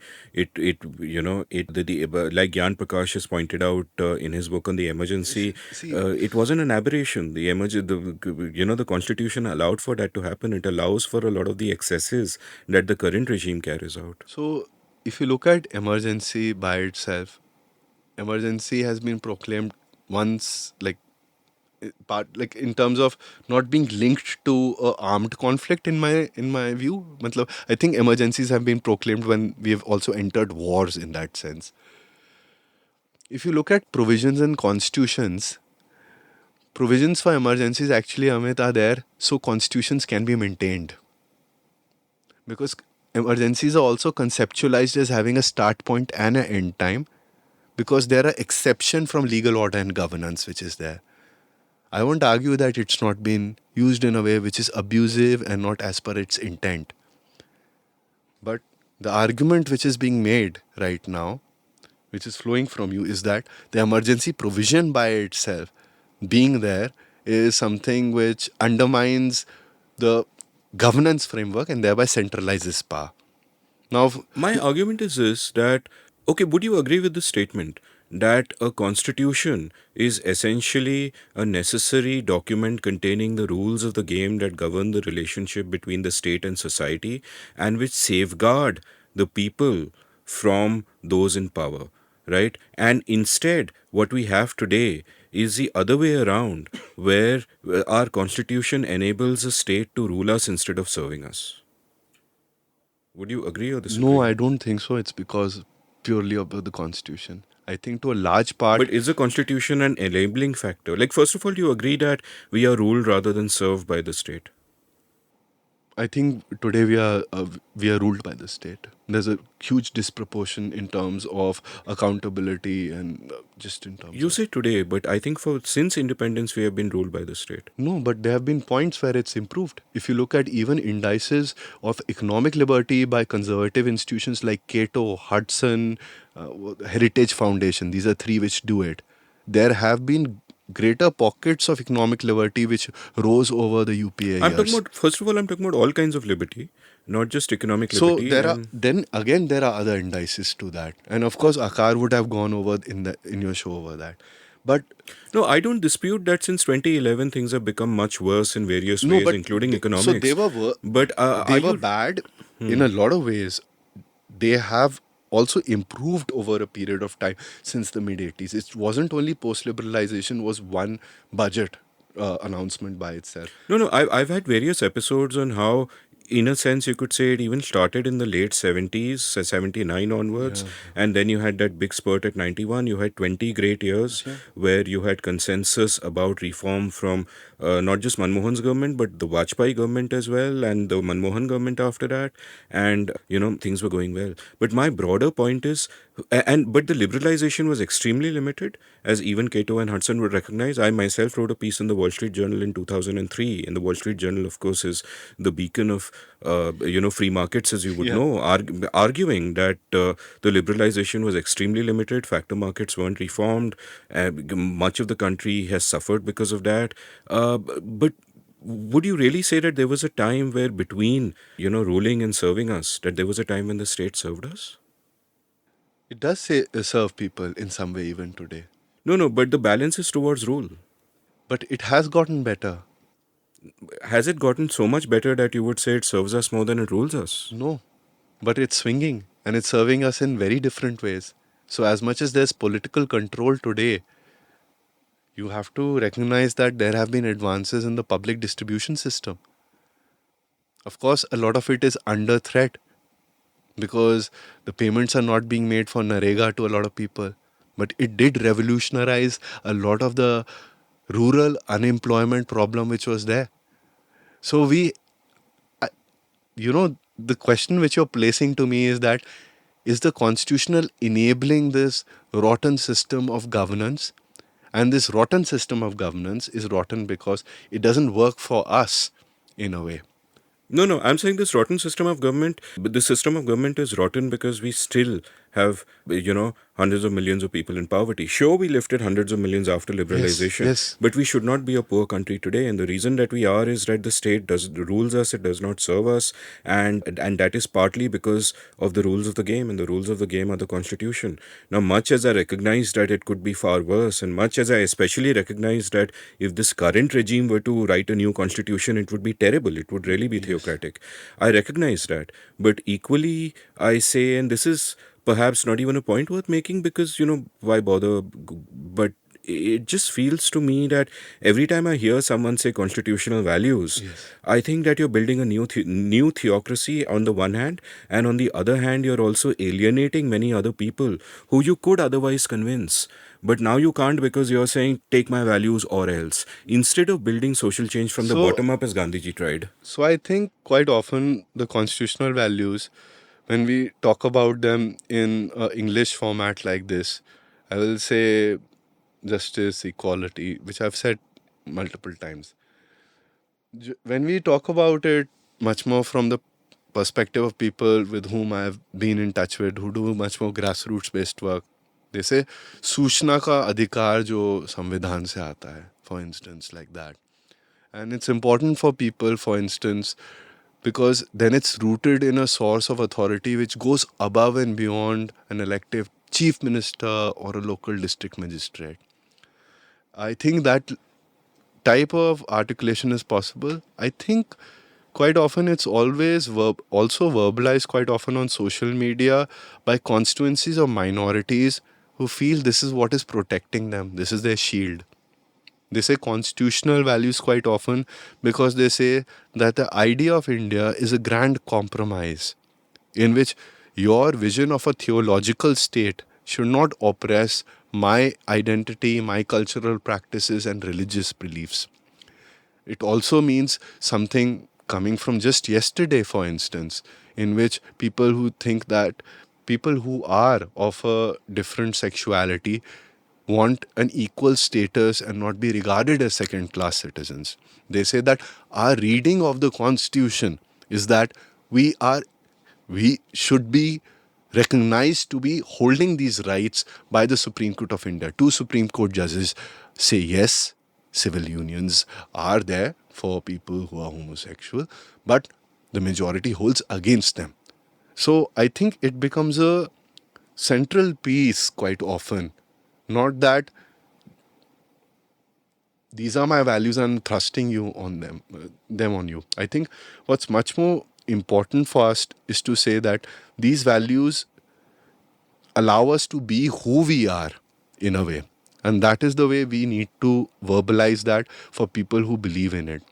For instance, if I'm sitting with someone who believes in a theological state, and I know this is, I think this is the Karl Popper dilemma, who says that no, we need to be a dictatorship and holds illiberal values in that sense. I need to be okay with that, and I need to be reasoned with them, and not consider that a national security threat if one day I come into power, right? And to make that person feel comfortable who holds those views while they are in power, that I will abide by that and respect that, is to appeal to their sense of human decency, right? And I think that's what's important, especially when we sit down with possibly members of in a alumni school groups or family where there's some degree of familiarity, right? ठीक है boss, ये तू, all of you think this. I don't think so. It's a great way to think about the world today, to think that X people are Y, or to think that your ideas need to be imposed on everyone, but yet at the same time I can live with you voicing them and your bigotry to some extent, as much as I think that I don't agree with it in a sense. I think we are not able to build that level of agreement around that the constitution is what is allowing you to do that quite often. For instance, the BJP and the Jan Sangh were registered as parties under the Constitution of India. Of course, you will say that, of course, the Constitution should have not allowed, or like people may say, should not have allowed it, etc. No, Or I would not say that. That would no, no, also be that's why I'm liberal. walking back from it. Yeah, I'm yeah. saying that, but the thing is that political ideologies, to a large extent, are recognized within a larger frame because of what we call as constitutional value. It serves different functions. I would actually be very hesitant of saying, or by in terms of attacking people for saying that you don't believe in constitutional values, etc. If anybody's seen my online engagement, at best what I do, I wish somebody goodbye and I stop engaging. And I even then wish them genuinely goodbye. It's just that I don't have enough time and energy to engage with you because I think it's counterproductive. So I agree with you about the good aspects of the constitution, but I should also point out that until a handful of years ago, we had 377 with us, Yeah. we had adultery with us, we Yes. still have sedition, which was ruled unconstitutional but So then came back. And so, but these are the Indian Penal Code. Now I know, but they should have been ruled unconstitutional long that ago if the I'll constitution tell you was. the problem here. The problem here which has occurred is that the judiciary has quite often been reluctant. This history of the judiciary is that Shreya Singhal in section 66A, in which it struck down a central enactment which criminalized speech, is an outlier. It does not rule offences to be unconstitutional. There's a presumption of constitutionality in any central act of legislation. It's been conservative.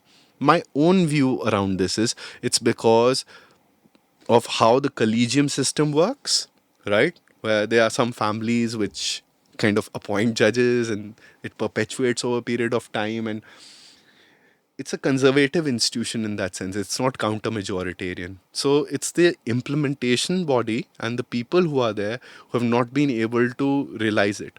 Now, 377 again ruled unconstitutional by the court. The baseline was the constitution, but the movement for that in fact started a little earlier, right? And it intersected with the social movement, which is why I think that Which is what I want to see more of, social movements. no, but it also needs institutional engagement. Of course, all of that. Yes. But So again, what is what is giving a framework for all of that is, for instance, public assembly, online advocacy, etc. Things like that, and it's not easy, yaar. Matlab, it's not at all easy. But I think if you're thinking about, and I know this is a conversation which is provocative, which is being brought up again and again, and I'm not very comfortable engaging with it also. I mean, that's why I have not engaged with when people have said somebody's written a book. I don't even name that book.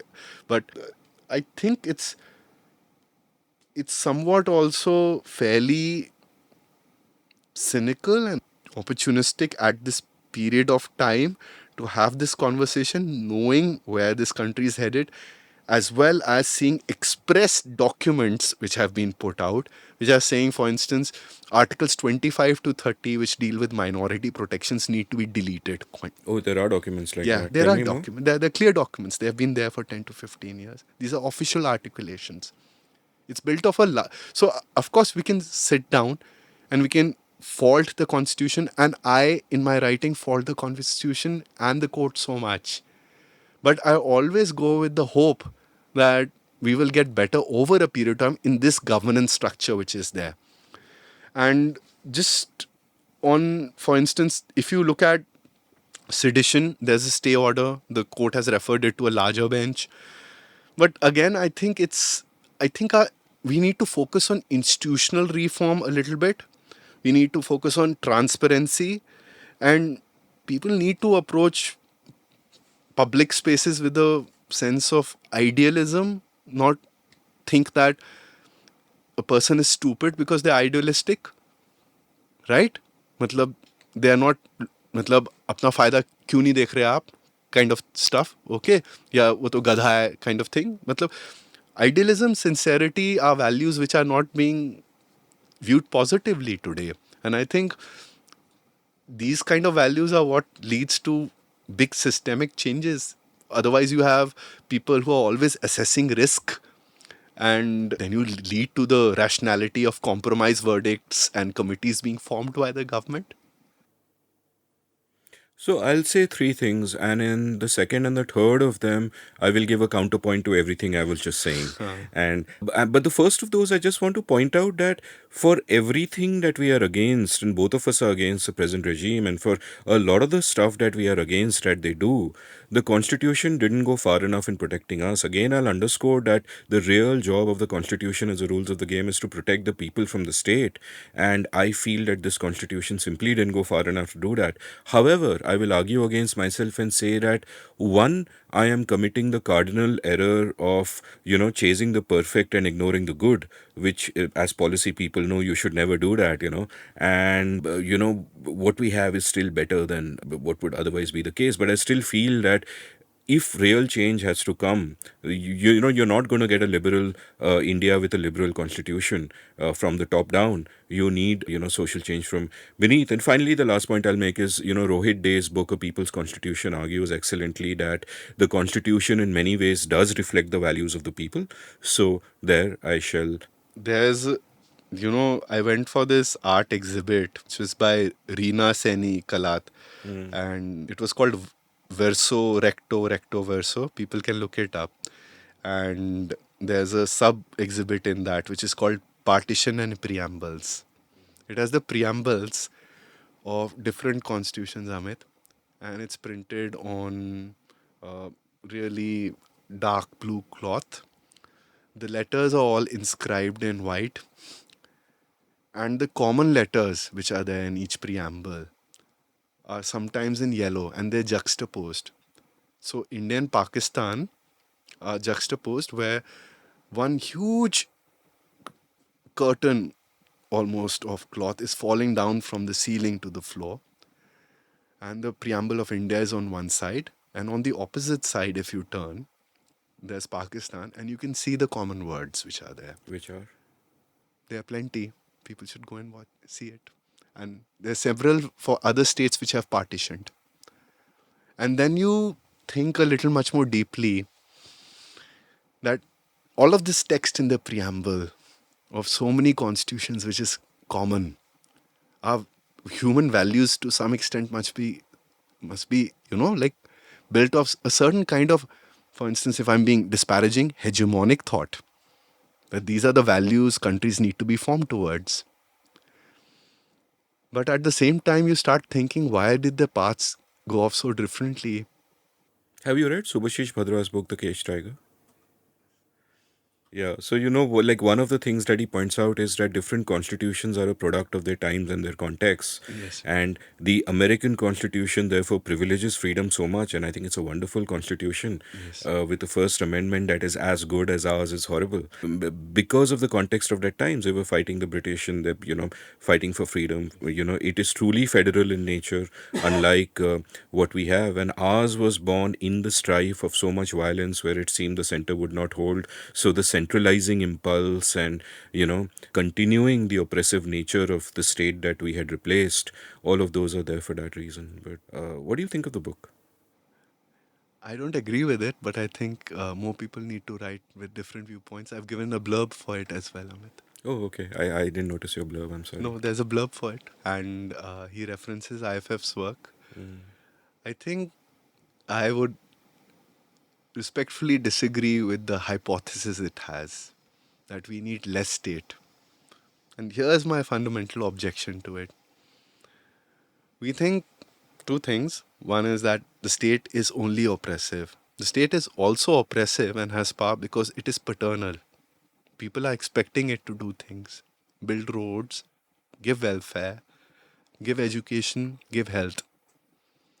Second presumption it's built over is that this power will be abused. Of course, it is abused in a lot of things, but it's also providing a function. And the second is the market alternatives which are there will be much more efficient. At least that's the word which is used quite often. Innovative or human centered. I don't think so. Human centered is used for market alternatives. And the government should just offer a competitive environment, possibly in my utopia, I would say, of small and medium sized enterprises to do that, right? Now, I don't think so many laboratory test conditions exist.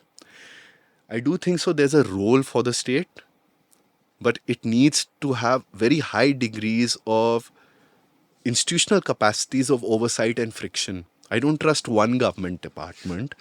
I don't trust one person. I want different government bodies to have oversight over each other in terms of playing clear functions, financial autonomy, having functions which work very differently. Because other models do work, they work in different ways. If we look at education in, for instance, Kerala, and you can argue that Kerala has always, to some extent, had a leg up, it's not as if the state being paternal by itself to some extent is a core negative in a sense. Also, private service providers, if institutional capacity of the state towards ensuring good conduct is not good, good incentives also become bad. For instance, if you ask what are the incentive structures for payouts in private medical hospitals, why would so many upper middle class Indians sometimes prefer to go to a AIMS, or there may be a subtext behind it? So I think it as a larger hypothesis is not clean. I think there is a space between which market based and state based intervention needs to function, and it needs to be a little less ideologically or narrative driven and much more heuristically driven. And of course, you were right in the first part of our conversation to look at incentives, but we also have to look at structures, how they are working. We have to look at structures because they create incentives. Yes, and for instance, I'm not opposed to even looking at for what time the Khadi Gramadyog actually worked and what time it went wrong. And we also seem to be forgetting that really large companies in other countries also happen to be public corporations, which sometimes even go out and come in from private ownership to state ownership all the time. Really large companies. For instance, I think Safran or Dassault, French companies have this history, etc. So I think there's a greater degree of complexity behind it. Also, I think to some extent, I agree with him. I think the state uses its paternalism for its own political interest. And to some extent, it works well when it is with the people you like. Because the benefits are flowing to you in some way or the other, incidentally, or you're not threatened, or they match your wavelength, or they like you, people like you. But the political interest risk is definitely there. The second risk is using it against opponents in a way in which power perpetuates by itself. People are not used to demitting office voluntarily or looking forward to it as joy for some reason in India. Like nobody wants to take time off for some reason and spend time with their families, right? Everyone wants to be a busy politician all the time, perpetually in power, right? Rather than go back, think, play a role in the opposition. All of those things are there. They are big imperfections according to me. So I agree with the parts in the book which relate to how there is greater amount of state control, especially how it manifests towards policing. So what I would be really really motivated towards is looking at police reforms. How are they recruited? From where are they recruited? How much money is given to them? What is their payouts? How are they promoted? Why are there are no police accountability committees? Why have we not reformed the police acts? Why do they still hold a bloody lathi in their hands? I would be interested in the coercive power of the state completely and reforming it. Because again, according to me, that is a paternalistic function which results in the greatest amount of violence as per the Policing in India report on people who are from any pocket of our society which lack power, maybe a minority, maybe socio-economic, things like that. The rich and privileged like me can figure our way out. Mostly if we don't say things like what I'm saying today. But like that's why I hold some disagreement. But yet at the same point in time, I believe books like this are important. I've seen his engagement in which he's gone to different forums, he's speaking on it. He's regularly putting out tweets as well. And I think all of that is valuable. More people need to engage with topics of public policy, write popular books around it. And I think it builds a diversity of thought. It builds a culture of conversation, of dialogue, rather than imposition through power. That my ideas are better than yours because I hold the stick and you don't. And I think that's what's important. So I'm even grateful because I think he would know that I would have disagreed with some portions of the book, but he still reached out to me for a blurb, and I really don't think so. Like it's a bad book, and I would recommend more people to read it. Long may this kind of dialogue continue where we can disagree respectfully, as you and I, in fact, did in an earlier part of the show, and even just now. And I won't litigate this further, especially as you have much more experience in litigating than I do. But I will, link my episode with him from the show notes and the Yes, book and yes. other episodes that I have done. And I would encourage listeners to listen to both you and him and anyone else who may have any other point of view, as long as they're being polite and civil in their discourse. Let's sort of go back as we get close to kind of winding this up, and I want to go back to the personal, Yeah. because part of what I've already mentioned I really admire about people like you and Atista and various other people who've been on the show is this sense of purpose that comes at the cost of personal enrichment. Like for someone like you, the opportunity cost for doing what you have been doing would be incredibly high. The roads not taken would lead you to really different places, and you must have seen so many of your batchmates and colleagues flourishing in the conventional sense of the Yeah. term, Yeah. and you chose to give it all up and do this. So, how does, do you think about that sometimes? Do you think about roads not taken? Yeah, I do. I do. How do you reconcile yourself with it? Or you are, of course, going back to your private practice now, so is that sort of Yeah. a halfway See, between? firstly, the thing with me is that I come from generational wealth in a sense. So it's not like I have a level of anxiety in which I know I'll go hungry. The second is that I did private practice for 10 years. So I have some level of savings and it was tremendously financially rewarding. I took care of some degree of financial planning before I stepped into what I do. Thereafter, I have followed a path in which I have been able to practice my values. I consider myself lucky. So I also know that while others are doing what they love, I get to do what I love. And that's really important for me. So that level of satisfaction, I think so, is what overcomes a lot of the self-doubt which is there, a lot of the sense of comparison. And I also keep telling myself that apart, don't compare yourself with others. One more thing I think is important for me to say for people who are thinking and listening to this is that it's not as if this is a tale of sacrifice and tragedy. I'm on Amit Verma's Seen and Unseen, guys. No, seriously, yeah. I'm here. Yesterday I was on a panel. And like I don't like being on panels and sometimes in public visibility. I like to share it as well. But it's not like a small part of me does not enjoy it. I'm I have avenues of publication of my views in national newspapers. I get to read things, expand my area of thought, get to know I'm wrong, meet really interesting people from different walks of life. I got to advise on something recently and got two signed posters because I didn't charge them. Two signed posters from my favorite director recently. So life is not that shitty, yeah, Amit. Like I think so. I like of course Tisa has done far greater and braver work than me, and so has Akar. But having a little sense of Akar, I think he'll understand what I'm saying. Well, ultimately, if you're enjoying what you're doing, and it's not like you're draped in some level of ascetic purity in which you become a monk and you forsake the world, right? You are open to a certain level of hedonistic desire and pleasure in that sense, right? I think that kind of mixed mode of living, just like a mixed mode of economy, is what I prefer. And it's not that bad, yeah.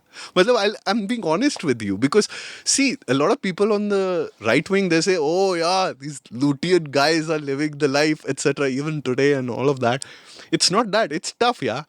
I told earlier I'm making choices as to, like always doing the cheapest flight, always doing the cheapest cab, sometimes not eating food when I'm traveling because I'm trying to save money. And all of that is also not a great life, but yet at the same point in time, it doesn't mean that I am I'm forced to take only public transport if I'm shit tired at a late night flight and I can take a good comfortable cab instead, right? You make these kind of choices, Amit. So, it's not the high life in a sense, but it's also really not bad. And in some ways, it does compensate in terms of at least one bit it is offered me. It's really meeting interesting people over the course of my work and making great friendships in very different domains. And I'm so thankful. I'm sorry, guys, most of my friends are not lawyers. Yeah, well, you said most, so some are. So there is Some hope are, for lawyers. some are.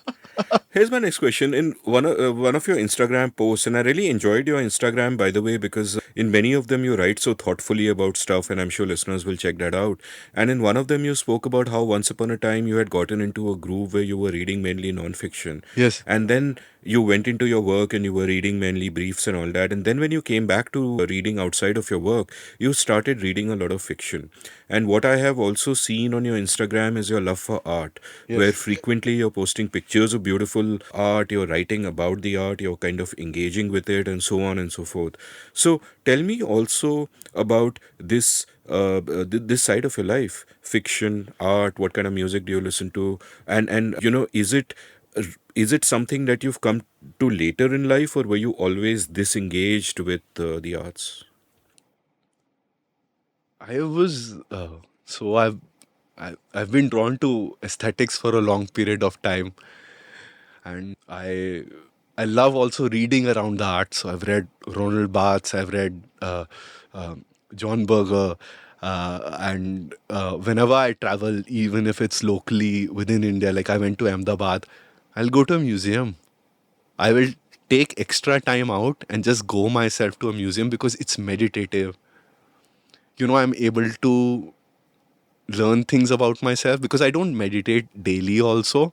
And I like because I can't run now every day for like 6 to 8 kilometers, which I used to do earlier.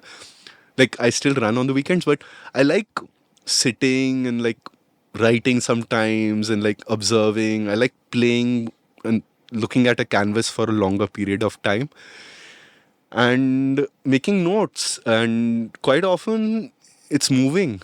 A lot of this thing kind of really deeply affects you, and you're able to know what you're passing through. And of course, I'm not doing it every day. So it's over years. I started out liking more the prog movement, the Indian progressives which were there. So Hussein, Raza, Souza, all of those kind of people, read up a lot about them, read about their letters to each other. And there's always one person cribbing to the other person why they don't write back. Okay. For instance, and one person who's the star who doesn't write back. So it's just not about emails, right? So Souza is writing to another member. Why is it Hussein writing back? He just exhibited here. Is he doing well, etc.? And you can always sense a tinge of insecurity there. But it's also very interesting. These are all collectives in a sense, which is why you find it so befuddling when somebody says this is a network, this is a poetry. People need to talk to each other, artists, lawyers, activists, journalists, even influencers and YouTubers, to learn from each other, right? It is always a community. So I started out liking really the prog stuff, and the National Gallery of Modern Art was my favorite place when even I was practicing, because it's not that crowded in the afternoons. The High Court is right beside it.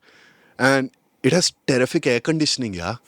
And in the Delhi summer, if you go to the extension block, which they've closed for several years now, It was beautiful, beautiful. मतलब कोई भी नहीं होता था and great air conditioning. But then later on, I've gone to several museums of different kinds, and much more recently, I've been drawn towards much more. I, I hate calling them tribal, but Indian forms of art, more ethnic practices in that sense, like Gond art, like and how they are being interpreted now in a much more modern context. So aesthetics has always been a big part of what I have found to be not only pleasing to the eye, but prompting a deeper level of thought. And why I read fiction or non-fiction and I do all of these things is because it's, of course, instrumentally, if I think about it, what does it serve me as a person? It offers me the opportunity to think laterally. Like it does something in your mind where it again like shakes it up and gives you a different kind of idea. So, sorry to reference Steve Jobs, but I'm now recovering for all the disparagement I directed towards startups and tech. Steve Jobs read widely in the library, which include reading about fonts, which is why the font on the Apple looks the way it does. There's a Library of Congress ad where he refers to a journal publication in which he says that they measured the land speed of a human against the land speed of a condor. And the human came in at about 16 to 18 kilometers per hour, and the cat came to about 55 to 65, or cheetah, leopard. And he says, but a human on a bicycle beat him. And computers are like bicycles for the mind. So, what this demonstrates is when you read widely, when you even read from journals which are not about the law, when you read about aesthetics, when you engage with matters of fiction, you are not what is used in the law as a metaphor. It is used, is that you're not a mere mason constructing a case. You're an architect. You can visualize. So, instrumentally, it does that for me. But I think in a much more deeper way, it gives a sense of relaxation and it's fun, yeah. I enjoy it. One of the reasons Ajay and I called our show Everything is Everything is just as a reference to this, that everything is interconnected, and therefore, the wider your interest range, the more it can kind of do for you. So I'm going to segue from this to my penultimate question of the day, which is that the tradition on my show is that at the end, the guest has to recommend books, films, music, art, which means a lot to them.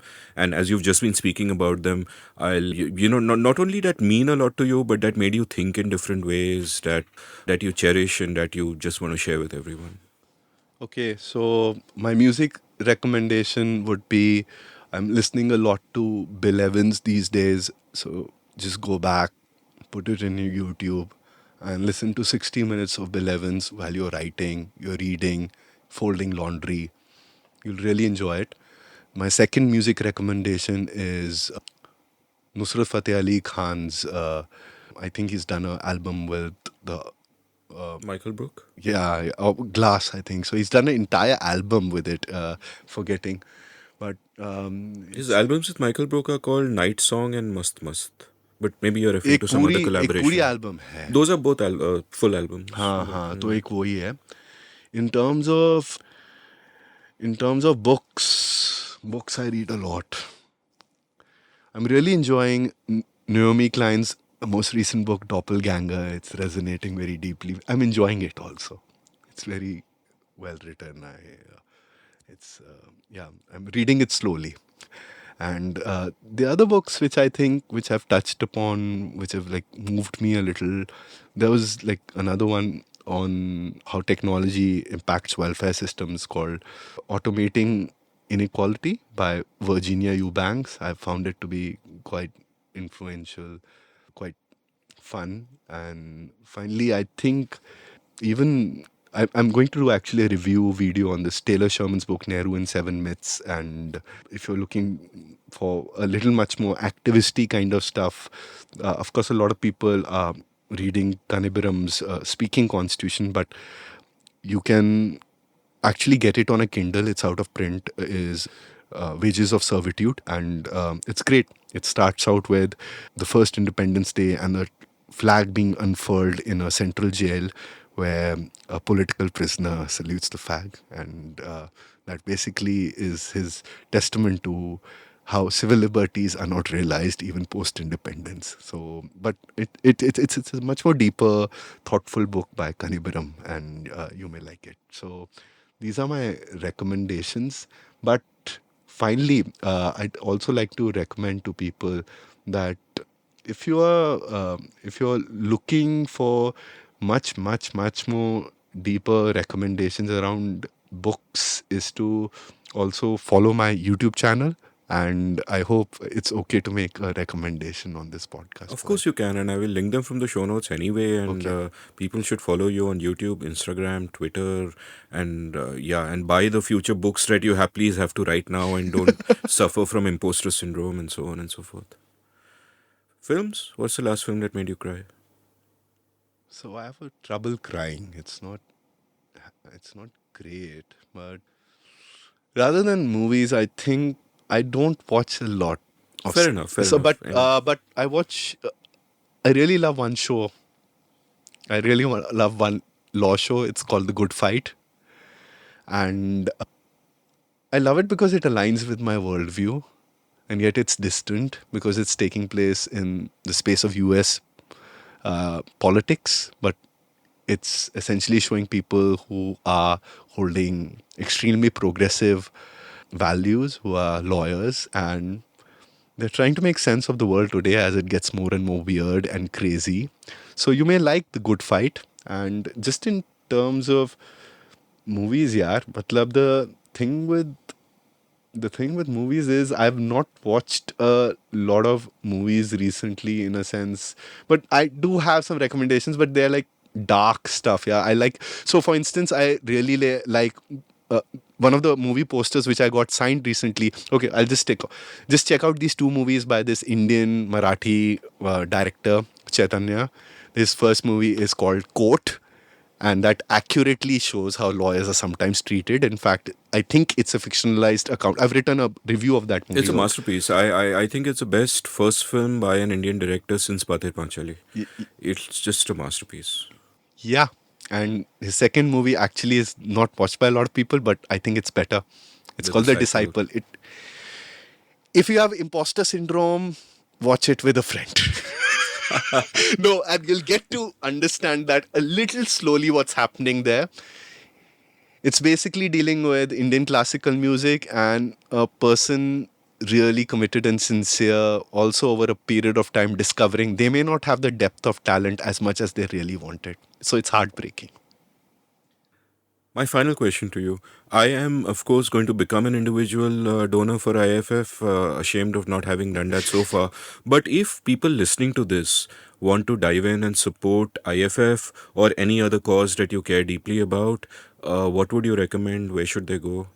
So I'm just going to start with saying something which has happened recently to me. So last weekend I was teaching at IIM. I had been called for a course. So they have the archives there. Their first director was called Ravi Matai, and they have named the auditorium behind him. And I was walking through the archives. I saw his resignation letter. He resigns 1 year into his second 5 year term at 6 years because he says our organization should not be determined by the ideology of a single individual. And I hope that my voluntary resignation sets into motion a culture of relinquishment rather than holding on to a post. I'm saying these things because quite often people lack trust in non-profit organizations. There is a culture of sometimes founders holding on to it. I'm a co-founder, but I am also a member of this community who is truly saying to people who are listening to it, IFF is your organization. It is not only mine. Over a period of time, I hope it becomes into an institution in which people who come into the board at governance level, come into the staff, people who fund it, shape it into the way which is needed, fundamentally agreeing that or fundamentally pushing it towards a direction which is basically good for people, good for the country in terms of the kind of advocacy which is risky, which is brave, which is not usually done in India, right? So, of course, financially support it for people who are, but demand accountability. If we put out a call for coming onto the board, it's a public call. Please consider becoming a board member. Do join the public calls. If you would like to sign up for the newsletter, sign up. Send emails to us. Tell people at the staff what you would like them to do and how would you like to do it with them. Many people may not know we have collaborated with close to 30 artists who have made different kinds of illustrations, graphics, designed entire projects. Our facial recognition tracker, Panoptic, it's designed, hosted, created completely by volunteers. So you can volunteer your skills. So there's the intent is there. If you have enjoyed this podcast and you truly think IFF may not today have the ability of being a public organization, I hope you see its promise. And even for people who may think that it's tied to me very closely, is to push it towards the direction where it needs to go in future. Inspiring words, and I've learned so much from this conversation. I listened to it again, and there's a lot to process. Thanks so much for your time, boss. I feel guilty taking you away from the nation for half a day. Our nation, the nation will do fine. It has 1%. The nation will do fine. Thanks a lot, boss. Thank you. If you enjoyed listening to this episode, check out the show notes, enter rabbit holes at will, many great links in there. You can follow Apar on Twitter at Apar1984. You can follow me on Twitter at Amit Varma, AMITVARMA. You can browse past episodes of The Seen and the Unseen at seenunseen.in. Thank you for listening. Did you enjoy this episode of The Seen and the Unseen? If so, would you like to support the production of the show? You can go over to seenunseen.in/support and contribute any amount you like to keep this podcast alive and kicking. Thank you.